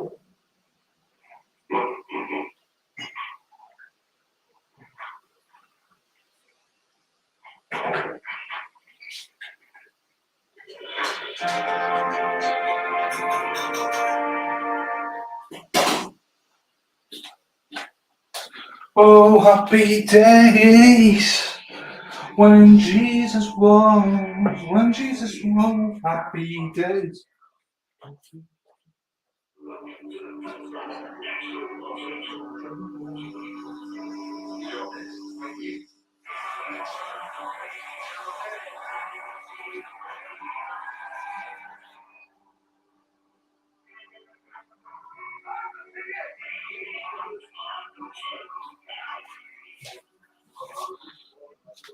Oh.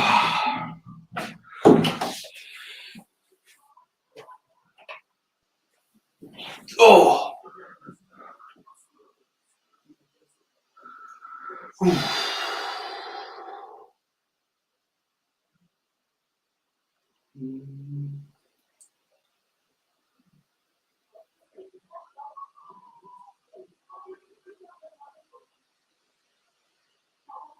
I am feral. I am.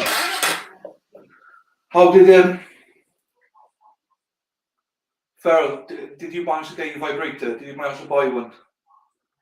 And if you did, what size did you get? I'm not sure what size vibrators women get. So let us know which size you got.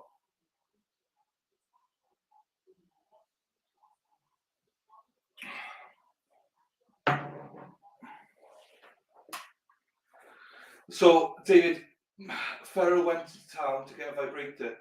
So I'm just intrigued to see what colour, what size, what did she get? I don't know. Just intrigued. What? Unless I misheard.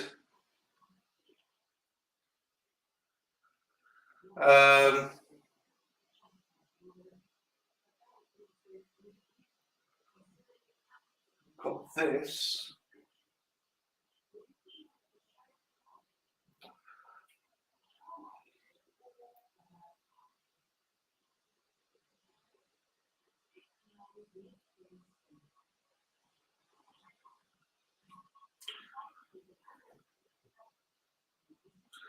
Right, how is that? Is that better?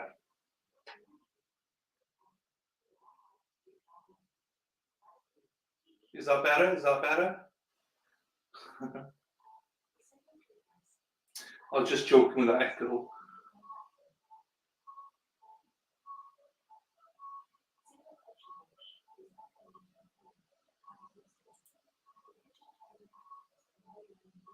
Oh no.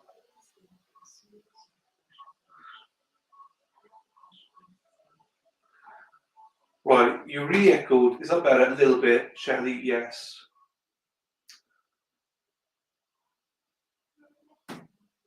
Why was I echoed though? I don't understand why I'm echoing. The TV's off.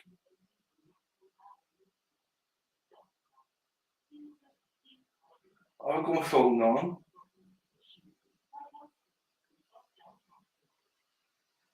I don't get it. I don't understand why I'm echoing.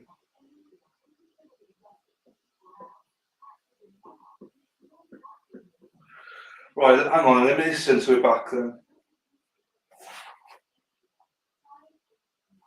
There will be an echo here because I'm listening to it.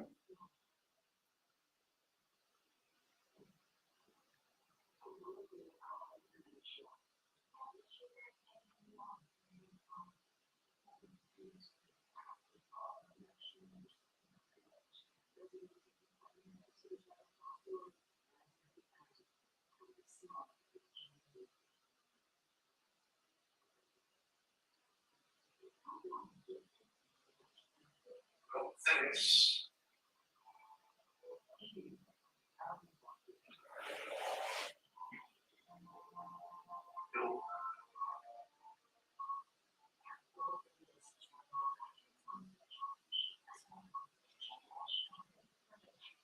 Why would I echo though? I don't understand why I'm echoing. The TV's off. Yeah, I might be in the can, yeah. I've got my phone on. Let's try this one then. I don't get it. I don't understand why. Let's try this one then. I don't get it. I don't understand why. Right, we play with settings. Fuck.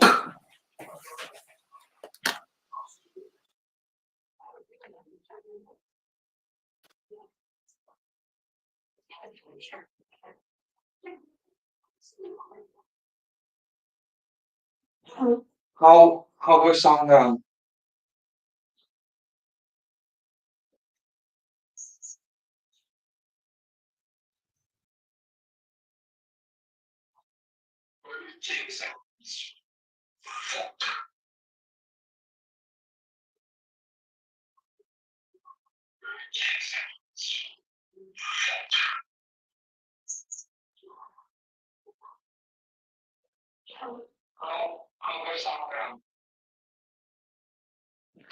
How am I? How am I? Do I sound okay? I've changed a little bit, you know. Oh, yeah, how am I doing now? 1, 2, 3, 1, 2, 3. Am I doing okay? 1, 2, 3, 1, 2, 3.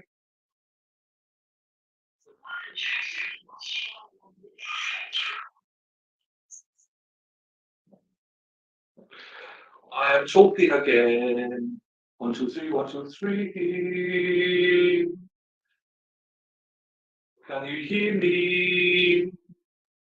Better-ish, it's not good enough though, is it? How's this? How's this? Biker. Biker. Biker. Biker. Biker. Biker. Biker. Oh, yeah. So it's not good. Ah.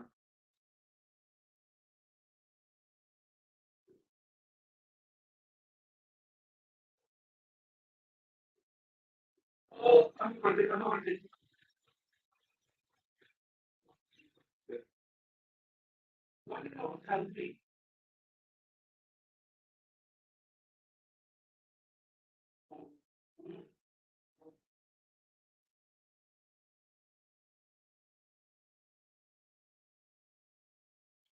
No, hello.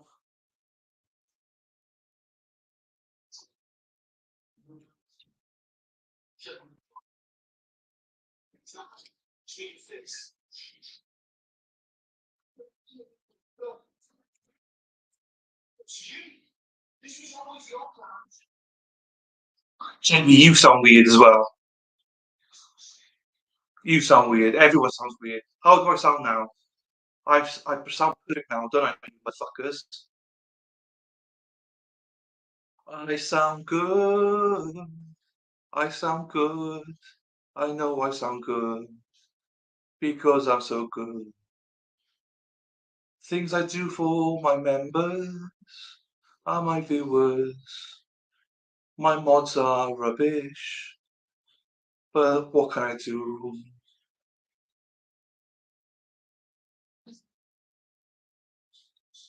I don't know what. How does this audio sound, Jamie? Yeah, mad. Well, fuck you. I sound alright now, surely. I sound alright now. Stop laughing at each other. What's wrong? Do I sound okay? M&S Law, there's nothing wrong. I think that, but no one's telling me if my audio is okay. What happened was I put the second camera in and discontinued the mic and switched me to another mic. Happy days, cunt. I'm glad you're here, cunt. No one's saying anything to me about my audio. It's much better now, thank you. So what I was asking earlier on, Farah, was which vibrator did you buy, what colour and what size? That's all I asked. That's all I asked you. I did fix it. It was my second camera. It was just my second camera. But thank you, Farrell. It was as soon as you put the second camera in, it changes all the audios.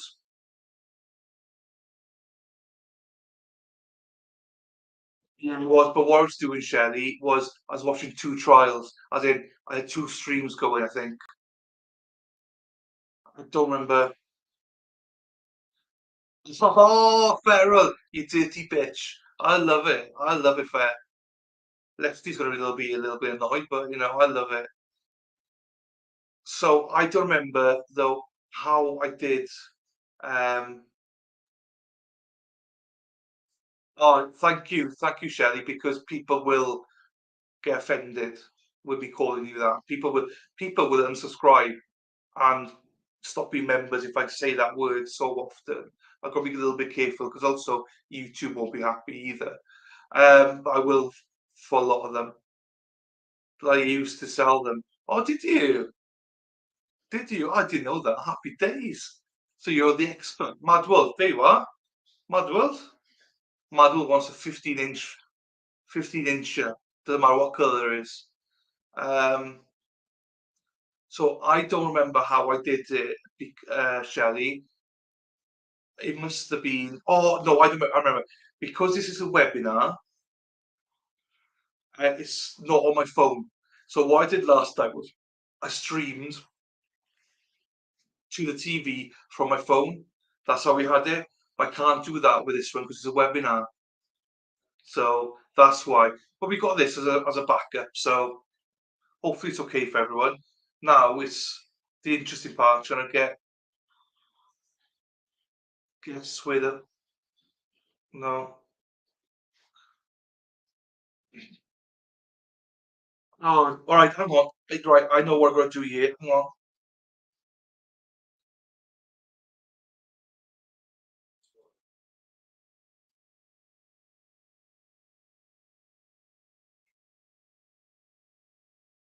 Oh my days, I got to do two things here.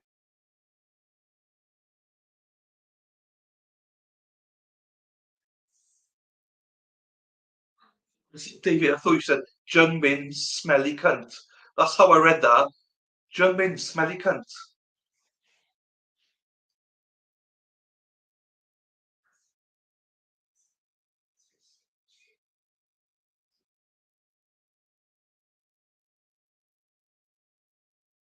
Oh,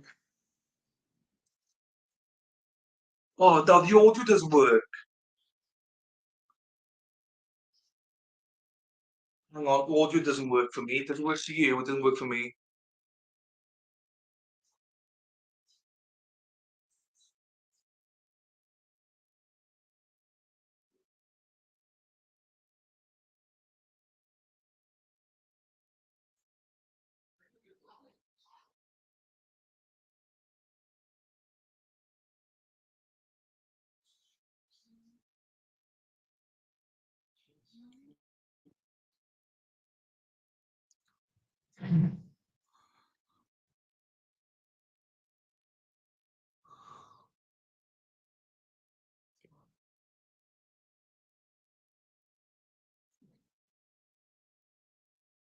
Can anyone hear what's going on?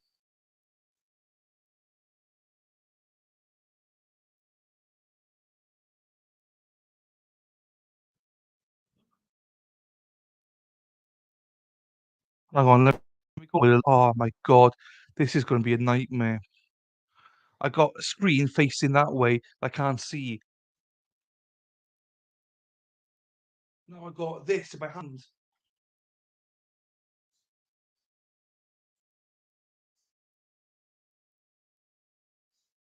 So it was very difficult.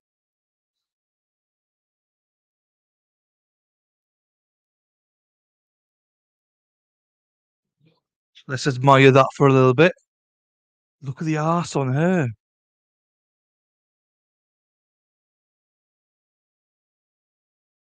That's fine, Shelley. It's a shame of that, you know.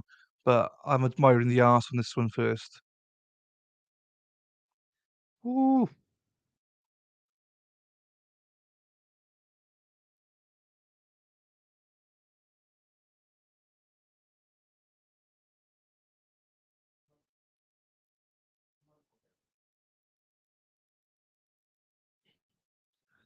Yeah, I heard it explode as well. That's sickening, isn't it?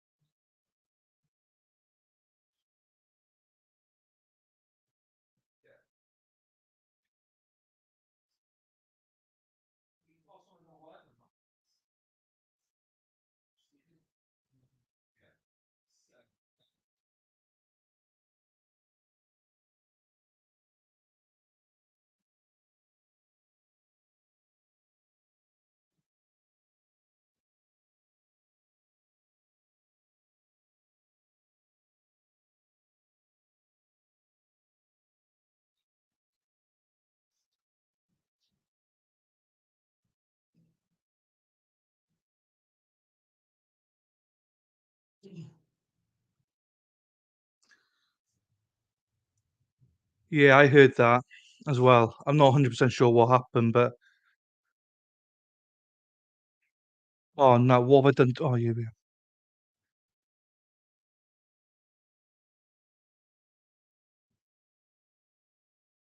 I mean, yeah, I wouldn't personally go on a sub, but all right, Lefty, how we doing, sir? Hope you're well. Right, so you might need to move your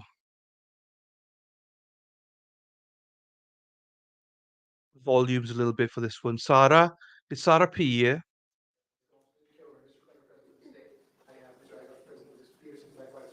We're outside the presence of the jury. Say anything you need to address before we reasonably defend the presentation. No. Defense, anything you need to address. No, Your Honor. Please bring the truth. Well, now you do it when I bloody. I'll remove the subtitles up, that's all. She is gorgeous. I'm not the only one who thinks she's gorgeous.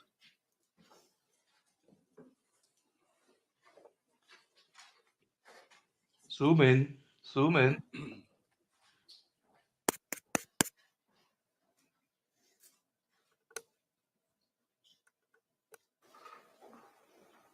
Oh, that's fine. Sarah, I worry about you sometimes. I just want to check in on you, see if you're okay and everything. That you're working, that's fine. Martha, what the hell was that?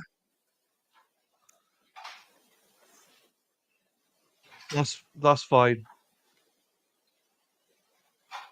Lovely to see you, Sarah. Because I didn't know you were working, but quiet, so I want to make sure. That was something not nice for my ears.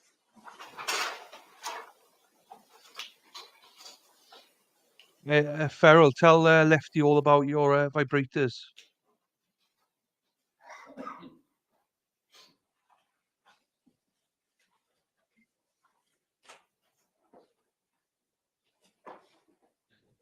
And Sarah, you might have heard me say cunt a lot of times. That's because of Shelley, Jungmin Shelley. So, sorry, Farrell.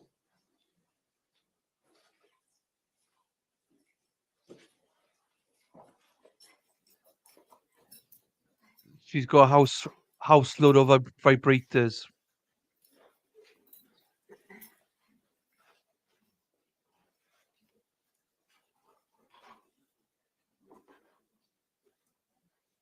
What are we doing, people? I got to stay on this one for a little bit because I want to change subtitles. Once the subtitles are changed, I'll put it back on my laptop.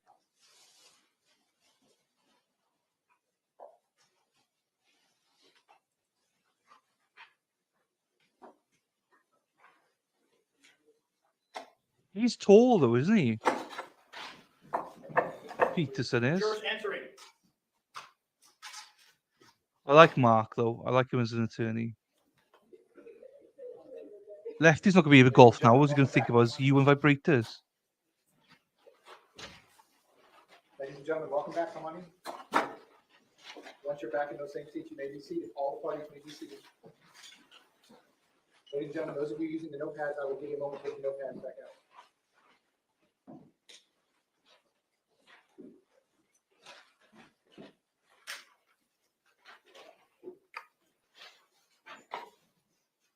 All right, ladies and gentlemen, I hope you had a nice evening yesterday evening, and I hope you enjoyed the time back at your normal lives this morning. When we pressed pause on the trial yesterday, we were in the middle of the defense presentation. We're going to resume at that point. Mr. Igarsh, when you are ready, you may call your next witness. Thank you, Your Honor. The defense calls Ruby Harris. Ruby Harris.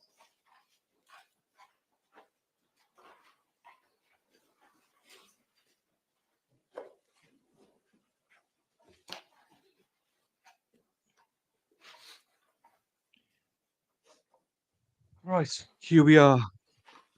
20 of us watching. That's all right. That's all right.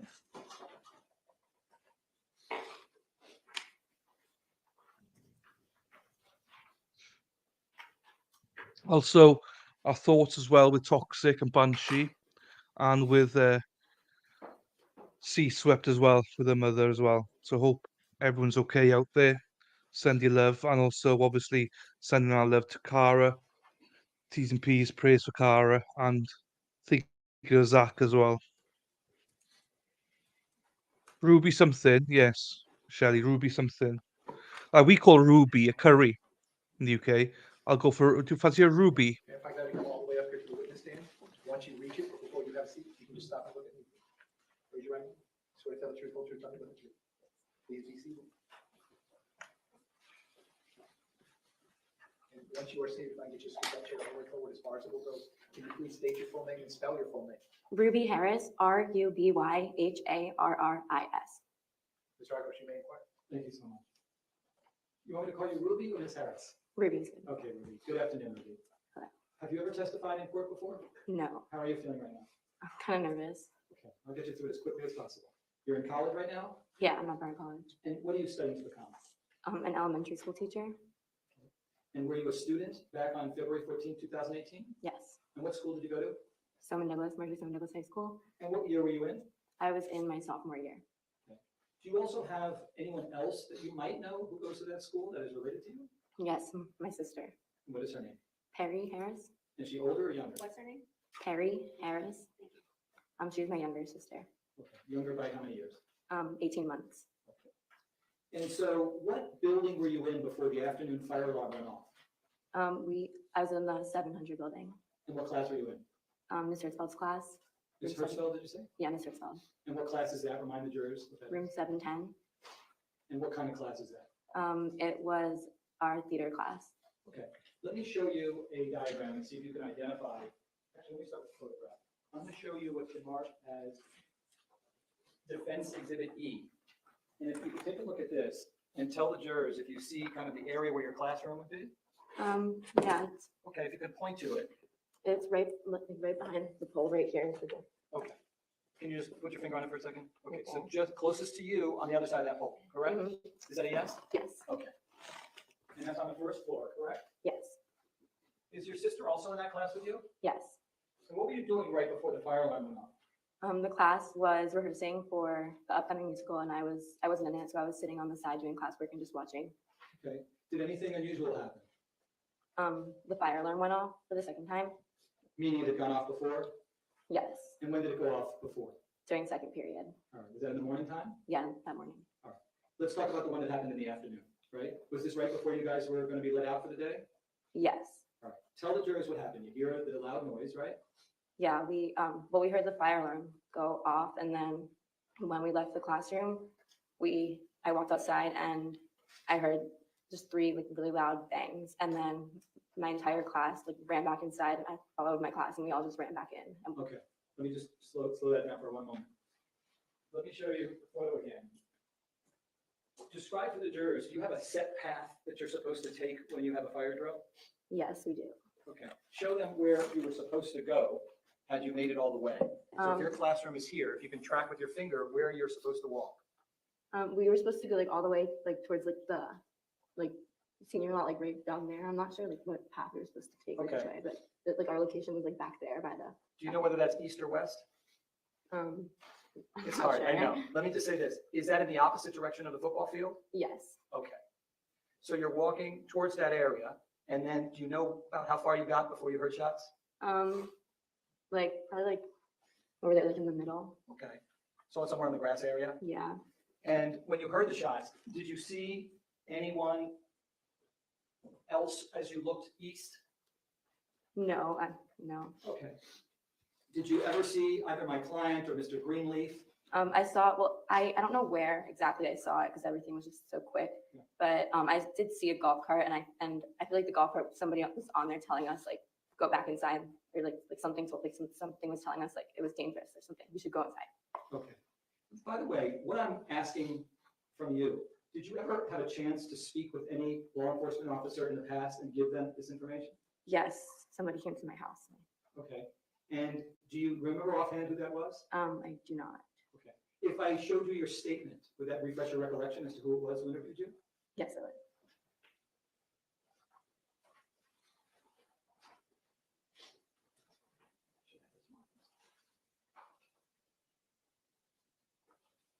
As she's marking that,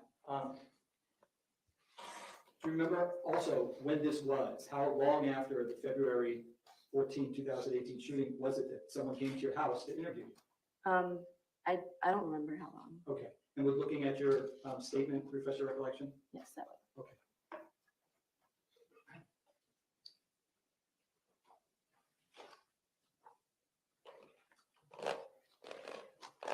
I'm going to show you what's been marked as Defense Exhibit M, which is the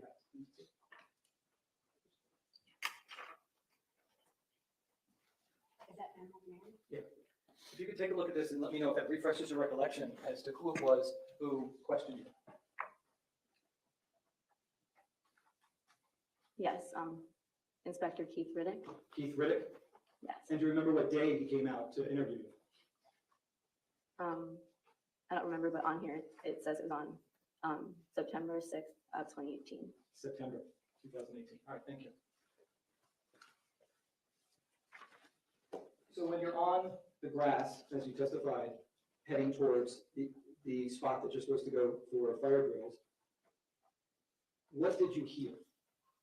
I just heard like loud bangs, like noises, like just loud, like boom, like Did you know what they were? No, I did not. About how many did you hear? I remember hearing 3. Okay. And as a result, what did you do when you heard those noises? We ran straight back into our classroom. And then what did you do? We went into the closet And then how long did you stay in the closet? for 2 hours, like around there. Okay. Let me just finish with a couple questions about the sound, okay?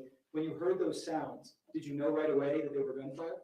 No, Did you know where they were coming from? no.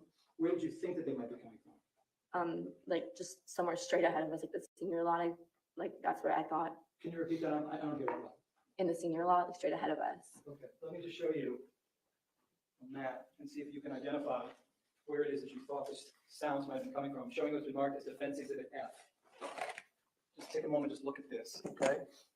This is the 700 building, that's the 1200 building, okay? Can you identify where it is that you thought the sounds may be coming from? Like here, like anywhere in like this area, like somewhere. Like I could have been anywhere. Okay. Over there. You can't narrow it down, can you? No, I just we didn't even know. And when you say here, it looked like, I don't know what words in your mouth, did it look like you were gesturing towards the senior lot? Yes. Up here, above the 13 building, is that where you were gesturing? Yes, like everywhere past like the senior lot. Could you swear it was in that area, or it could have been multiple other areas as well? I mean, we didn't know, but like it just sounded like it was coming straight ahead in the senior lots, like straight ahead of where we were. So that's what I thought. Did you ever think the sounds that you heard were contained in a particular building? No. Did you ever think that those sounds were coming from the 1200 building? No. I thank you for coming in. I wish you the very best in your profession. Okay, cross-examination, go ahead.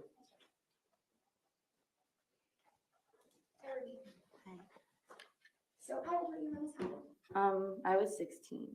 So you were 16 when you suddenly were put in a situation where you heard these sounds, correct? Can you explain for the jury how loud they were? It was very, very loud, like really loud, like maybe like sounded like a firework went off, but it was just like really loud. And you were able to determine in that moment that from the 700 building, you knew that the sounds were coming from in front of you, north of you, correct? Yes. And it was an African-American man that waved you to safety, correct? I think so. I don't remember fully. Would a copy of your statement help refresh your memory? Yes.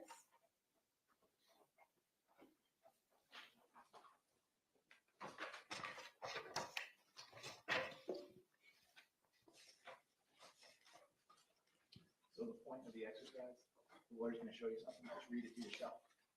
See if that refreshes your memory. Take as much time as you need. When you're done right now, you can look up, and I'm sure the lawyers will have more questions for you.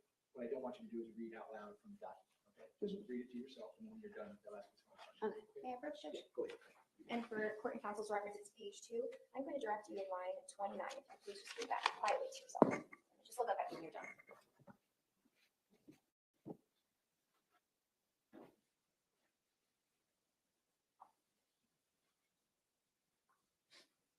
The line numbers are on the left. Can you show me where it is? No, it's okay. Here are the numbers. So if you look at line 29, Oh, okay. there you go. Um, Just read it to yourself. Yeah. Oh, so I don't know who it was, but I just thought I saw somebody, like I thought I saw an African-American man on a golf cart. That's what I thought I saw, but I don't know where. I just remember seeing that. Do you remember while you were at school ever meeting a man by the name of Mr. Greenleaf? Like during assemblies, yeah. Okay. The person that waved you to safety was not the man sitting at that table, correct? I don't know. I don't think so. Now, the sounds, you said they were coming from the senior lot. Is the senior lot parallel to the 1200 building? Yes. Okay.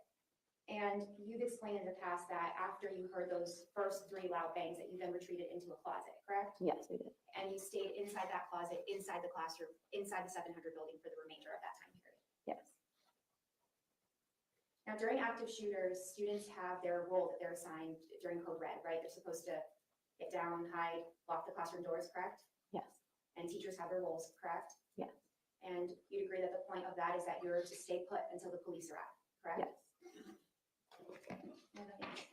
Based on that, you read this one, yeah. Go ahead. The prosecutor asked you if the lot, the senior lot that you were referring to runs parallel to the 1200 building, right? Does it also run parallel to the 13 building? And you were pointing up here, correct? Yes. All right. And is that north of the 1300 building? Yes. This senior parking lot, how would you describe it? Would it be a small No, lot? it's very, very, very big. It's pretty big. And does it also extend all the way around and in front of building 800? Yeah. Okay. And the area that you were indicating earlier was to the north or up on top of the 1300 building, correct? Yes, just And- everywhere like straight ahead of where we were. Like could have been anywhere north of us. Okay, thank you. Based on that, you recross? Mr. Eyewash is the witness excused? Yes. You may step down. Thank you very much. While she is doing that, defense, you may call your next witness. The defense next calls Harry Harris. Harry Harris.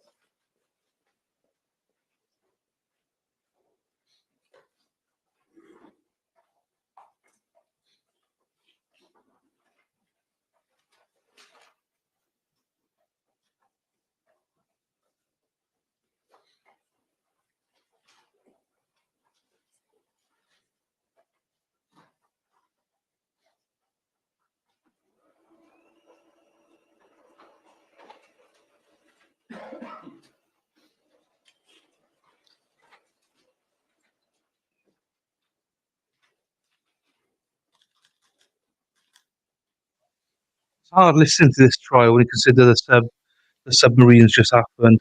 And yeah, sorry, Shelley. It's if I had a girl with you, or if she comes back, we'll drop you in. But If I could have you come all the way up here to the witness. it was just a notification to confirm that the CEO and his son believed to be dead now. Please be seated. And once you are seated, I'm going to scoot that chair all the way up forward as far as it will go. Can you please state your full name and spell your full name? Harry Harris, Perriharris. Mr. Eyewash, you may inquire. Thank you so much. Good afternoon, Ms. Harris. Do you prefer to call you Miss Harris or Perry? Perry's fine. Okay. Perry, are you currently in school? Yes, I go to the University of Tampa. And what are you studying? I study musical theater with a minor in public relations. Want to get to Broadway? Is that Yeah, that's the goal. okay? And what year are you in? I'm going to my junior year. And who is this gal named Ruby Harris? Ruby's my sister. Older, younger? Older. Did you guys go to school together? We did, yes. Where did you go to school? Marjorie Stoneman Douglas High School. And back on February 14, 2018, what year were you in? I was my freshman year. And your sister? She was a sophomore. And what class were you in when the second fire alarm went off? We were in Miss Hertzfeld's class. And how many people approximately are actually in that class? It was a big amount of people. It was like 60. Okay. That's not normal, right? There's usually not that many people in the No. class, right? Yeah, that was a big class. And let me just have you identify if you could. Do you remember which floor that was on? The first one. And if I showed you a photo, would you be able to identify which classroom you're in? Yes. Okay, I'm showing you what is Defense Exhibit E. Take a look at that and show us where your classroom's located. Right here. Okay, just to the side of the pole? Yeah. Closest to you? Mhm. Is that a yes? Sorry, I don't Yes, think sorry. you did that. Yeah. Yeah. Perfect. Okay. So I'm gonna leave this up there. Okay. The fire alarm goes off and what happens? So we were rehearsing, and Miss Hertzfeld, it was weird because it was the second one of the day. So we like kind of waited a little bit, but then we went outside. I don't have a full exact memory of exactly what happened. I don't really recall exactly how far it went, but according to the video of the surveillance footage, I know we like walked to the grassy area. Okay. Show me where it is that you walk. When you say grassy area, is that the grass area right outside your room? Yeah, maybe like there, Okay. somewhere over there. Okay. And this is pretty close. Can you show us where the 1200 building is? Yeah, right here. Okay. It's right across. Mhm. Your classroom faces the 1200 building, correct? Correct, yes. And what happens when you leave for the fire alarm and you get to the grass area? What happens? We got there, we heard loud bangs, and so we all ran back inside. And did you know what those loud bangs were? No, I'd never heard anything like that before, so I didn't really know. And we'll discuss in a moment what you thought and where you thought they were coming from. But what do you do as a result of hearing those loud bangs? We ran the other way, back inside. And then what do you do when you're in your classroom? We ran into, some of us, well, I was in like the back closet, and then the other people were in the office. It was like only, I don't know, like 10 people in the small closet, and then the rest of everyone else was in the office room inside the class. And then Hertzfeld brought everybody into the closet. Okay. What you're telling us here today, have you ever sat down with a law enforcement officer to give testimony, sworn testimony? Yes, And do you remember where that occurred? it was in my house. Was your sister present? She did it as well. She was in the house, yeah. Okay. And do you remember offhand the name of the law enforcement officer who interviewed you? I know it was Keith, but I don't know his last Okay. If I showed you your statement, would that refresh your recollection as to the last name of that Yes. person? All right, I'm showing you what's been marked as Defense Exhibit N. You take a look. And also let us know the date, well, if you remember the date as well, I'll ask you about that. But just, who was the agent who was there? Keith Riddick. Okay. And you answered all of his questions, correct? Correct, And you yes. remember he swore you in under oath to tell the truth, whole truth, nothing but the truth, correct? Mhm, And- yes. Then yes? Sorry. I didn't tell you, that noise you can't write down. Mhm. Is that a yes? Yes, sorry. Okay. Yeah, thank you. But do you remember the date that he came out? I know it was, when I was a sophomore. It was, I think, the beginning of September. And everything that you're telling us, this is what you discussed with him, correct? Yes. And so I want to now go back to when you heard the loud bangs as you're there by the 1200 building right outside your classroom, right? Mhm. Where did you think those loud bangs were coming from? I thought it was the football field or West Glades, the middle school. Okay. Let me just show you a map. Mhm. If I showed you a map, would you be able to identify where you think you heard the sounds coming from? Yes. Take a look. You see 700 building is there, 1200 buildings just Yes. north of that. Where did you believe that the sounds were coming from? There. The football You're field. pointing up there, the football field? Yes. Okay. Did you think that the sounds were coming from inside or outside? Outside. Or I mean, I thought it was a football field, so outside, yeah. Okay. And did you ever think, obviously, so football field, but I have to ask the question, did you ever think it was, the shots were coming from somewhere contained inside some particular building? No. That's not what it sounded like to you, correct? Okay. And did you ever think for a moment as you're standing there, even upon reflection, wow, those sounds sound like they're coming from inside the 1200 building? No. That never occurred to you, right? Mhm. Is that a no? No. I'm so sorry. No. Perfect. Thank you so much and good luck to you. Thank you. Okay, cross-examination, go ahead. Awesome for the defense. Law is been great for defense. By the girls, by the girl, are you? Correct, yes. Oh, And you had no idea what was going on? this lawyer's gorgeous, by the way. Correct? Correct. Okay. And you just know that you heard multiple loud bangs and then you ran to safety? Yes. And at the time, not to sound silly, but you weren't trained as a police officer. You weren't trained to know what the sounds of gunfire sounds like, correct? No, yeah, it was not. Okay, so your primary concern was running to safety, Yes. and that's where your focus was? Yeah. Okay. Now, during an active shooting, code red, everyone on campus has a role, correct? Yes. And what was your role? To go inside and seek safety. And were you all instructed and taught that once you're inside and safe, that you're supposed to wait for a police officer, correct? Yes. And it's a police officer's job to come and make sure that you're okay? Yes. Did you ever see Scott Peterson that day? No. All right, thank you. Based on that, you redirect. No, Your Honor, no questions. Is the witness excused? Yes, sir. You may step down. Thank you very much. While she's doing that defense, you may call your next witness.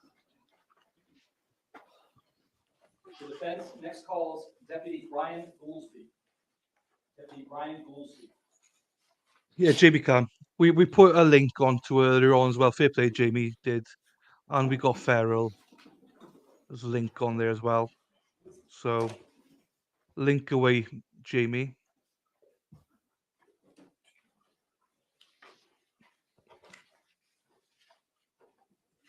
Oh. And we normally share Lady Laws and Lefty's YouTube channels as well. Most of you have done it already, I believe. And also Lady Law's brother, if you're into hurricane chasers and stuff like that, he's just started a new channel where he chases hurricanes around Oklahoma. So we normally, I mean, yeah, join both. There's no reason not to join both.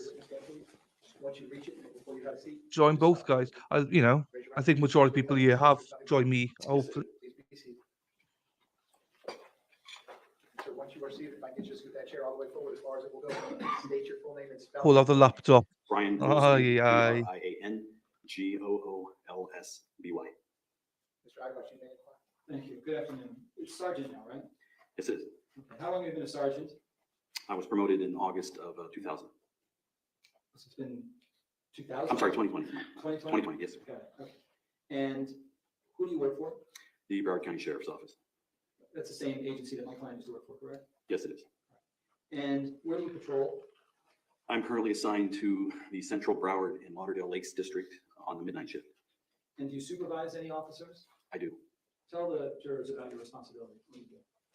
I'm a patrol supervisor. I have usually 9 to 12 deputies that work for me in 2 separate districts, one being the city of Lauderdale Lakes and the other being the unincorporated area of Central Broward. I am in charge of supervising them throughout the night, assigning them to their patrol zones, and handling any sort of issues that might come up throughout the evening that they would have problems with. And how many total years in law enforcement do you have? 27 years. Was that all at BSL? I worked for the city of Delray Beach for approximately 11 months. Otherwise, you've been with BSL, correct? Yes, I And am. you're well aware of their policies and procedures, correct? I am. Okay. And you've also gone through active shooter training, correct? Yes, I have. All right, we'll talk about that in a bit. First of all, what drew your attention to Marjorie Stoneman Douglas that day? There was a radio transmission that came across that was staticky and garbled, but sounded like somebody was in distress.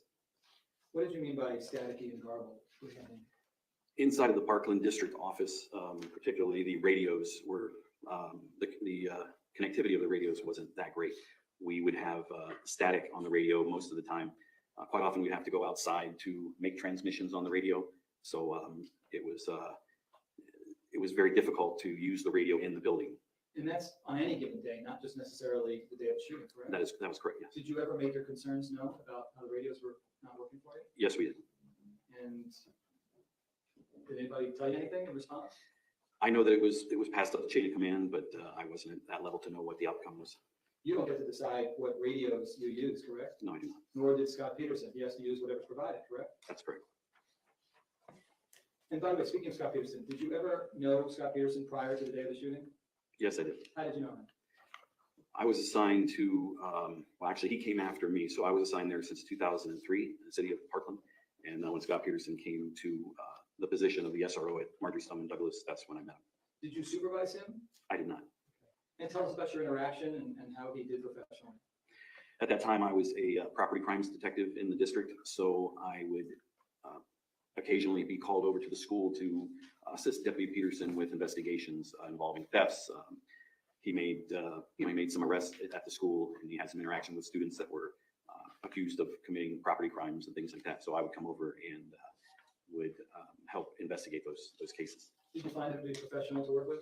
Yes. Was he ever hesitant to do anything you asked him to do? No, he's very proactive, very professional, yes. And so what drew you to the school? Why did you go to Marjorie Stoneman Douglas that day? The second transmission that came over the radio was a little more clear, and I could tell that it was Deputy Peterson's voice. So I knew right away he had an issue with the school, which, over the years that I've been there, we've had fights and other issues. So if he comes on the radio and is asking for units to respond, it's usually something that we need to get over there and help out with. So I headed that way.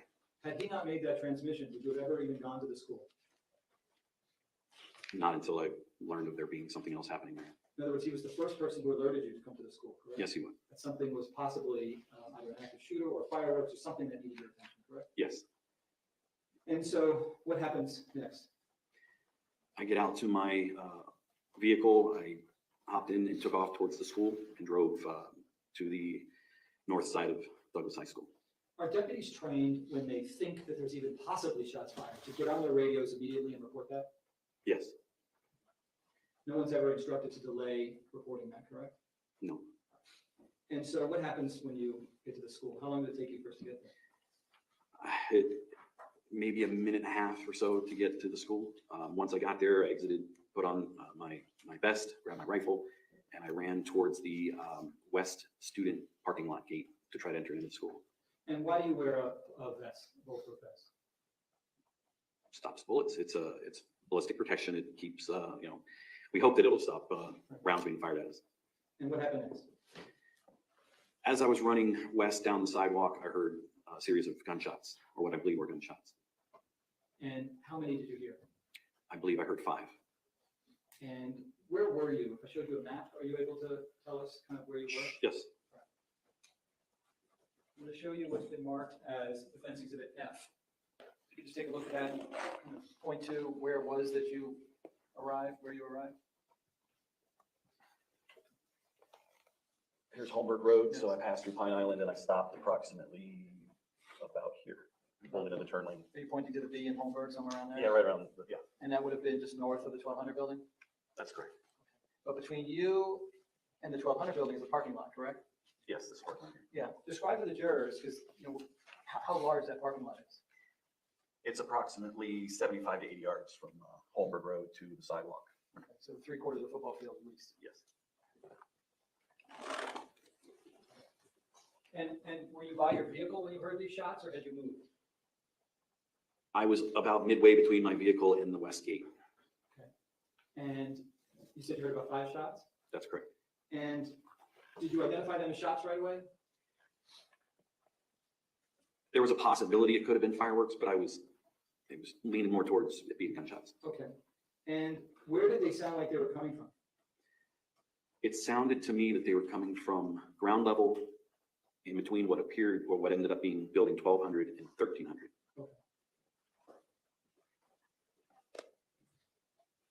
You can just identify where you thought that they might have been. In this area right in here. Or somewhere beyond that, but in this area. So could that have included the areas around the go-between the 13 and the 1200 building? In other words, just north or just south of that area? Yes. How wide of an area were you considering? You know, if you kind of narrow down, what was the best you were able to get? North of me, further out from me, it could have been 200 to 300 yards, and to the west, it could have been, to me, it didn't seem like it was quite to the football field. So it was in between the west end of 1200, possibly further into the school, and then to the west about the football field. All right, so just, we did it north. How far north could it possibly be in terms of yards? Ballpark. It could have been as far as the other end of the school. I couldn't, the depth of it, I really couldn't perceive. So is it fair to say then you're saying it could have been hundreds of yards in any direction? It seemed to be due north of me, Right. I'm sorry, due south of me, Right. but not so wide east and west. Got it. And so what do you do when you hear the sounds? I'm sorry, what did I do or what? What did you do after you heard the sounds? So once we heard, or I heard those shots, myself and Deputy Perry had made it to the west gate, which I was sure was going to be open at that time of the day because it usually is. So the gate was locked. So when we got there, there were no more shots. So I took a position there and started scanning to try to find out if I could see where maybe the shooter was or any other stimulus that might lead me to believe where they might be. Were you also monitoring your BSO radio? I was. Now, up to that point, had you learned from BSO, dispatch, or any officers precisely where the shooter or shooters were located? No. Had you known how many shooters or how many shooters might have been on campus? No. In your mind, are you thinking that there's just one? It's never a good idea to assume there's only one, so we always assume there could be more. Are you trained to believe that there could be multiple shooters unless you know otherwise? Yes. And that was in your mindset as you're hearing this, correct? Yes, it was. Did you think, well, the shots are contained, or you thought could be in this area, and so that means that's the only place the shots would be coming from? Well, there was a possibility that they could be coming from other places, or there could be another shooter somewhere else. And that was something that was on your mind in real time, correct? Yes, sir. Objection is leading on. Well, it is leading. The question is overruled, but Mr. Nygaard, this is all direct examination, so you have to ask direct examination. Okay, questions. so Go ahead, sir. was that something on your mind? Yes. Okay. And how were your radios functioning at that point? We talked about it when you know, how it is in general, and then as you heard that first initial dispatch transcription, whatever came out, how is the radio now after you heard the shots? So I was able to make a number of transmissions, maybe 5 to 7 transmissions over the entire, well, up until the radios completely crashed. But in between each time that I would try to key my radio, I would key it 3-4 times and get a busy signal on the radio. When you say key it, what does that mean? Pushing the push to talk button on the radio to be able to talk into it to transmit. And was that a problem? Yes, it was a problem because I couldn't get any transmissions out. And tell the jurors how that becomes a problem for first responders like Scott Peterson. Communication is key. So we're all in different areas of the school. We need to be able to relay what it is that we're each seeing, hearing, what our senses are telling us. So if I see something that's happening in my area where I'm at, I need to be able to relay that information on the radio to the other deputies that are on the scene. And what is patching? Patching radios, what is that? So at BSO, we have multiple talk groups. Each district has a talk group.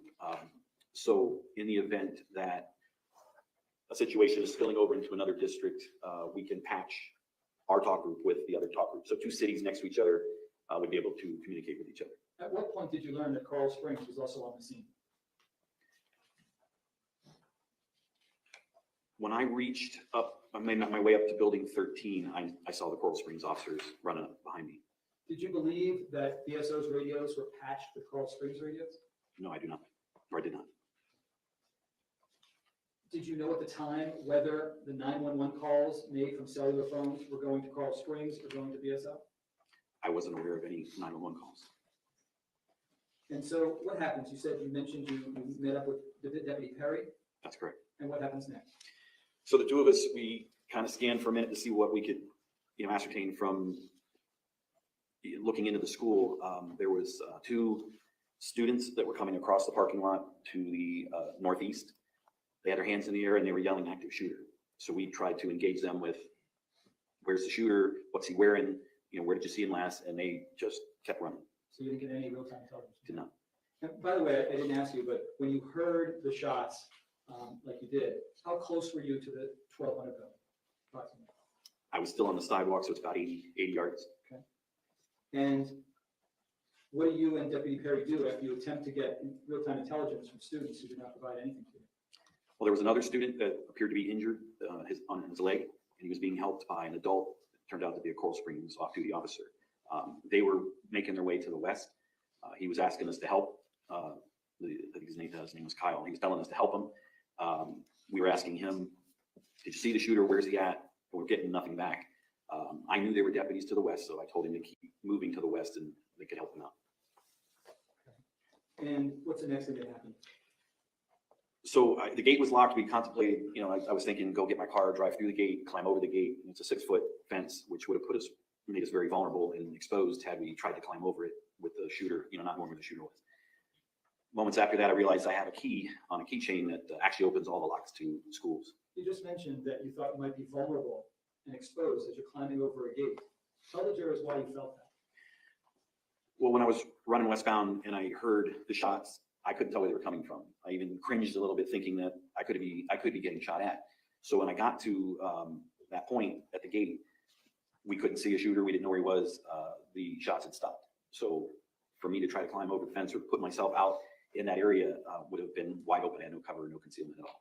Are you trained to believe that unless you know precisely where the shooter or shooters are located, to consider yourself as a potential target? Of course. And did you take positions of cover while you were on the scene? I did. Tell the jurors the first time you took a position of cover and where. Right at the gate, the west gate, where we paused because of the gate being locked, there was a very narrow palm tree that provided a little bit of at least concealment for us. It wasn't much cover. That was the first time I used anything as cover. Would a solid concrete wall serve as better protection if there was one available to you? Better than the palm tree, sure. Okay.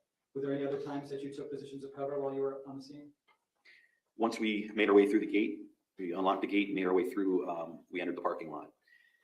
I went to the right, Deputy Perry went to the left, and I used a row of cars as I moved southbound towards the school. I used a row of cars as at least some cover and concealment because I didn't know where the shooter was.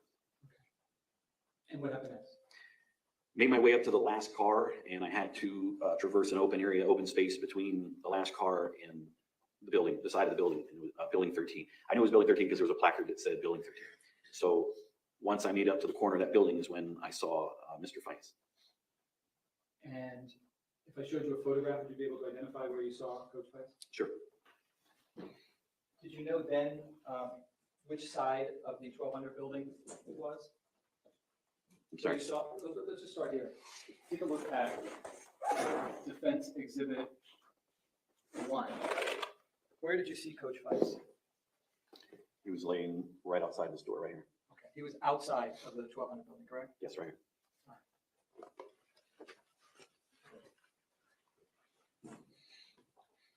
When you see Aaron Fights on the ground, did you go rushing inside the 1200 building? No, I did not. What happened next? I announced on the radio, I was able to get through on the radio and said that there was a student down outside the building. I knew it was him, but I didn't want to put his name over the radio. So at that point, there were Coral Springs officers that were coming up past me and continued on up to the 1200 building. Did there ever come a time where you felt that Coral Springs police officers had more information than BSO? It became pretty clear at that moment that they knew more than I did. And how did you know that? Just from their actions? Well, because they went directly to the 1200 building. I was still checking the 1300 building. I was with another Coral Springs officer that came up behind me, and I was peering into the windows because I didn't want to pass by them. Doors are something that we train to check. We don't want to pass by doors without making sure we check them, because you pass by a door, someone can pop out behind you. So I was looking in the windows of building 13 to see if anybody was inside. It was pitch black. I couldn't see. I checked the second door, and then I told him just kind of keep an eye on the doors in case somebody pops out. Because at that point, I had to make a decision where to go from there, because I see Mr. Feist and I don't have any more stimulus as far as any kind of shots being fired, or shell casings, or blood trails, or people telling me, you know, they're injured or anything like that. Even when you see Coach Feist on the ground and you see Coral Springs officers going into the 1200 building, did you ever think, okay, so now I know there's one shooter in the building killing people in that building? Did you ever think that? No. How come? There was nothing that in my mind that was indicating that. I had no stimulus. There was no evidence that anything was going on inside that building at that moment. Other than them thinking that they knew with certainty that there's a shooter inside the 1200 building, why else would they have been going into that building, would you have thought at that moment? Objection to speculation. Yeah, that's the thing. What were you thinking in that moment as they're going into that building? I was thinking that we had some sort of a shooting go on. We had an employee of the school that was obviously deceased on the ground, and that they were going into that building to investigate, maybe see if there's something going on in there. Were there any other stimulus, like bullet holes that you can see from any windows? There was a point where I finally looked up into my left, and I could see that there were bullet holes in the windows of the third floor. That would have been on the west side, though, the same side Aaron Feist was shot, correct? That's correct. And at that point, when you see the bullet holes, do you say, okay, now I need to run into the 1200 building? No, I couldn't tell if they were going into the window or coming out of the window. So I did mention to the Coral Springs officer, you know, hey, we got to keep an eye on that window. I made sure I had some sort of cover between me and those windows. My thought process at that point was that the shooter could have advanced into the school to the south or to the west.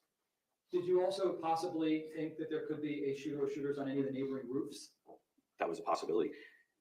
In front of me was a balcony. I don't know if it's a 700 or 800 building. It was a 2-story building with a balcony that I was concerned about, that if there was a shooter up there.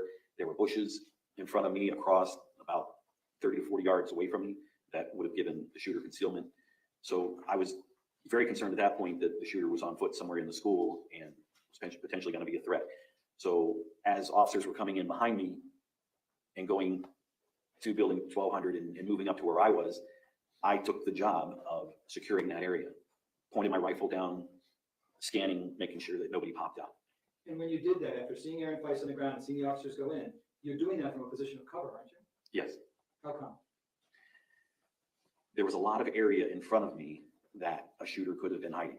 So I couldn't see all of that area at the same time. So by having some cover, if he did start shooting, at least I would have somewhere to use as cover concealment and to return fire to him.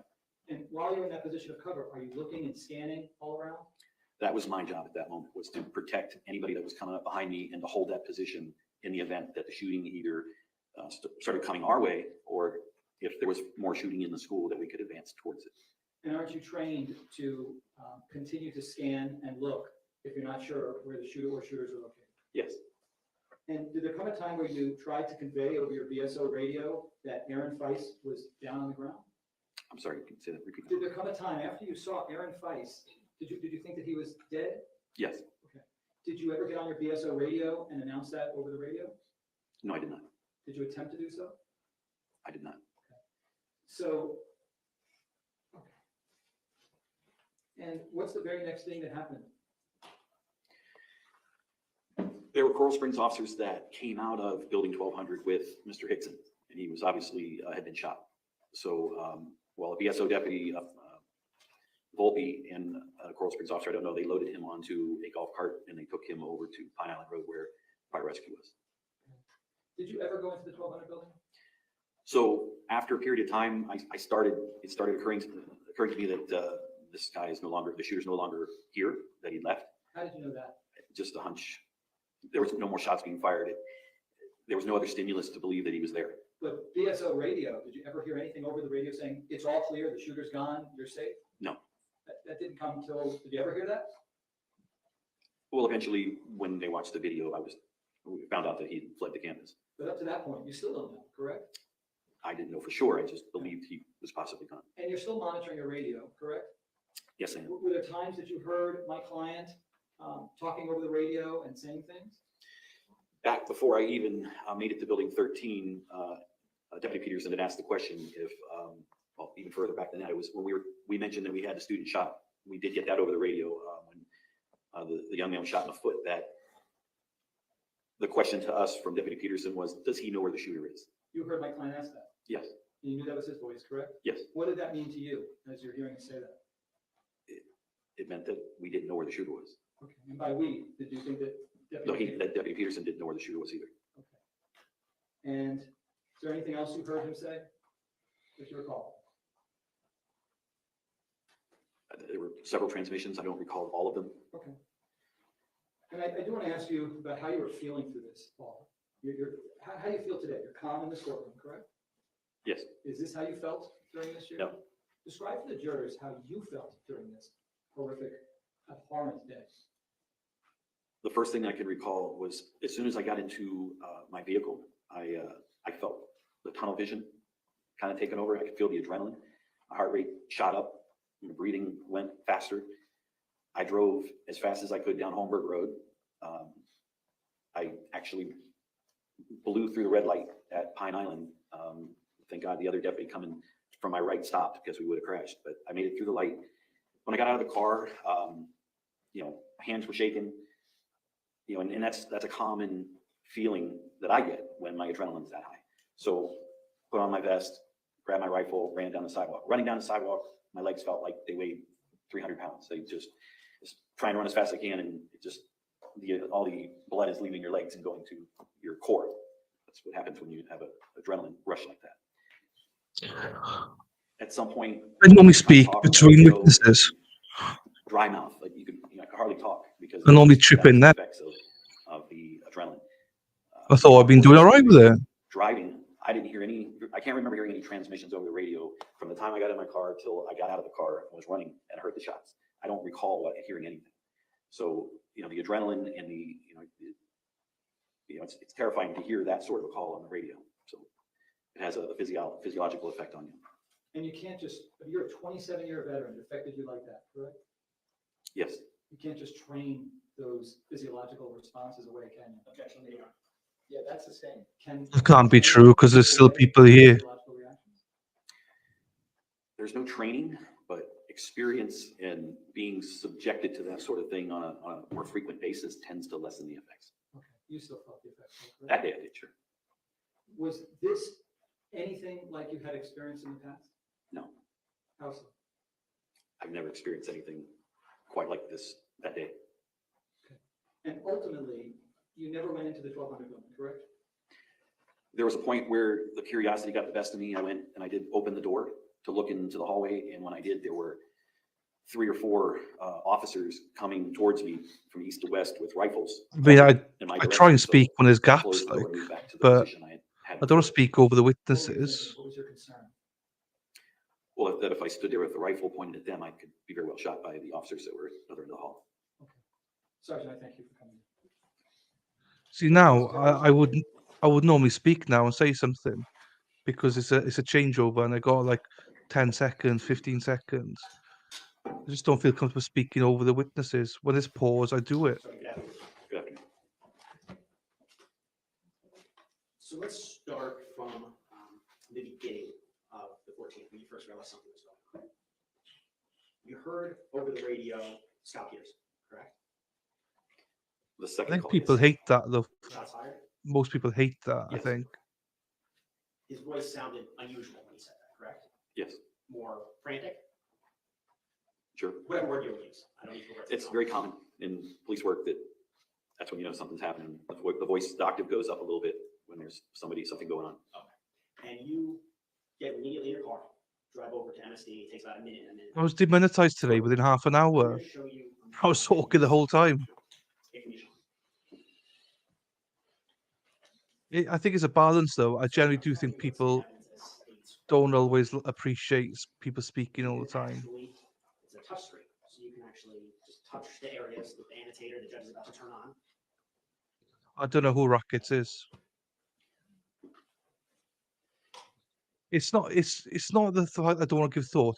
This is a very boring witness. There's nothing to say about it. It's all repetitive. So Works. all these witnesses say exactly the So same witness, thing. do you recognize where this is? Yes, I do. Okay. And when you first arrived, where did you stop your car? You can The accent, yeah. Right there. It's actually on the other side of the street, but So on the north side of Hollendorfer, there's two different roadways that exit up to Hollendorfer from the campus, correct? correct. You stopped the east one or the west I stopped at the east one, one? Okay. or kind of just maybe a little bit to the west. Okay. You got out of your car. Yes. That's when you heard shots fired? Once I made it onto the sidewalk, going to drive. I'll just change colors to make it a little bit easier now. The sidewalk that's just to the top of my line Okay. is So- about where I was when I heard the shots. Because there's a fence line just south of that. Correct. Okay. I know it's a little bit messed up.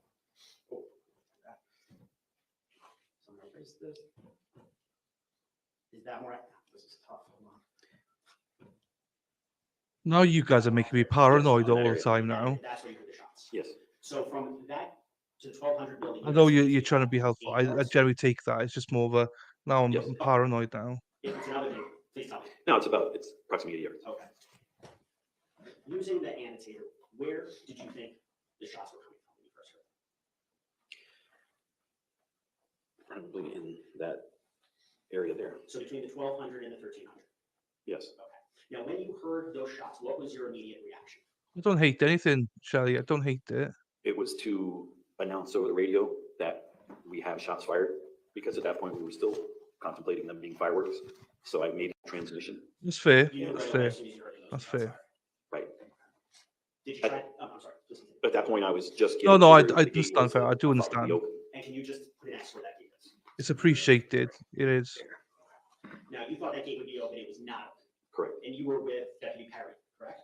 That's correct. Okay, so both of you were trying to figure out a way to get it. Yes.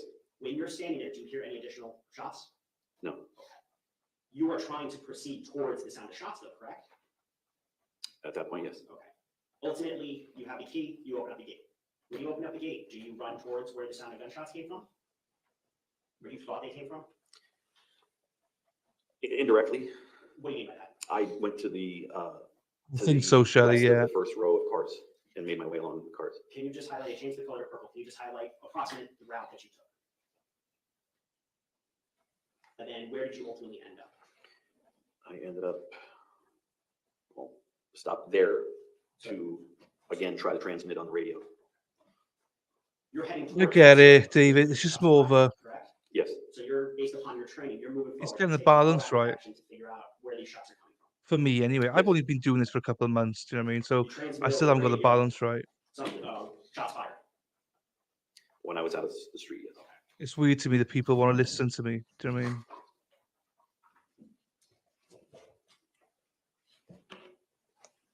Now, when you get to that position where the purple line stopped, you saw Coach Weiss on the ground, correct? Yes. Now, you transmitted over the radio over dispatch that a student was down, correct? Yes. You knew it was Coach Weiss, but you were just trying to protect his identity, correct? Yes, I was. And that transmission was received by dispatch. It was.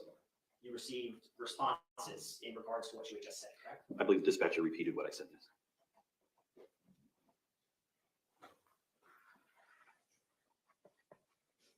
Yeah, I sometimes do it, but I've had people on you that totally hate You that also heard at some point in time. as well. So, I Deputy mean, Peterson said to stay back 500 feet. Do you recall hearing that? it's all good though. We'll I've get heard there. the I audio mean, from the dispatch from that day many, many times since, but I don't recall that day if I heard that. that's fair, Jung. You don't That's recall, fair. but regardless, you didn't stay 500 feet back, correct? You ran towards the action, correct? Yes, I did. I just sometimes hate it when I speak over things. I've had And you people said, the leave first because of transmission it. was the second transmission, static and garbled. So I think You I've got understood shots more fired, shy but because of it. Well, the second transmission I could tell was Deputy Peterson's voice. Okay. Yeah, that's What had been fair, said on the David. second transmission That's was a little fair. unclear about what To was be fair, going on. I didn't lefties know said they it all the said shots time were as fired. well. So So I just started going to the school. You were, my question really is, you were able to understand that's how you do it. that's fair as Yes. well. I just get And you also, paranoid. on direct examination, stated that you go outside. Normally when I sometimes to speak, make sure I that drop like they 10 don't have people when I veterans. start That's speaking. correct. And that's a known thing in Parkland with DSO, that if there's an issue. Yeah, and with radio, Lefty's you go right. outside and Lefty's you right. report To give Lefty Yes. credit, he is right. He's been banging on about it for a while. that. It's You just, said that you I think it's a heard confidence thing as well. 5 Do you know what I mean? shots, correct? That's correct. Not 2 or 3? Fairly certain it was 5. And you were about 80 yards north of the 1200 when you heard those shots, right? Approximately? Yes. I'm just trying to please everyone. So The defense, I'm gonna take this off. The defense also, asked sorry, I'm not approximately pausing now. It's just I 100 can't yards west, 100 yards because I have to lean east, over to pause. different areas. You knew pretty certain, at least the general proximity, the circled area that I just erased, but the circled area between the 12 and 13. From my perspective, being on the sidewalk, that was the direction that I believe the shots were coming So your perspective from 80 yards away was from. Unobstructed, nothing in between Talking me over the and with me. what ultimately ended up being the area he was shooting from. There was nothing to obstruct the sound. So yes. That's true, David, as well. It's just because I haven't got like a law background. I'm just like, why would anyone want to listen to it? I just talk shit. Do you know what I mean? So, but you're right. You're all you right. stated you were able to make I agree with you. approximately 5 All to 7 transmissions, correct? Yes. That you key it up 3 or 4 times would work, but maybe on the 5th time it wouldn't work. Correct. So you relayed information can't about pause 'cause I have to- student being down, which was actually Mr. Weiss, correct? Yes.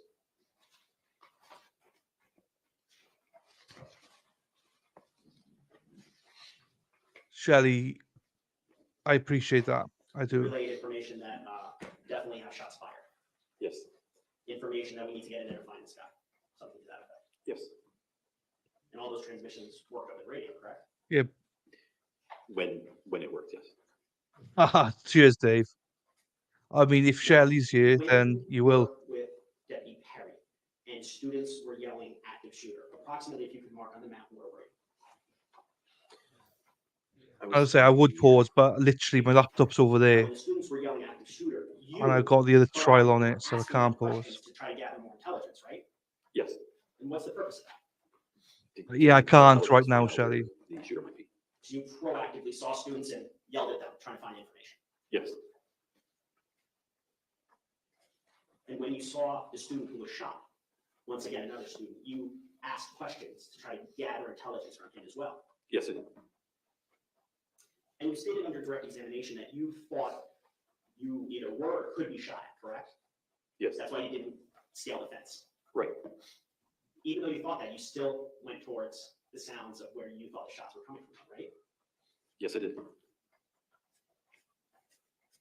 Is that because you're a police officer? That's your job?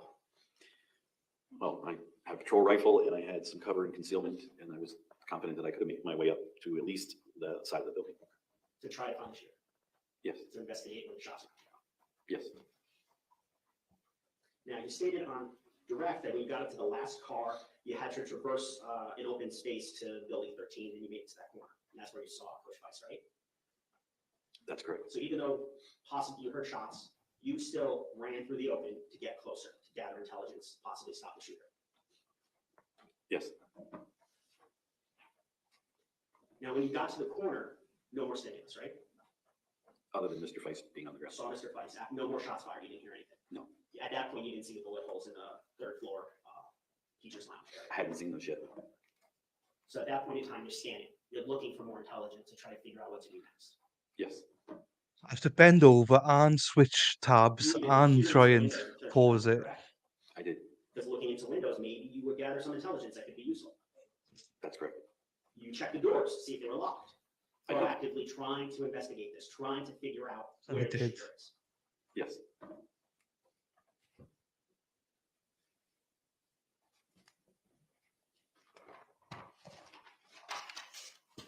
I don't know what a sweet spot is, Now, and you as it also, happens, I can't direct pause said it in that this the shooter trial. could That's have all. moved Or could have been on roofs. You remember testifying? Yes. Is the whole purpose of going towards the sound of the shots, investigating the sounds where it's coming from, to try to find the shooter, to alleviate those concerns of other responding officers, I don't want a desk. to stop the bleeding, to stop the shooter? I'm sorry. Can you repeat the question, please? I knew you were gonna ask me that. That was a lot to take in. It was, I'm sorry, I'll break it up. On direct, you said that the shooter could have moved, could have been on the loose, correct? Correct. Is the purpose of your training to seek out the sounds of the shots, to try to find the shooter, correct? Yes, Because by finding the shooter, you'll stop people getting shot, correct? that's correct. You'll be able to rescue people who are bleeding, correct? Potentially, yes. For other responding officers, you'll have information to give them so they don't have to run up and be looking everywhere. They'll know, gather intelligence for where the shooter is, correct? They would still have to be prudent and be looking, but yes, Now when you were there, you were securing the area around the northeast corner of the 1300, correct? that's correct. My mouse is here. My mouse is not the issue. Doing something. You weren't just standing there, correct? I believe that was yes. On any other day, I can You stated pause. under direct that you just had a hunch that the shooter wasn't there anymore, correct? Yes, And you just didn't receive any stimulus for a period of time. correct. Was that period of time shorter than 48 minutes? Yes, Okay, Suzanne. How long would you estimate that period of time was? from the last stimulus till I thought he was gone, Until your hunch kicked in that you thought he was gone. And you can ballpark this one. maybe 10 minutes. Now the hunch is that also common sense? It was based on everything that I was observing, all the stimulus that I had at that moment, the lack of shots being fired, the lack of anybody, screaming or, anybody else telling us that they saw somebody. It was just a hunch. So based on your training experience. Sure. I was get scared to Now, doing on direct, two Mr. Argyle asked two you about how you felt parts. during the shooting. And you felt tunnel vision, correct? I did. You felt adrenaline. I did. You felt that you were breathing faster. Yes. That you drove fast. You got there as quick as possible in your car. Yes. That your hands were shaking. Yes. Your legs were heavy while you were running. Yes. While you were running through, traversing the open parking lot, correct? More so when I was on Holmberg Road. Once I got into the school, I wasn't running. When you talked on the radio, you had dry mouth. Yes. That you had auditory exclusion on the car ride over. Yes. You had all of those things. I did. And you testified that training can't take it away, but being subjected to it, it can lessen the effects. That's correct. So you felt all those things, yet you made your way from Hollendorfer, figured out how to get the gate open, took cover behind the cars. I'll explain on the break. Yes. Saw Aaron Feist, Coach Feist on the ground, correct? Yes. Scanned the area for the shooters, correct? Yes. Heard no additional shots, no additional stimuli, correct? Correct. Saw the bullet holes in the 1300 building, correct? Yes. Went to the 1200 door, the 1200 building, opened the door to peer in, correct? Yes. Saw other officers, didn't want friendly fire, went back to the 1300 building, correct? Yes. And then provided cover, correct? Yes. So even though you felt all those things, those are all the proactive actions you took that day. Yes. Even though you never experienced anything like this before. That's correct.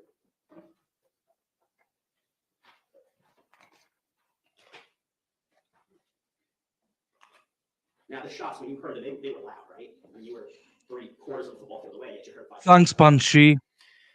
I wouldn't characterize them as loud. How would you characterize Give Talk More our of a love, crack, more please. similar to a firecracker. I thought it was you that was ill, A not small her. caliber handgun.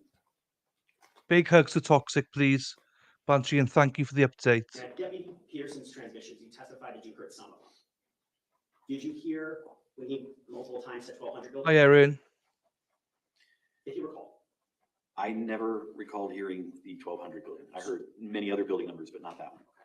So you don't recall when he said inside the 1200 building?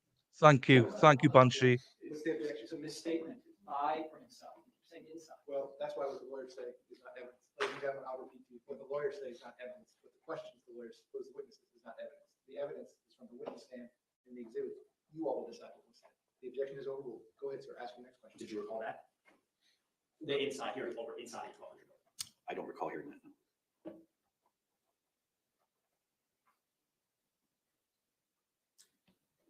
And you don't recall this stay at least 500 feet away? At the time, I don't recall hearing him say that. Yes, Keaton. Hopefully they go to break in a second. Oh no, they got to do cross. I can't have anyone on stream because I got the other one on, haven't I? Shelley, I got the other one on the camera on, haven't I? Here. Oh, unless it does work like that, I don't know.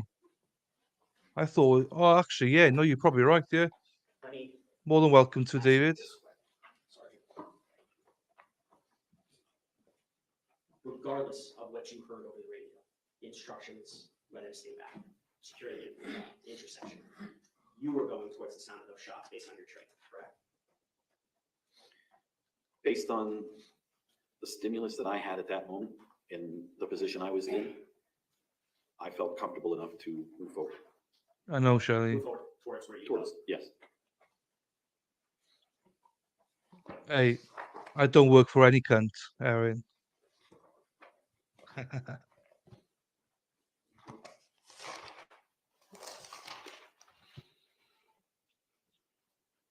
Once he finishes up here, then I can explain how I cannot pause it.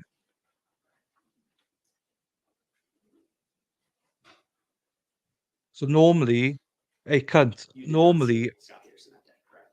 I did I not. can pause it. But today I can't because I've got that stream on and my laptop is facing the wall. 3 days later, 3 days after this shooting, so on, it would be February 17th of 2018, you drove Scott Peterson back to the school to get his car, correct? I did.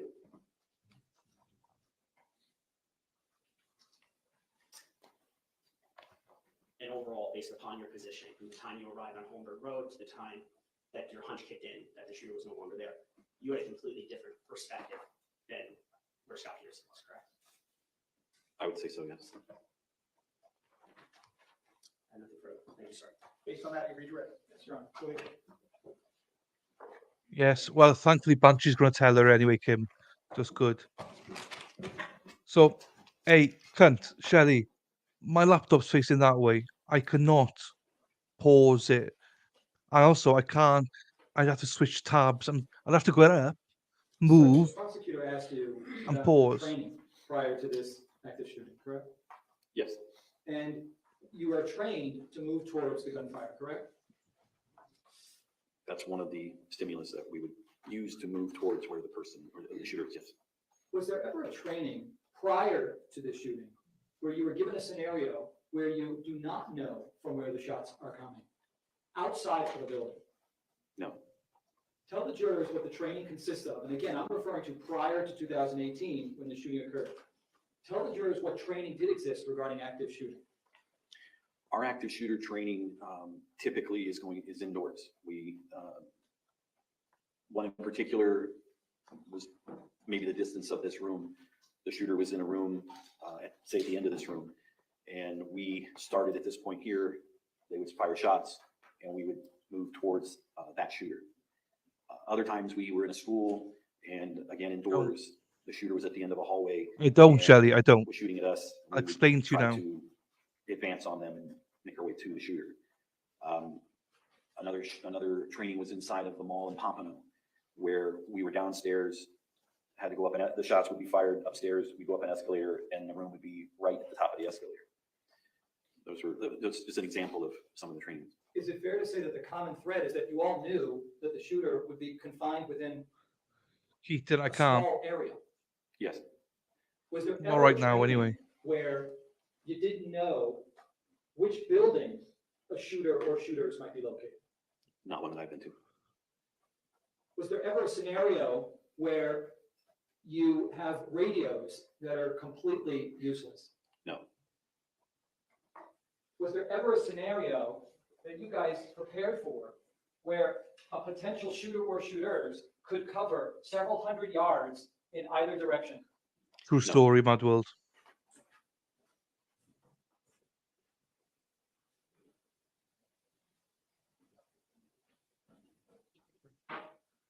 So what do you do? Shelley, don't fundraise. It's all good.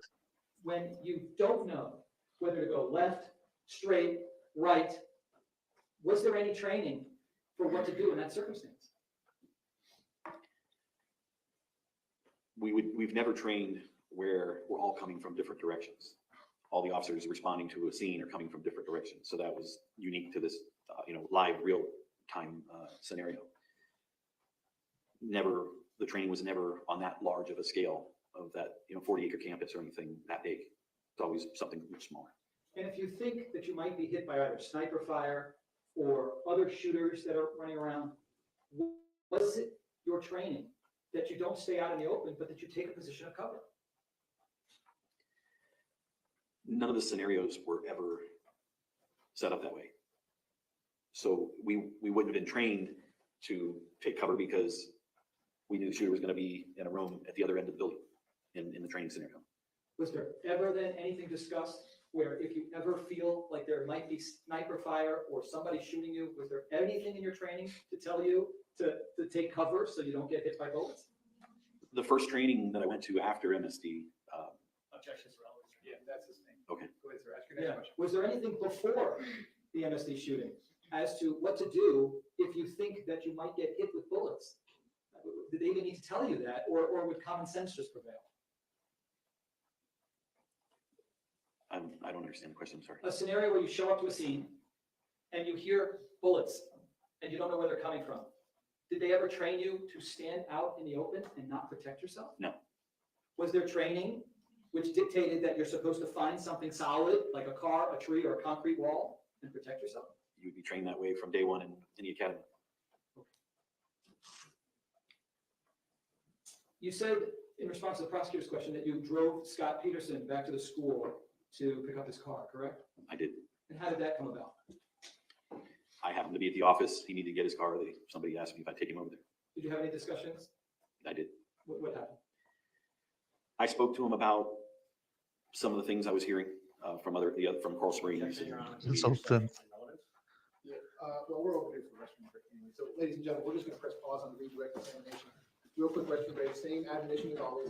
Please don't discuss the facts. I got too many fucking mods as it is now. Amongst yourselves or anyone else. If you leave your notepads and chairs. Right. One moment, I will be right with you. Cunt. I can pause normally, right? But because I got my laptop camera on my laptop, it means I can't pause without getting up, going around the corner, and pausing and changing it on the laptop. On any other day, my laptop's right next to me. I can pause it. So if you want to step down, you may do so. Just step Oh, down. there is, Lefty. You can have more mods than bloody viewers, man. I'll have you right back in. Thank you. Like, I genuinely think I've got more mods than. I just need a witness to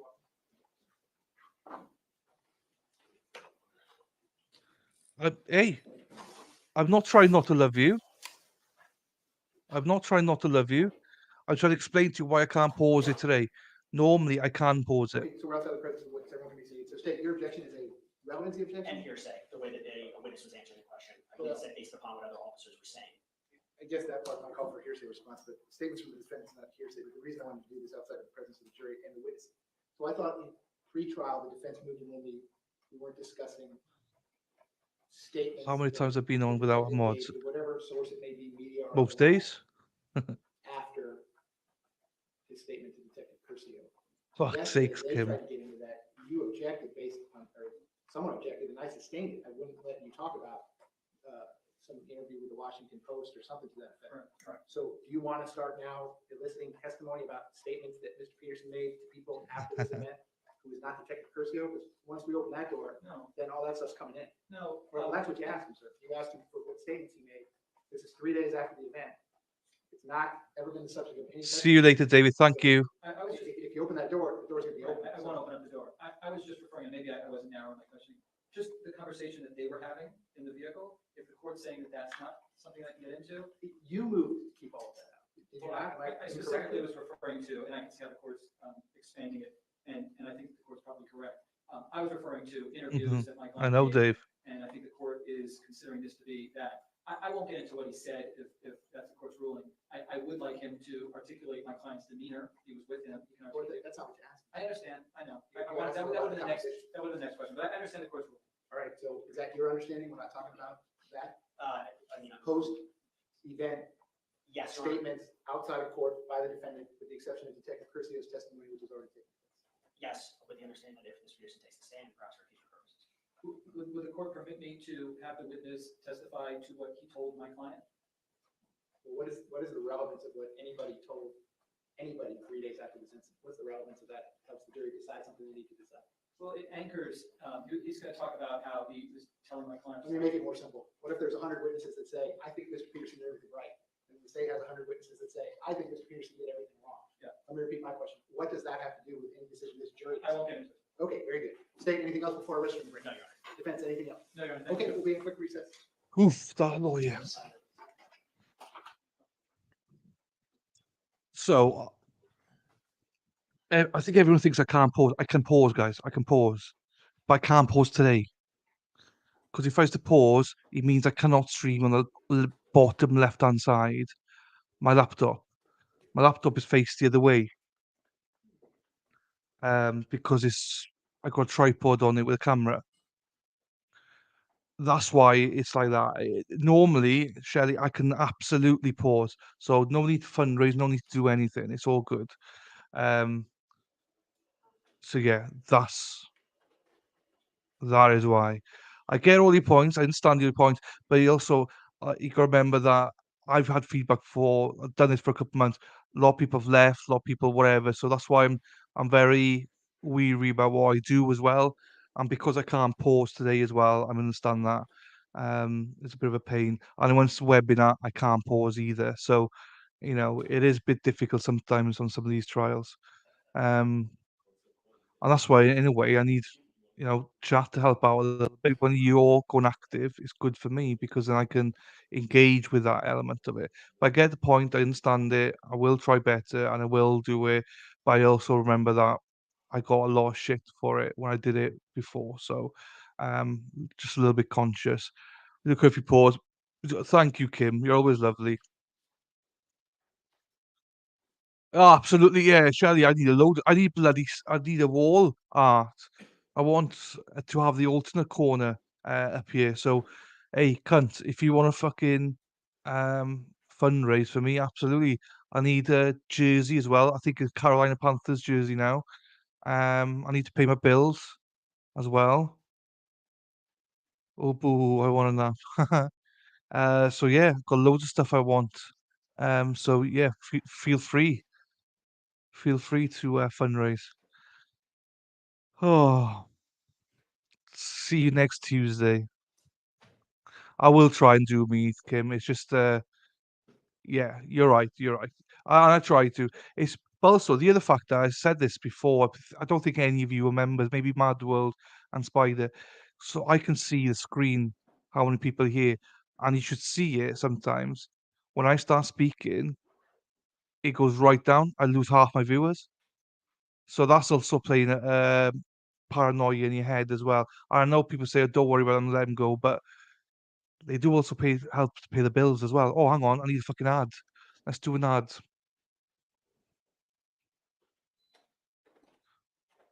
Right, I press the ad button. Hopefully, people get an ad. Well, I do deserve it. I got demonetized after half an hour today, which, to be fair, was well deserved. I did say the cunt word about 10 times. So yeah, I got a limited demonetized after half an hour, I believe it was. So hopefully you've all got an ad. Please don't skip. Please don't go. Please don't go. Please don't skip. Please don't skip. If it's a 2-minute one, then skip ahead. But if it's a 30-second one, please stay. Do not skip. Motherfuckers! Motherfuckers! Let me try it one more time then. Let me press it one more time. Oh, you see? I think I need to do it early on in the streams, I think, before I get demonetized. Well, it's not demonetized. I get monetized again straight after the stream. I just don't get. I get limited monetized. Oh, who's that? Is that his wife or something, or his daughter or something?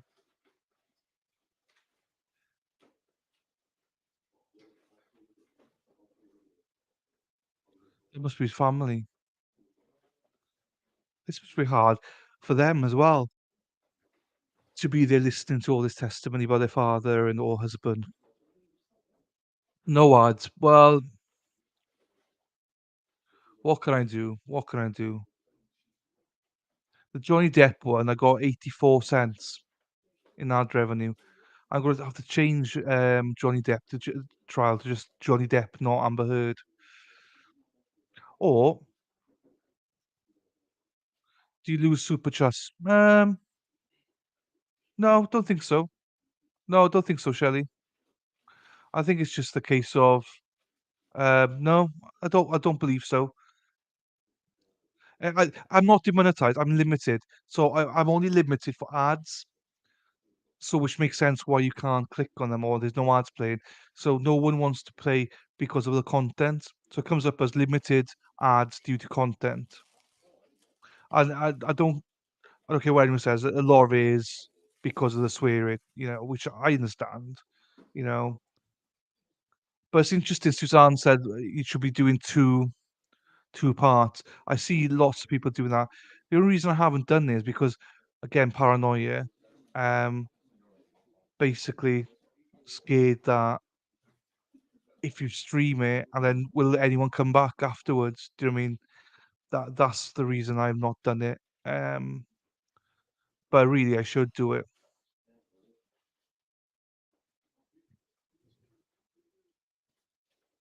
Especially for these trials because they're so huge. Also it gives a proper break as well because you go then you can say, oh, I'm gonna get half an hour break. Because now it's like trying to eat whilst you're on stream and stuff, so doesn't always work.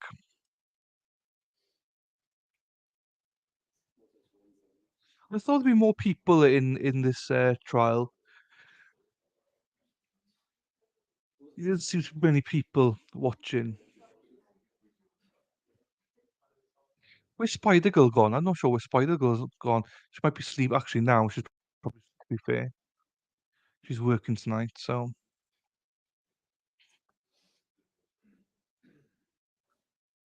So yeah. We'll take on board. We will take. Oh, if I skip it though, that means I've got to go over and can't be asked to skip. Oh, hang on, I will skip a little bit. Hang on. So you're gonna take this with me now?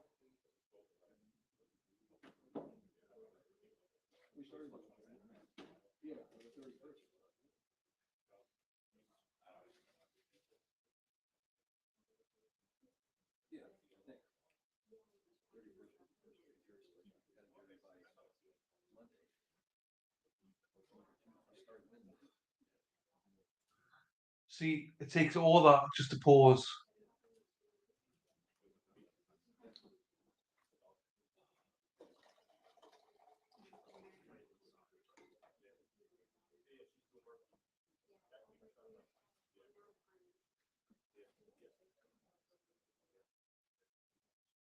Depressed, hurting. Referring to the active shooter policy. What is the policy regarding? Hello, hello, Estella. I gave you like 20 shout outs yesterday.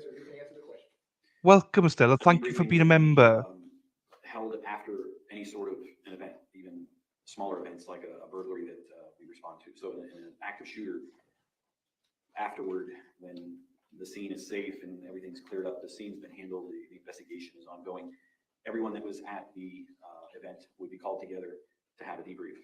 And the incident commander would hold that debrief and we would discuss things such as what went right, what went wrong, what we could do better, and basically get some intel for future events and how to handle those in a better way, more efficient way.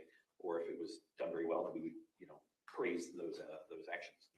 Is it the highest ranking person on the scene who is supposed to conduct that debriefing? Not necessarily. It's the incident commander could be, usually is somebody that's the highest rank, but not always. Who was it on that day based upon who you saw at the scene? I believe the incident commander was Colonel Pohl. Were you ever debriefed? I was not. And that you were willing to be debriefed? Nobody ever asked you? Judge, objection relevance. Well, at this point, that's just, go ahead, sir, ask your next question.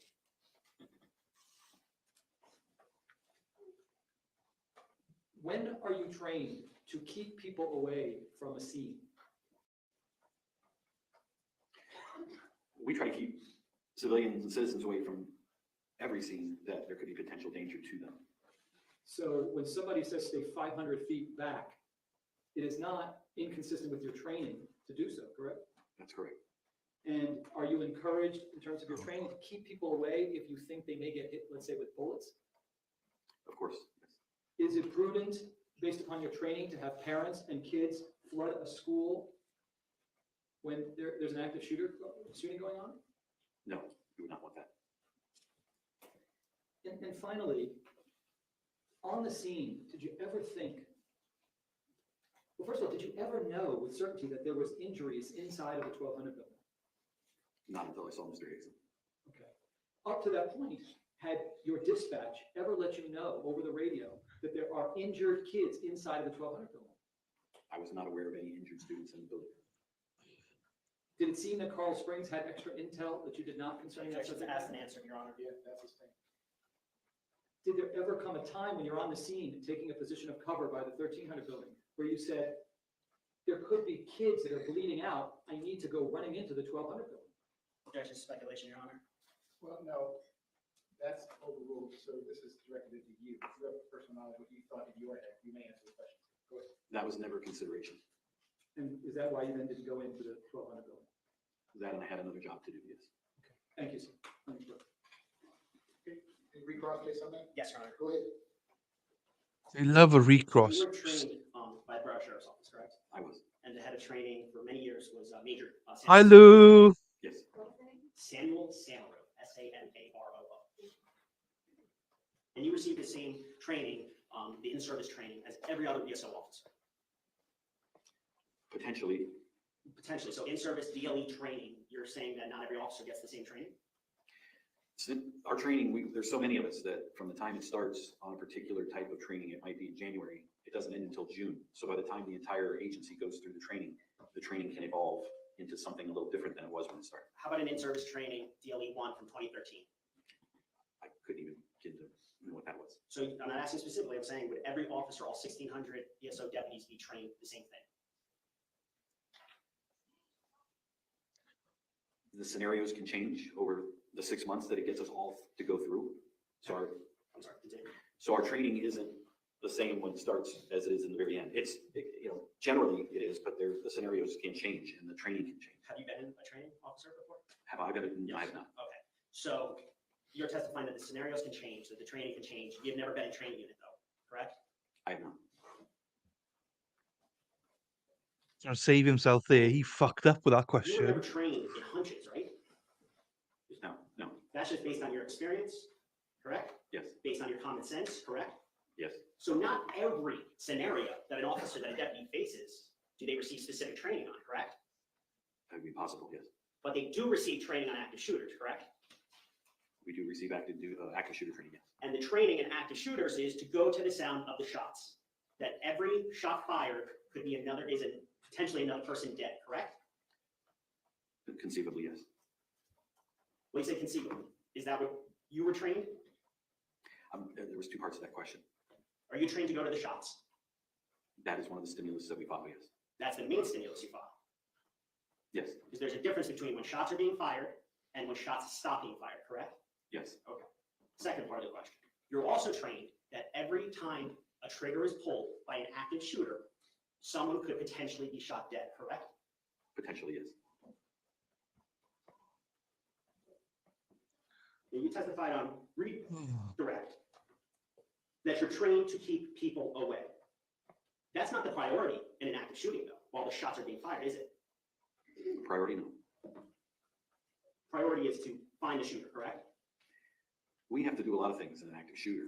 Obviously, getting the shooter to stop shooting is the priority, but there's many other things that we have to do at the same time. We have to multitask. It's not a one-dimensional thing, and every scenario is different. The scenario where you're standing 75 feet from a building where 70 shots are fired, you're trained to go into the building, right? That would be a possibility, sure. A possibility. So the training that you received under Major Samaro, it's only a possibility to go in?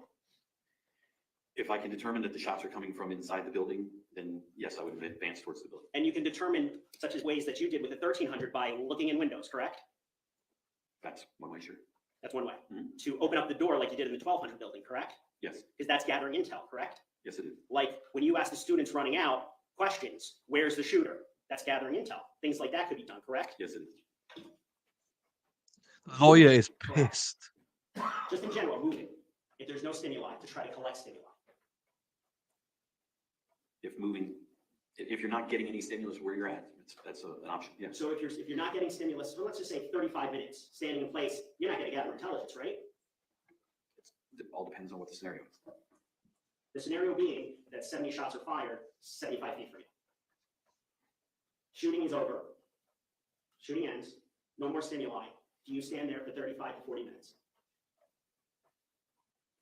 As opposed to doing what? Which is what your training says to do, to go collect intelligence. Collecting intelligence can mean a lot of different things. Such as asking kids questions, Yes, looking in windows, yes. moving to the other side of the building. If you think shots are coming from the football field, moving towards the football field, correct? It's a possibility, yes. You said possibility again, but I'm talking about your training. Anything's a possibility. Ninjas could come through that door as a possibility. The training scenarios don't train us for every single scenario. So there's possibilities that there's other avenues to explore and other options for you, such as making sure that there's nobody coming onto the campus, or making sure that, there's Oh, wow. shooter is not approaching you or coming to where the area that you're in. When you got to Hollendorfer Road, you contemplated jumping over the fence Yes. to go to the sounds of the shots, correct? Yes, Shelley. Because your training said what? That we want to find the shooter. That's the priority, correct? It is the priority, yes. Nothing further. Your Honor. Yes, sir. All right, so you mentioned- That did not go well for the prosecutor. Should they call you next week? The defense calls Cindy Helderson. I did enjoy the fact that this officer was like, yeah, it's a priority, but there's so many other things that could happen. Like stopping everyone coming on. So what does the prosecutor want them not to even stop parents coming in? Going, yeah, come in, guys. I'm just going to go in and see the shooter, but please come in. Come and watch some windows with me. Like, the state are basing all this on paper. Just basically on, this is the protocol on paper, but reality is completely different. 70 shots, yeah. He's got a pistol with what, 5 shots in it? And he's going to go in there going, all right, everyone, you stay out. I'm going to put my cape on and go in there. Get out. He's still pissed. Look at him. He's rummaging. He's raging because that did not go well for him at all.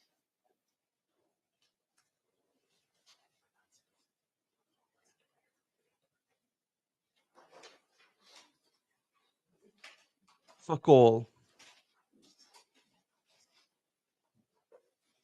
Fuck all. Fuck all spelled like fuck all, man. If I guys come all the way up here to the witness stand, please. Once you reach it, before you have a seat, you just stop and look at it. Swear to tell the truth, whole truth, nothing but the truth. Please be seated.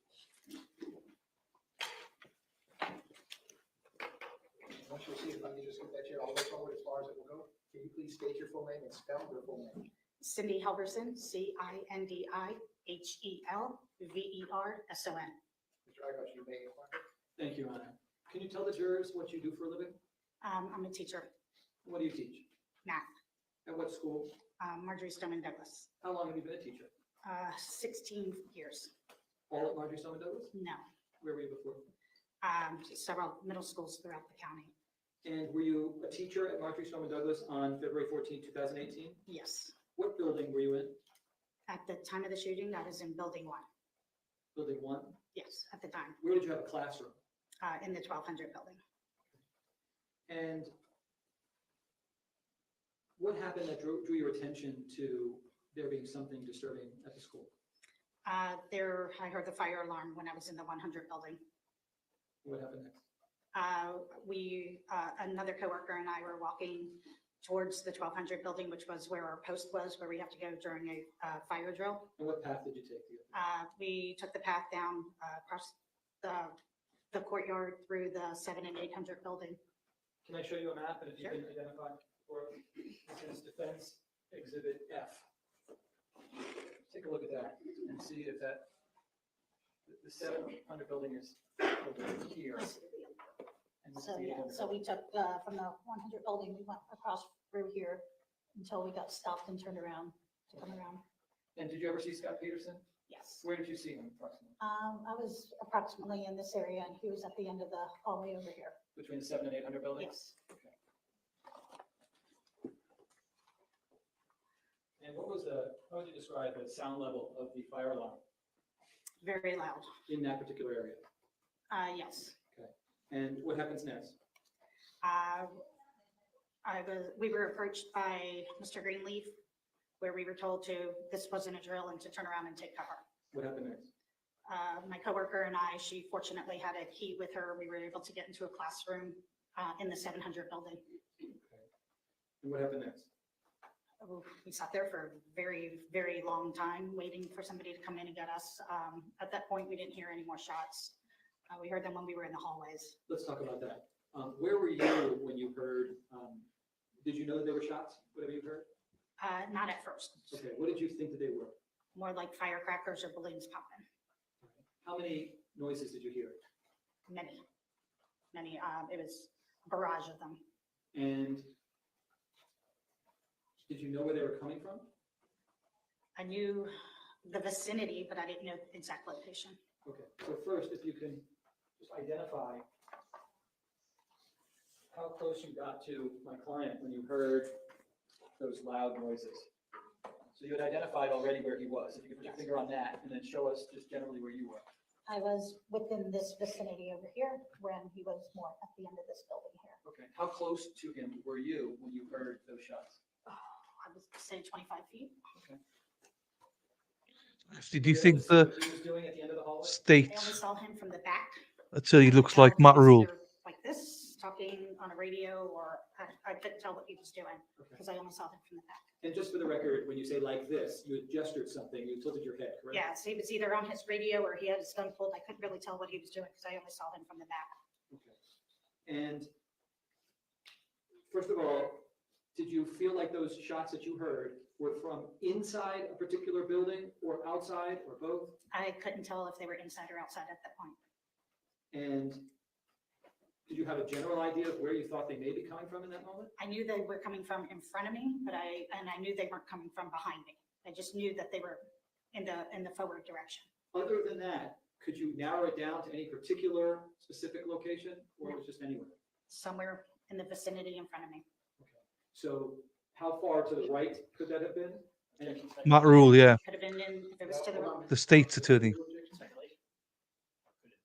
And he sounds like him as well. Ma'am, I don't want you to guess, with your personal knowledge, go ahead and answer the question. Right, we're talking about what you thought. Hold on, sir. Mr. Irish, the rule of the objection. The question is pending. Okay, go ahead and let the witness answer your question. No, sir. You keep giving the witnesses the answers. All right, and I've already spoken to you about that. So ask your question, answer the question mark, and then the witness may respond. Go ahead, ma'am. You may answer the question. I knew it was coming from somewhere in the vicinity in That's front fair. of me. That's all I knew. Did you know whether it was coming from the right?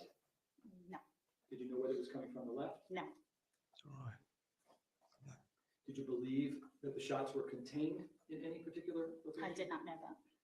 And then, did you hear any additional shots before you went into the classroom? I believe so. I don't remember. And did those shots sound any different than the first ones? No. Did you have any different perspective on where those additional shots might have been coming from? No, because I was in a different location at that time. Describe that hallway area. Are you familiar with it? Yes. Describe that to the viewers. It's a covered area, but it's open on the south side and it's open on the north side of the hallway area. And had you ever experienced any echo in that area? Just from people talking, yeah. You can hear echoes and stuff in that area. Okay. And did there ever come a time when you were there on the scene that you ever thought that shots were coming from inside the 1200 building? From the sound, no. Thank you, nothing. You're welcome. All right, based on that Yeah, I question, get you. I thought you might know him because you're from Baylor and now Nebraska and stuff like that. Fabulous. Glad to hear that. You testified That's- on direct that Greenleaf told you this is not a drill to take cover. Yes. Approximately, I'm going to show you a couple of photos. Does he calm down?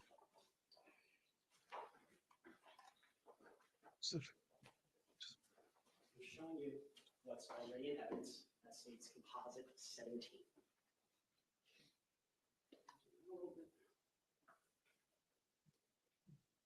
Do you recognize this area? Yes. Okay. You can actually use the annotator. That means you can actually draw on the screen. Okay. So I'm gonna ask you a couple questions in terms of where you were. The hallway that you're talking about, that you were walking down, can you just draw a line with your finger where that hallway is? Yes, it's kind of weird. I believe it's in this area. Now with the X, could you show approximately where Mr. Peterson was? Was he under the covered hallway when you saw him, or was he outside the covered hallway? I do not recall. Now the echoes that Mr. Eilish has to about, do those echoes occur primarily in the hallway or outside the hallway? So just to the north there. I would say in the hallway. So when you're outside the covered area, the covered hallway, the echoes aren't as bad, correct? I don't know. Now about the fire alarm. The fire alarm was on for about approximately a minute. Is that correct? Yes, Never came on again, correct? not that I recall. And you stated the fire alarm was very loud. Was it very loud inside of the actual classrooms or inside the buildings? Inside the classrooms, they are very loud. How about outside in the hallways? They are loud depending upon where you are. If there's an alarm outside of there, yes. In certain parts of the hallways, could you and I be having this conversation at this volume? Would you be able to hear me? I think so. If you're inside though, you wouldn't be able to hear me, would you, at this volume? I would be able to hear you. You would, okay. I just don't know how clearly. Understood. Now, how close, using this map, I'm going to change the color to blue. How close approximately would you say you got to Mr. Peterson? We were walking down that hall. You want me to jot on there? Yeah, please. I was approximately right around this area. Well, submarine thing, Shelley, yeah? You saw Mr. Peterson from the back. Yes. You didn't see what he was doing. No. So you made this gesture as if a radio, and you pointed something out. Did you Right. see? I don't know what he was doing from the front. Okay. So when you did that, it's just he might have been doing it. Correct. And you testified that the sounds of the shots were coming from in front of you, correct? Correct. Not to the left, correct? I don't know that for sure. I knew it was in the vicinity in front of me. It could have been the left, it could have been the right, but I knew it was forward, And what building was in front of you? the 1200.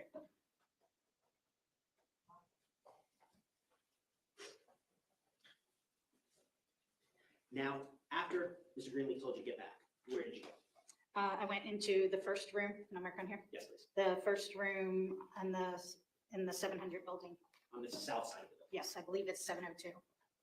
And who were you in there with? Brandy Hermosillo. Okay. Yes, Now, you said that you were in the 100 building, so administration. Yes. When this all began, correct? yes. Why were you in? It's Monday then. I was on planning, so I had some paperwork that I needed to turn into the office Where is your regular classroom? in the 1200. In the 1200 building. On what floor? Second, Which classroom? 1, 2, 3, 4.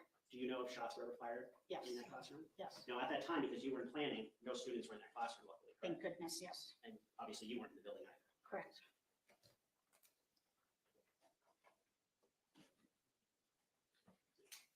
In real time, going back to February 14th of 2018, when you heard those shots, were you thinking about whether they were inside a building or outside a building? I was not. Were you thinking about what to do, how to be safe? Absolutely. That was your concern? Yes. To get out of there? Yes. So it was so loud that you immediately turned around, ran away, and went into classroom 702. Yes. And that's part of the Code Red training, that if you see your students, but you didn't have any students that day, get them in the classrooms, then shelter yourself, correct? Correct. So, and you were trained to do that, correct? Yes. There were classes, classes to teachers, presentations to teachers about what to do in Code Red. Yes. Do you recall a class in January of 2018? Yes. Did you attend that class? Yes. Okay. And in that class, it was kind of like a PowerPoint presentation by a school board Yes. about what to do. Yes. Is that a yes? Okay. Did they also tell you what the SRO was to do or police response was to do? Not that I recall. Do you recall if you were taught that you're to hunker in place until police respond to come get you? Yes. Do you recall if Mr. Peterson was at that meeting in January? I do not recall. Had you had meetings like that before? No. See, she's nervous. Anybody would be, though, to be fair. And this guy speaks so Did you fast. have a radio with you that day? Yes, the other person had a radio with her, so had it on very low. So Ms. Hermosillo had a radio. Yes. Did you hear a code red announced over the radio? I do not remember.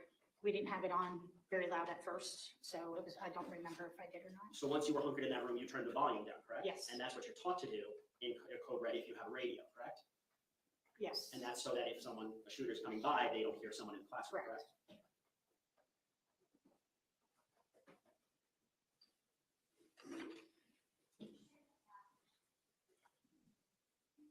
Farrell, lefty wants you.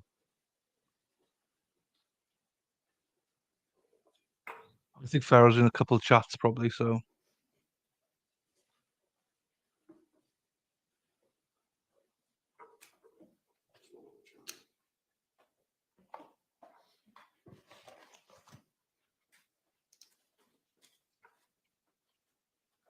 When you were inside 702, did you hear additional shots? I don't believe once I was in that I heard additional shots inside the room.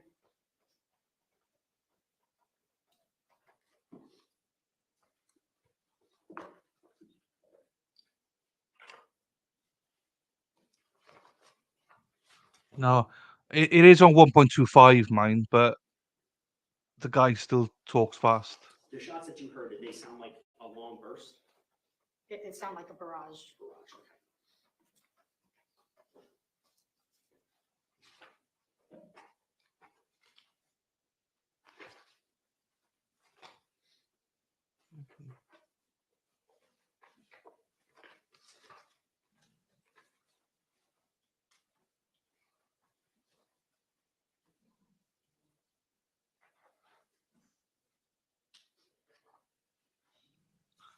Jesus, what's he doing? What's all the hearts for, Farrell? I don't get the heart bits. What's the difference between purple and green then? Or is that some sort of code for you and Lefty? Don't get it.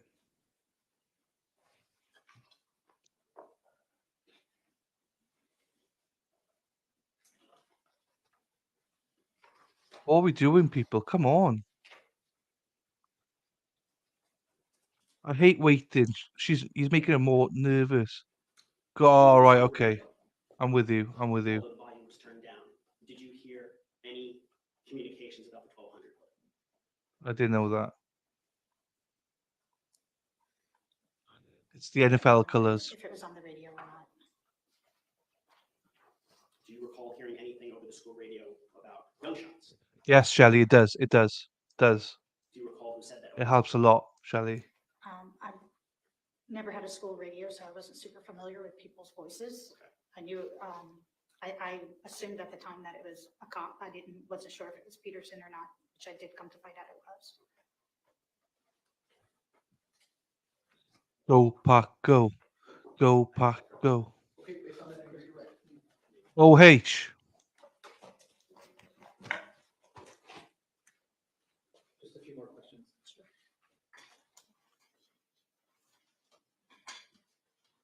I don't know exactly what this was, but let me just ask you. Also in front of you was the senior lot, correct? Let's Yes. go, In Farrell. your mind, did you rule out that the sounds of gunfire could be coming from the senior lot? I did not rule anything out.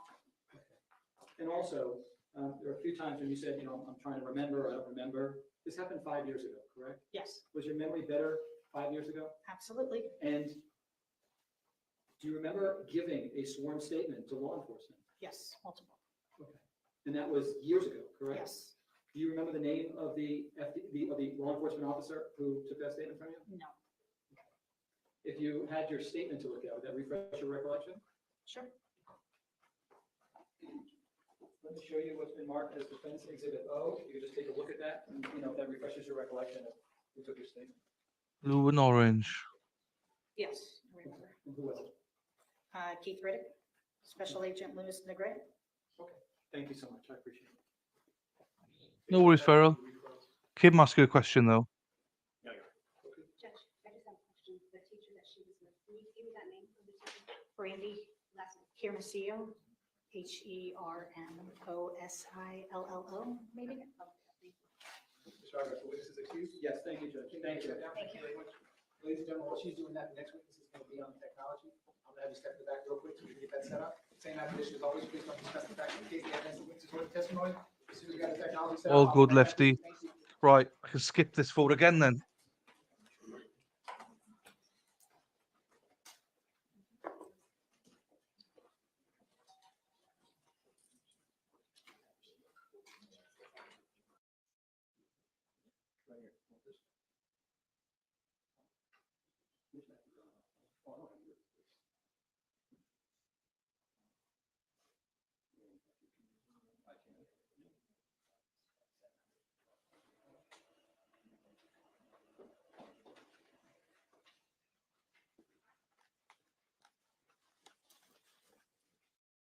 Dylan is good. Okay. Thank you.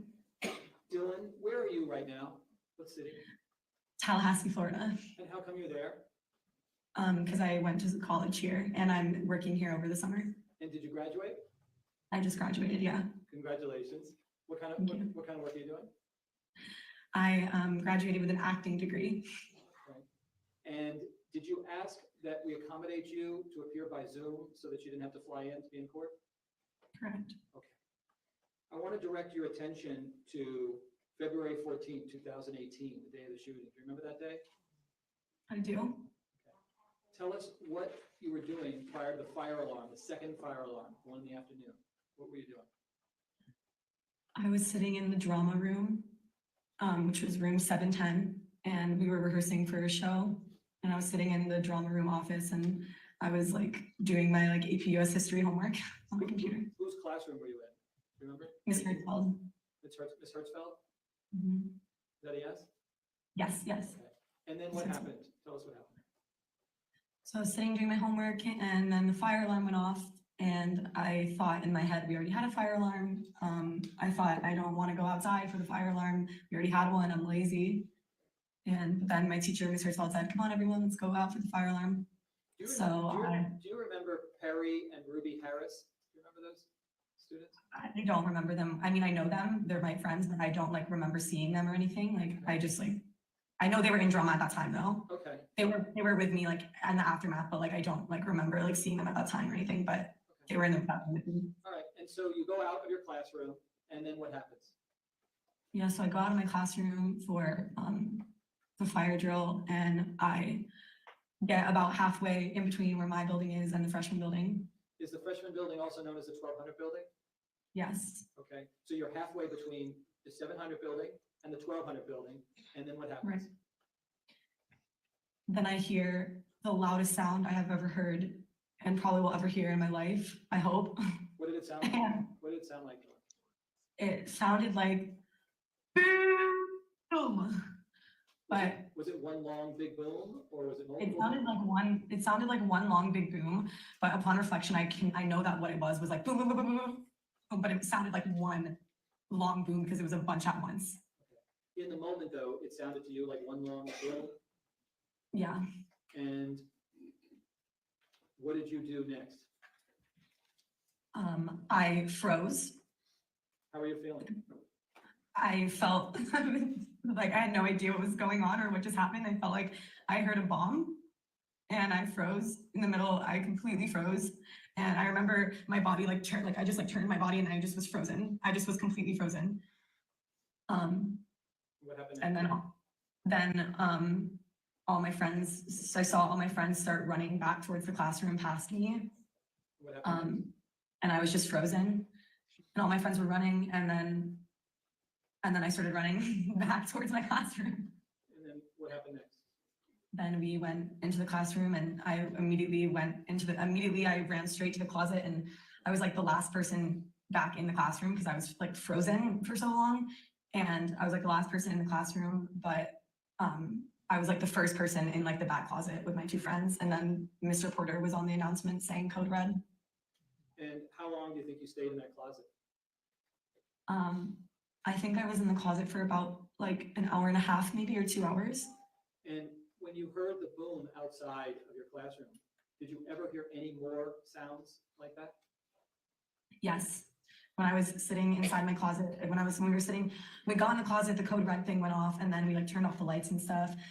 And then then we turned off, like everything like was moving really fast. We like turned off the lights, everyone came in the closet, and then we were silent right after that. We all were just completely silent in the dark. And right then and there is when we heard boom, boom, boom, boom, boom. Instead of, it was less like boom, and it was just more like boom, boom, boom, boom, boom.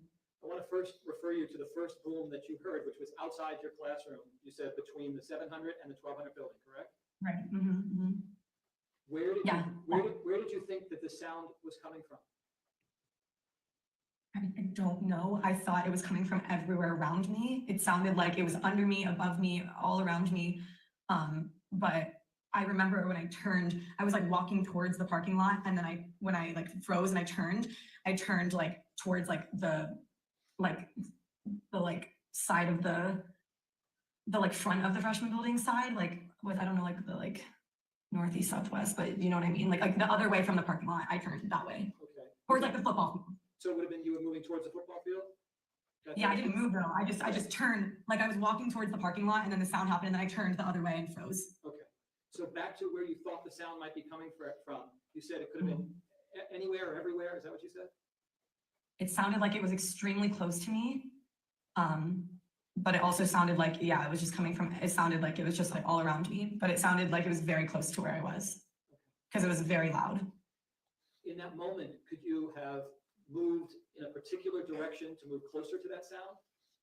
I didn't move closer to the sound. I froze in place, but I also was outside for 10 seconds, and I was a high school girl who didn't hear a gunshot before. Right. Based upon the sound that you heard, would you have known whether to, if you were going to go running towards that sound, would you have known to run to the right, to the left, behind you, or forward? Could you tell? I don't think so, because I was in a state of shock and dissociation, and I did not understand what was happening in the moment at all. I understand. And even when I went back to my classroom, I still did not understand what was happening. I could not comprehend that it was a shooting happening. I totally understand. One final Yeah. question. Did you ever meet with any law enforcement officers to tell what you just told us prior to today? Yeah, is this Keith Riddick? I guess his name is Keith Riddick. I did meet one. That's who you met with? Yeah. Thank you. Yeah. Okay, cross-examination, go ahead. Right, but how would I put her there? How would I plant? Good afternoon, Dylan. How are you doing?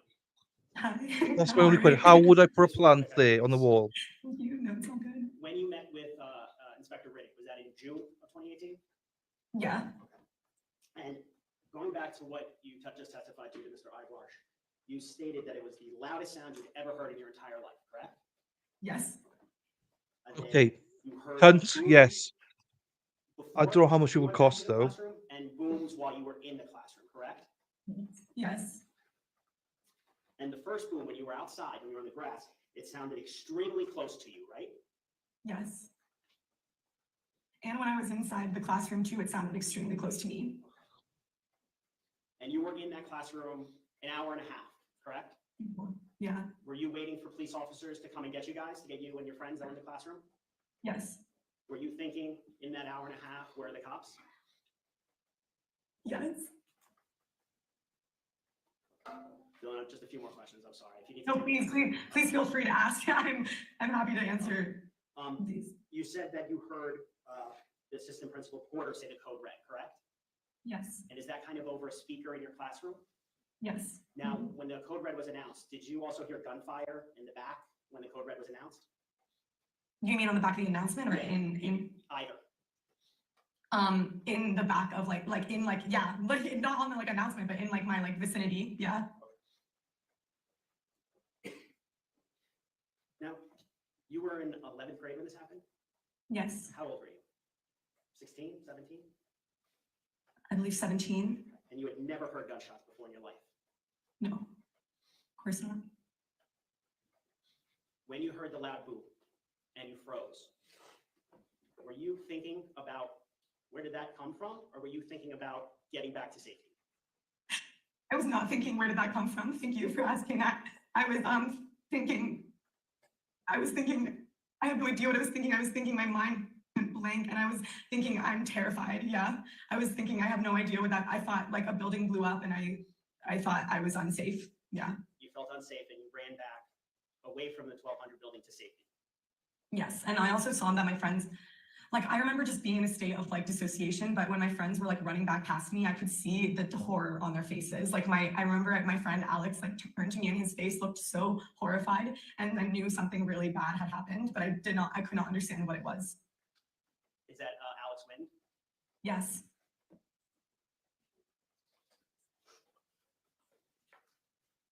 Just 1 second. No, thank you.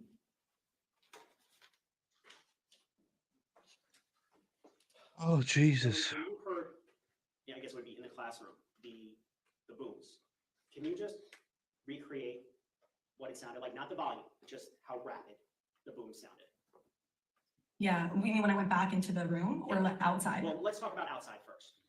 So outside, I remember it being like, what I can remember is boom, and that was it. But like upon like reflection, I know for sure that it was like boom, boom, boom, boom. But it sounded like one really long thing, because it was a lot of gunshots at once. That was that, and then when you were in the classroom, when you were in the classroom, I guess in the closet. The fundraise, Dave. Yes, I also have seen like videos from inside the freshman building of like the exact gunshots. Dylan, just talking about what you remember that day. We're not going to focus on any of the videos that you've seen. Just from what you recall that day, when you were in Ms. Hertzfeld's classroom in the closet hiding, what did the shots sound like in succession, not volume? They sounded like boom, boom, boom, boom, boom, boom, boom, boom, boom, boom, boom. So there like probably a lot too. Like it wasn't like 4. It was like 30. Like, you know. I'm sorry for the record. Did you say 30? Yeah, or maybe more. Like I don't remember, but I do remember that it was not like 3. It was like a good amount, and it was lasting for like 10 minutes. And then finally, after like 10 minutes, we didn't hear anything anymore. Thank you so much. Please stop that and you redirect. No, nothing further. Yes, she is. All right, Ms. Rothschild, you're excused at this point. Thanks for bearing with us with the technology. I'm going to sign off on the meeting, okay? Thank you.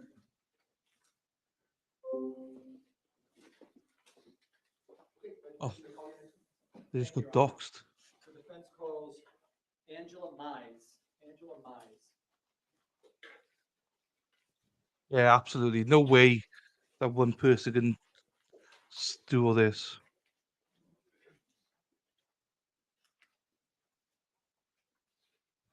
If Francis Young will make him, hey, if she's paying, I'm not. Hey, ship me the money and I'll find one. I'll buy one.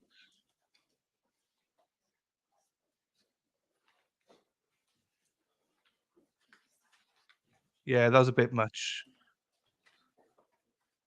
You just gotta feel sorry for them. Do you know what I mean? Reliving it again. Do you know what I mean? Jesus.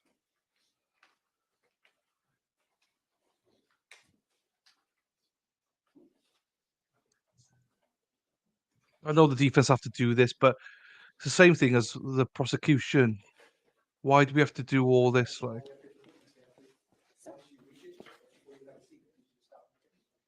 that's true, Lefty.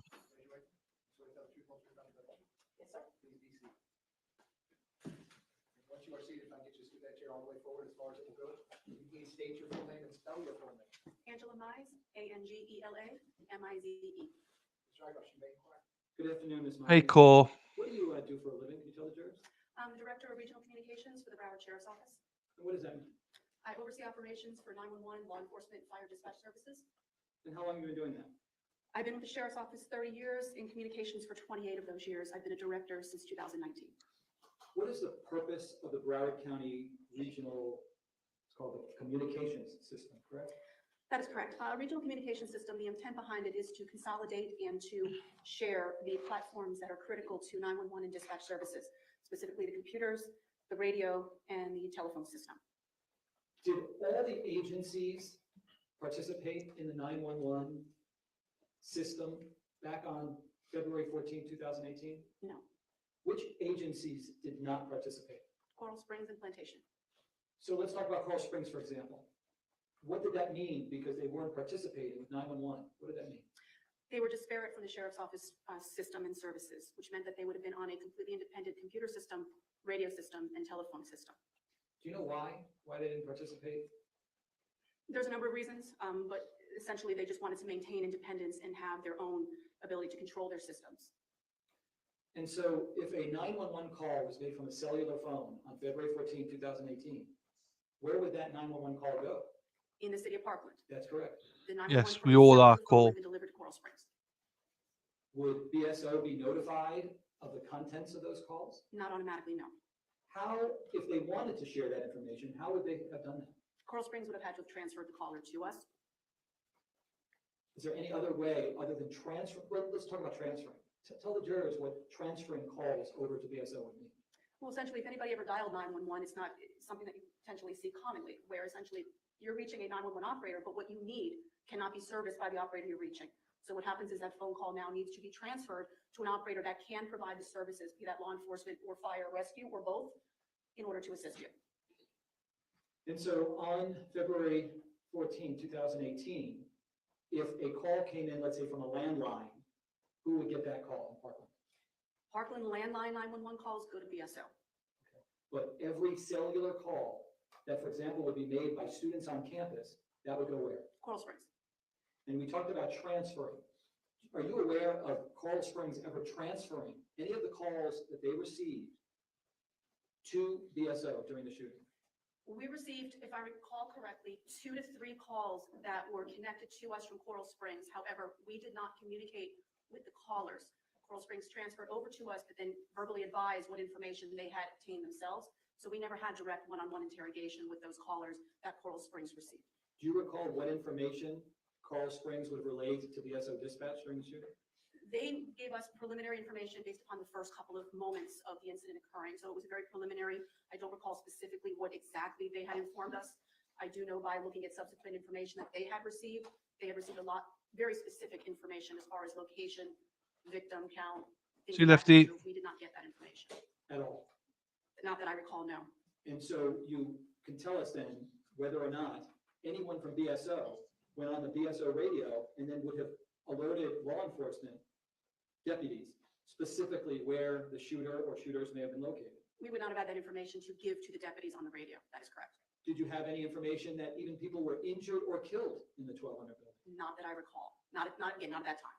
And then that information wouldn't have gone out on the BSO radio, correct? Correct. And then if my client is monitoring his BSO radio, he wouldn't have known that information. Is that correct? Correct. Well, it's over with. She already answered the question. Go ahead, sir. Ask your next question. Is there another way other than transferring that Coral Springs could have gotten information to BSO to be then communicated to deputies on the scene? They could have utilized the radio system through what we refer to as a patch. Explain for the jurors about that. A patch is essentially connecting two radio talk groups together so that the users on either talk group now have a shared resource, so they're hearing each other. And was that ever done during the shooting? Not that I recall on the law enforcement side now. Do you know how it is initiated? In other words, who tells the person to do a patch? It could be done by the field requesting it. It could be done by the communications center initiating it based upon the circumstances. But the key to a patch is having the ability to do that. And do you believe that not having a patch in any way affected the BSO deputies on the scene? Objection, speculation, call for opinion. Do you have any information concerning whether the radios, the BSO radios, were functioning properly during the shooting? They were functioning. However, the radios have capacity. So what had happened was the radio system met its capacity. And as a result of that, it was throttling. And what that would mean is the end user would experience what we refer to as bonking. It is literally just that kind of a noise. It's a busy signal. Similar to on a landline phone, if you dial a phone number and that caller is on the other line, you may hear a busy signal. Same concept. That's what the radio system was doing. How long had this radio system been in use at the time of the shooting? Again, that's a Broward County question. My understanding, approximately 25 to 30 years, that system would have been up and running at the time of the shooting. Did you believe the system was capable of handling the volume of calls that were being made during the shooting? Objection, Your Honor, calls for speculation and opinion. So many objections, though. To patch a radio system like Coral Springs to BSO, how long would that process take? Seconds. Hitting a couple buttons? Essentially, yes, it's two icons, essentially clicking two icons together to establish a patch. I have nothing further. Thank you. Cross-examination, go ahead. Thank you, Your Honor. Ms. Mize, on direct, you were asked about the radios, and you said functioning but at capacity. Is that like a bandwidth issue? Sure, essentially. Okay, Yes. so before every officer in Broward County, or BSO officer in Broward County arrives at a scene, the radios are functioning. Yes. Do you know specifically when the radios started throttling? Time-wise, I do not know off the top of my head. But based upon your experience, it would be when a large group of backup arrives. When a large group of utilizing or users is keying up, not necessarily arriving, but when they're keying up. And until the radios meet this capacity, they're functioning. Yes.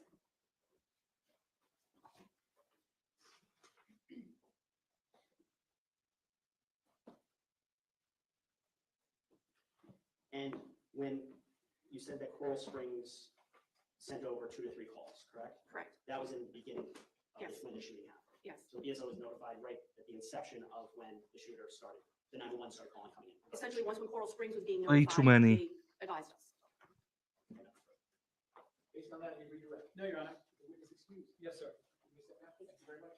While she's doing that, potentially you may call your next witness. Just give a brief sideline. Oh, here we go. We're gonna get fuzzy noise now.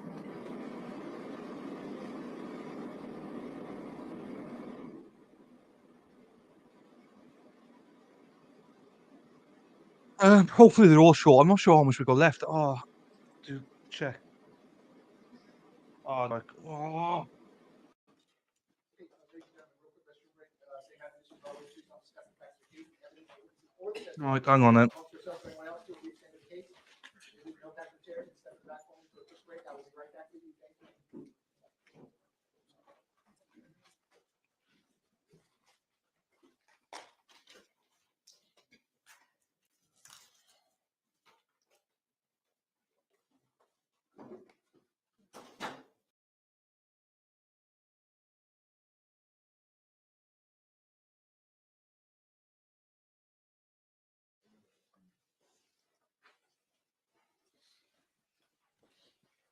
Now, if I go all the way up here to the witness stand, please.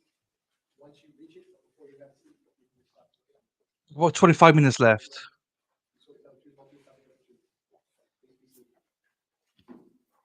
Oh, is it over 120? It's shocking. If I get you to scoot that chair forward as far as it will go.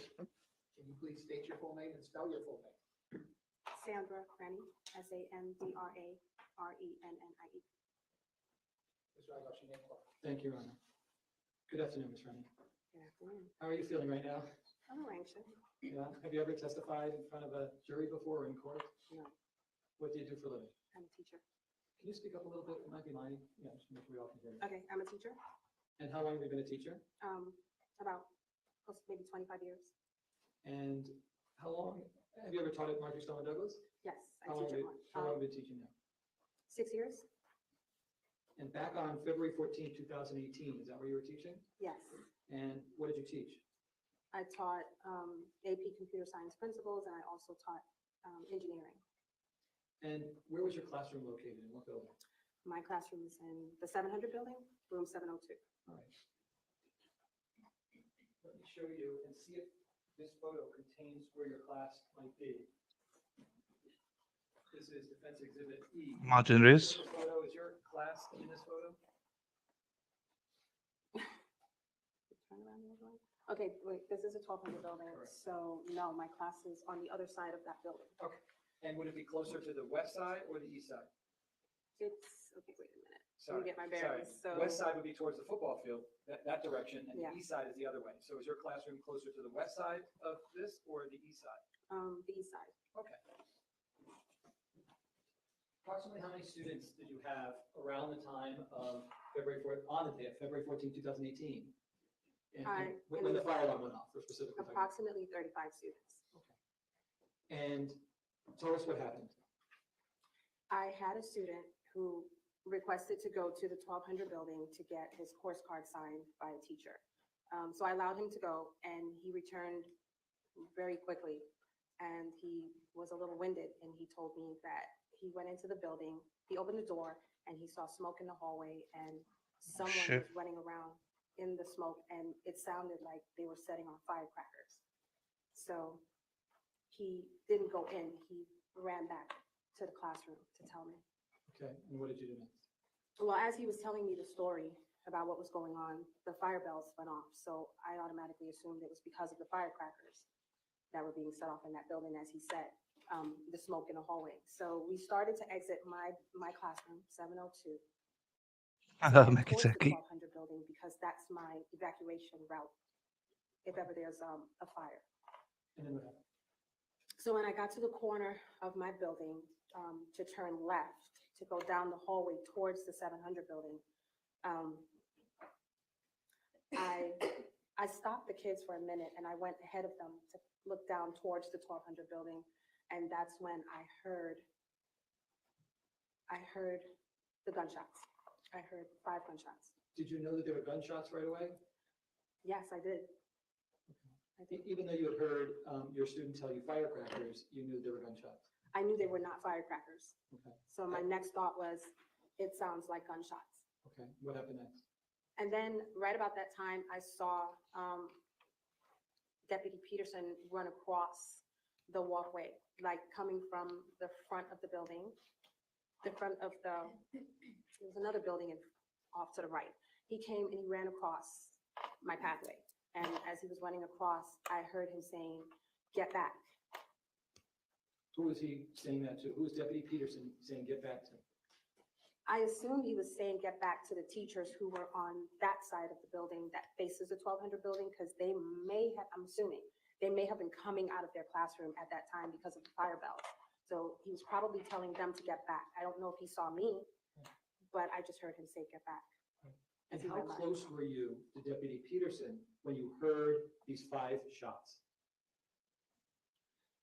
He was probably maybe 10 feet away from me. All right. And where did you think that those 5 shots were coming from? I thought they were coming from between the 700 and the 1200 building. There's that grassy area in the picture. Does this photograph kind of memorialize where you thought the shots were coming? Yes, because I was at so my classroom is on that side of the building. So I was coming up the hallway here. Yes. Because I was going to go out past the 1200 building to my evacuation zone. But when I It's got it's my pointless, foot Kim. in that hallway, I stopped there. I thought it was coming from here in this grassy area. But I couldn't see. And he ran across like from here to here. He was running into the grassy area. Okay. So did it sound like the gunfire was coming from inside or outside? At that time, it sounded like it was coming from outside. Okay. And even though your student had told you that there were firecrackers inside the 1200 building, Yes, you still thought that the shots were coming from outside? yes. It sounded that loud. Didn't sound like it was inside of the building. Everyone's heard different things. Do you have any familiarity with whether there's an echo in that area that you were at? There is a hallway that I had to walk through, and yeah, there's an echo. There's the auditorium building, which is that building that Deputy Peterson ran by, and then there's my building. So, and then it's a kind of like a It covered was walk overkill that on you have to state walk through. witnesses. So, yes, It's I an think overkill, that's full exactly stop. Okay. And finally, did you ever share this with any law enforcement officers? Yes, And this would have been closer to when that occurred, correct? yes. And offhand, do you remember the name of the investigator that you spoke to? No.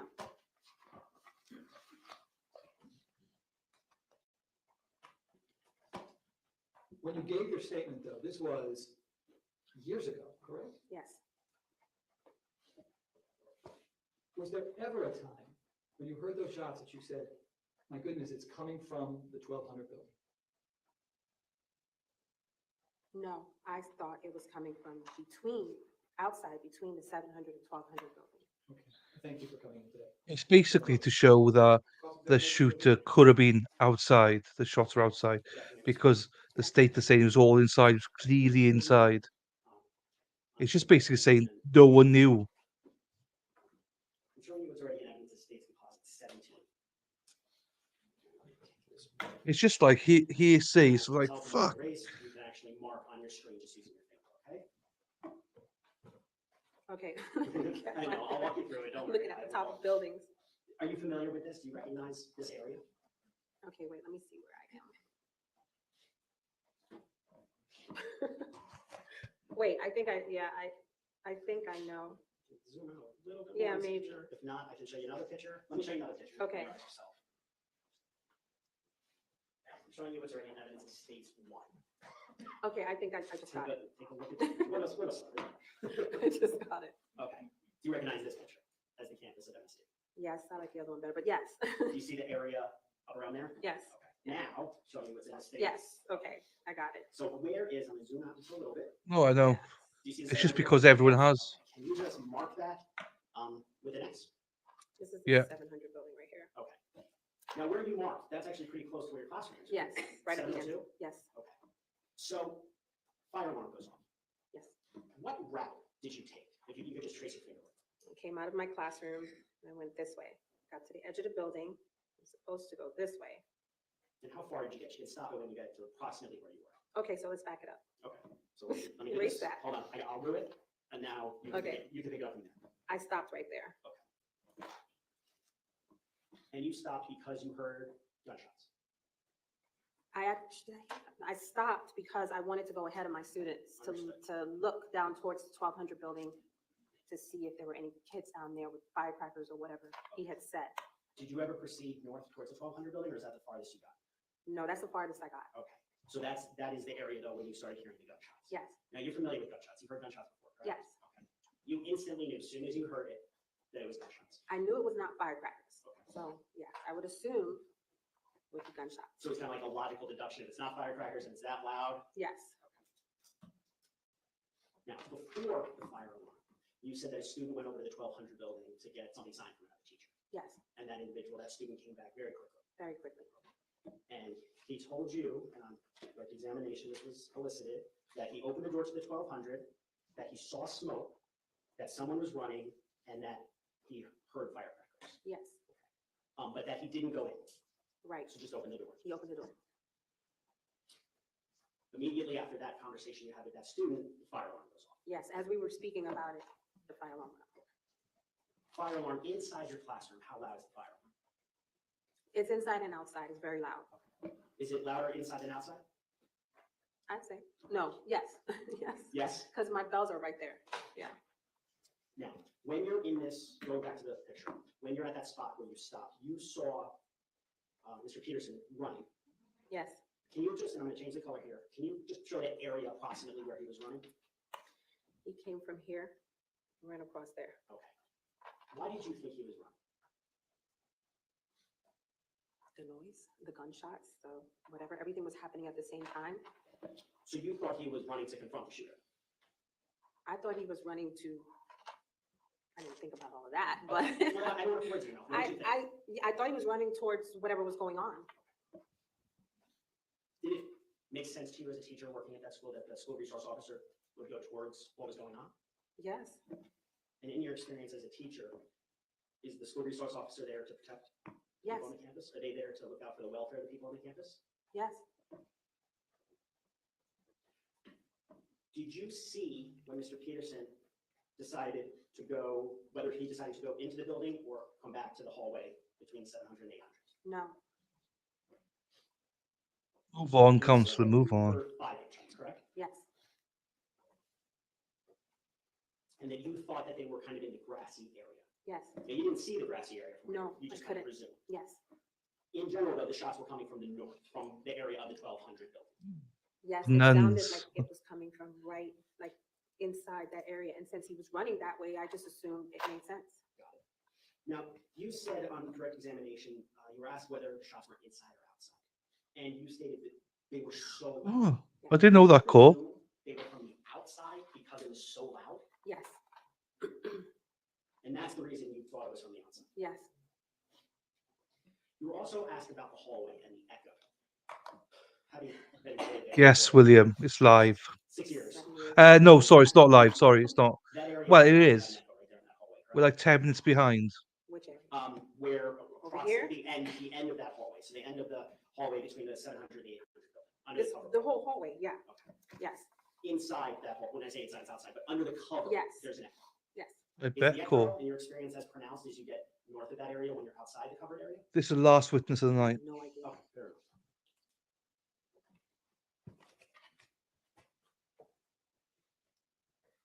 No worries, William.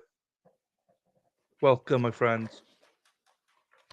I love the Fagan. Love that surname.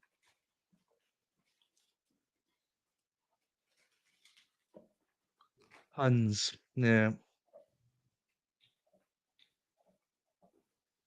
Did you also think that they were gunshots, not only based upon how loud they were, but the succession of the noises? Yes, And with your familiarity with gunshots, or guns, did you think, what kind of gun did you think you were dealing with? a big one. A big one. I had no clue. I just knew it was big. Now, ultimately, after you hear those shots, you run back to 702 in your classroom, correct? No, You don't go inside, but you run back to that area, correct? And that's it. I ran past that area. Okay. You saw students though, and you basically said, I run. told my students to run in the opposite direction. So just run south. towards the courtyard, yes. I'm gonna go back to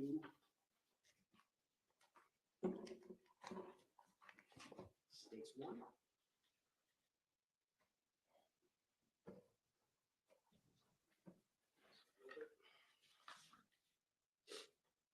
Well, at least we know what this is it after this. Now, from the area of 702, where did you run to? You were tracing We ran here. in that building too, right there. Yes. Why did you tell your students to run in that direction? I know, silly question. but- No, well, I was afraid to go back into my classroom because in my quick thought, if the gunshots were here somewhere, if this classroom door is unlocked, I thought the gunman can come into this classroom right here. And this classroom, which is, I think, 701, is attached to my classroom. So it's actually 702. connected by. They're connected, and it's also connected to 703 and 704. It's like a suite. So there's like 4 classrooms that are all connected. By You can couple go from, doors. yeah, you can go, so I figured if there's something going on there and they were to come in to that side, they would come into this classroom and then come right into my classroom. And I felt like that was not a So good you- option. You were telling your students to run to protect them. Yeah, I told them to just run as fast as they can to the other side, which should lead them out to here and hopefully out. Okay, and is that what happened? We all ended up being stopped when we got to the main office and they told us to run into buildings and take cover. Because, yeah, it was just chaotic. Is that what you did? Yeah, so we ran into this building here, into that classroom, In the 200 building? in the 200 building, right there somewhere. Now, part of being a teacher there, you received code red training. Yes, In fact, January 2018, did you attend the code red training? yes, I did. And that was offered by the school board, correct? Yes. Okay. Do you recall Mr. Peterson being there as well for that training? Or do No, you- I don't remember. Your code red training is to get the students into safety and for you yourself. We're just repeating it now, guys. Come on. And it's the response, and you're to stay there until police response, correct? Welcome, William. Where you from, William? All clear from administration. So either or. That's a Or- good or Scottish surname. come get Yes. you. Whereabouts are you from? US or Based on UK? the training, you're taught that the school resource officer, the police are going to do something, correct? Yes, That was your expectation, correct? yes, And is that why you thought when you saw Deputy Peterson running that he was going to seek out the loud noises? yes.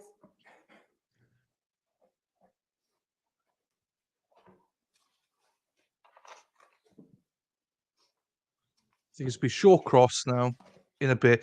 Look, counsellor, just sit down, son. Sit down. We've heard all this.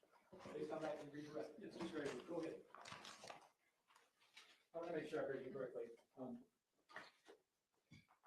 Shortly after hearing the shots, Yes, Yeah, you Farrell. thought you were in jeopardy. if you With a stayed surname like in Fagan, the area, correct? it's got to be UK or You US. didn't think necessarily the shots were contained within a particular building, correct? no, In fact, I think I heard you say that you were even thinking of running into one of the classrooms in the 700 building, but you passed on that, correct? yes, And if I heard you correctly, it's because you thought that the shooter or shooters could actually even come into your classroom and do harm to you, correct? yes, Thank you for coming in. I wish you the best. thank you. I don't need to know exactly where you're from, Will, but Yes, sir. May I step down? Thank you very Are you, which country from, William? That's a proper English name with a Fagan, proper Scottish name. I love it. Tomorrow, which is Friday, June 23rd, I'm asking you back in Jersey at 9:15. 9:15. Okay. Same admonition as always, please don't discuss the facts of the case, the evidence, or the short testimony amongst yourselves. And also, Farrell, I think that like 80 or 90%. I don't need that. I ask the same questions to everybody. I hope you all have a good night. I will see you tomorrow, which is Friday, June 23rd at 9:15 a.m. I don't ask. I always ask where the people are from so I can know.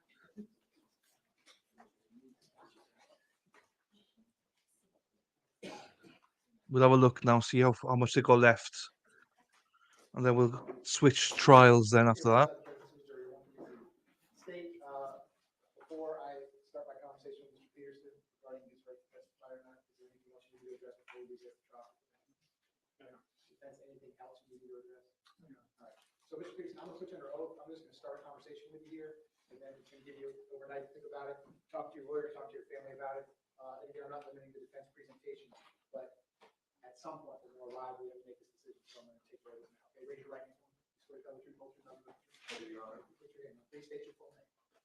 Scott Ralph Peterson, Peterson, Scott with one P. And Mr. Peterson, regarding drug or alcohol use, any treatment for mental illness, nothing's changed with you since the last time I had a conversation. Farrell, fuck off. That's correct, Your Honor. How are you feeling this afternoon? I'm doing well. Your head is clear with that. Yes, it is. So, Mr. Peterson, you've been present throughout the entire trial, correct? I have. So the state's already rested their case. We're in the middle of the defense presentation. At some point, we're gonna reach the conclusion of the defense presentation, and you're gonna have to make a decision about whether you want to become a witness in the case or not. So I'm only gonna talk to you about that, okay? And I also want to make it clear, I'm not asking you any response that's gonna invade your attorney-client privilege. I just want to make sure you understand the fundamental decision that you're gonna have to make, okay?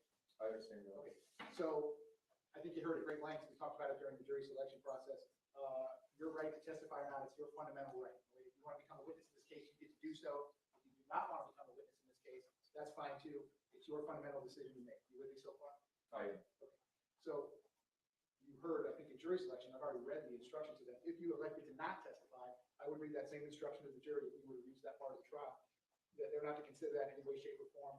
It shouldn't impact their deliberations in any way. The fact that you chose not to testify, they are to put that aside. I know you're from the Corps. Testimony that's been put on them as the government met its burden of proof. Have they proven each element of each or any of the crimes charged and reasonable doubt? You with me so far? I am, Your Honor. Now, if you chose to testify, there's a different instruction I would read. And essentially it says that I want you to treat Mr. Peterson's testimony the same as the testimony of any other witness. All the rules apply the same. If you find him credible, if you find him believable, I want you to believe what he told you. If you find him not credible or not believable, you can put his testimony aside.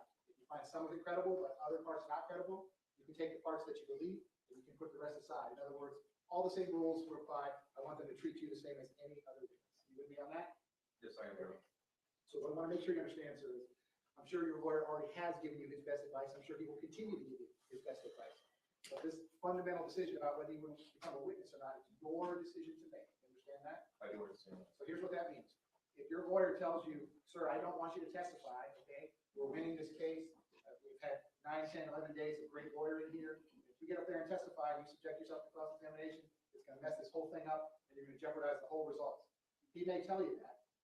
And you may say, I understand what you're telling me, but I want to testify. I want to look at the jurors and tell them my version of this story that they've heard so much about. I want to tell them what happened. And if you want to do that, you don't have to follow your lawyer's advice. If you want to testify, you get to testify. You with me on that? I understand that, Your Honor. So the flip side of that example is also true. Your lawyer might tell you, sir, I need you to testify. Right? I need you to look at the jurors and explain your side of what's going on. Okay? The state put on a compelling case and there's a lot of troublesome things. I need you to get up there and tell them what's going on. And you can say, I understand what your advice is, but I'm electing not to testify. I'm electing to remain silent. It's my fundamental decision. You with me on that? Yes, I am. So the point of the two examples is it's your call to make. Okay, your lawyer can give you his best advice. You can discuss it with your family. Everyone can give you their best advice. But at the end of the day, it's your decision to make. You understand that? I understand. All right. State, he has no priors, correct? Correct. All right, so there's no need to discuss anything about that. Mr. Peterson, only about this fundamental decision as to whether you would like to be a witness or not. Do you have any questions for me about anything that I've talked to you about so far today? No, Your Honor. Okay. So I'm going to press pause at this point. At some point during the defense presentation, or if we reach the end of the defense presentation, I'm gonna finish this conversation, and I'm gonna ask you to have enough time to talk to your lawyer and family and think about it. If you need more time, I would probably be inclined to give you more time. And then at some point, I'm gonna have to ask you, have you made a decision about whether you want to become a witness or not in the case? And if so, what that decision is, and you tell me what you want to do, and then we're gonna take it from there. Any questions about any of that? No, Your Honor. Okay. State, anything else you want me to address? No. Okay. So, I guess nothing else until 9:30. Okay for 9:30 tomorrow morning? Yes, sir. Eventually, okay, start at 9:30 tomorrow? Okay, so the trial's gonna be in recess until tomorrow, which is Friday, June 23rd at 9:30 a.m. Division FX will be in recess until tomorrow, which is Friday, June 23rd at 8:45. Okay, pause this now. Rest of your afternoon. Bye now. Right, hang on, let me take this off.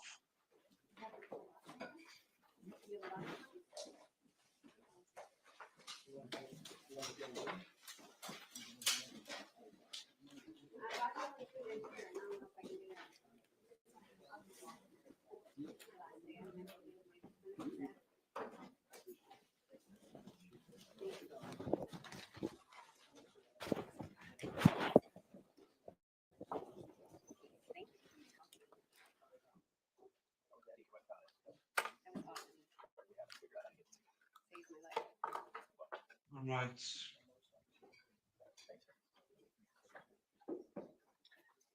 I could do that from here now. What did I say, Farrell? I don't know what I said. Jesus.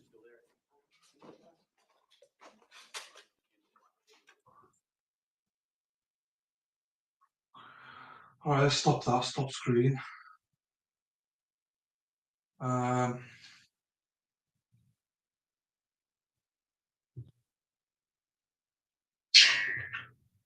Okay.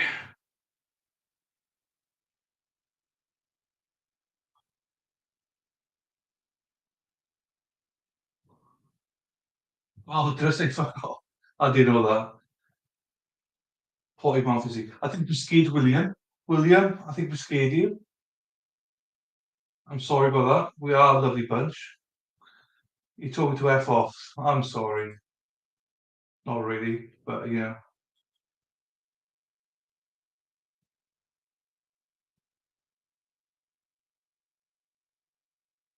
You will be able to change it. Audio. Is it this one?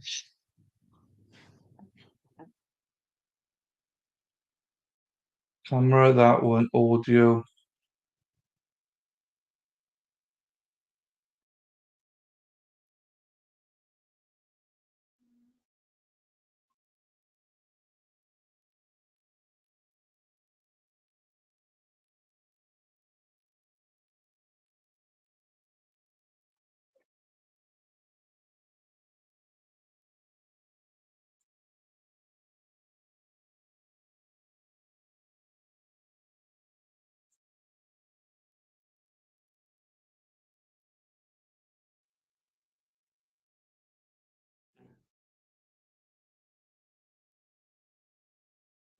How's my mic now? Is my mic okay? We're on verdict watch now.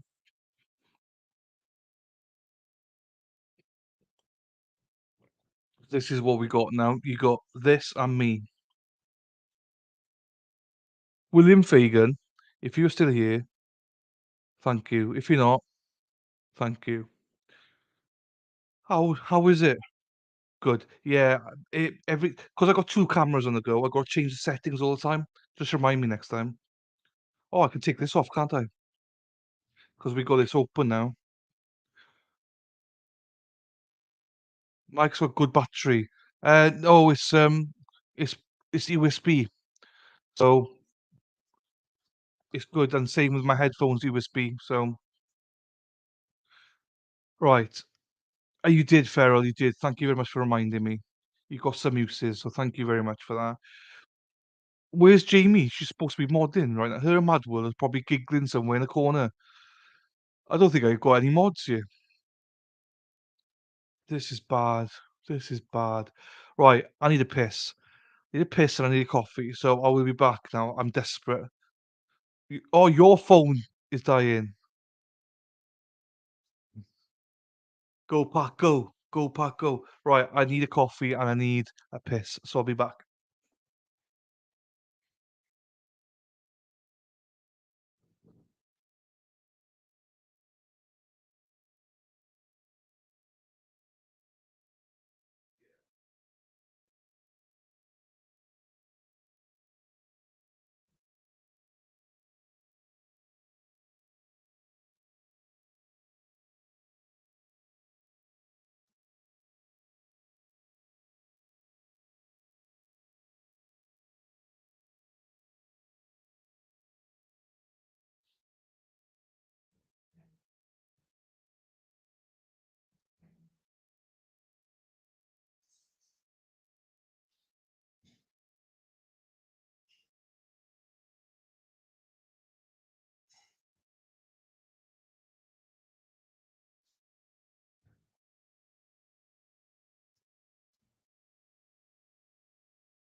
I know, Farrell. I mean, what the fuck's going on?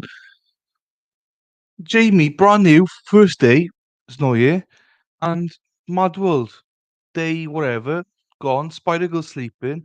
Heidi and Phyllis have got a day off, so that's fine. And Amy's taking her friend to hospital. That's obviously fine.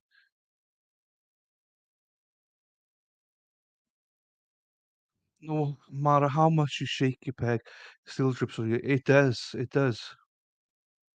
It does indeed. I don't need these. I keep putting them on. I don't need them because I can see. Oh, just you and Dave. I know. Just well, I'm sure there's others here, but no one's chatting. Of course, they're here. Yeah, there's about 17 people here, which is fine. It's just more no one's chatting, which is not a bad thing considering all the mods are fucked off for the night. Look at them.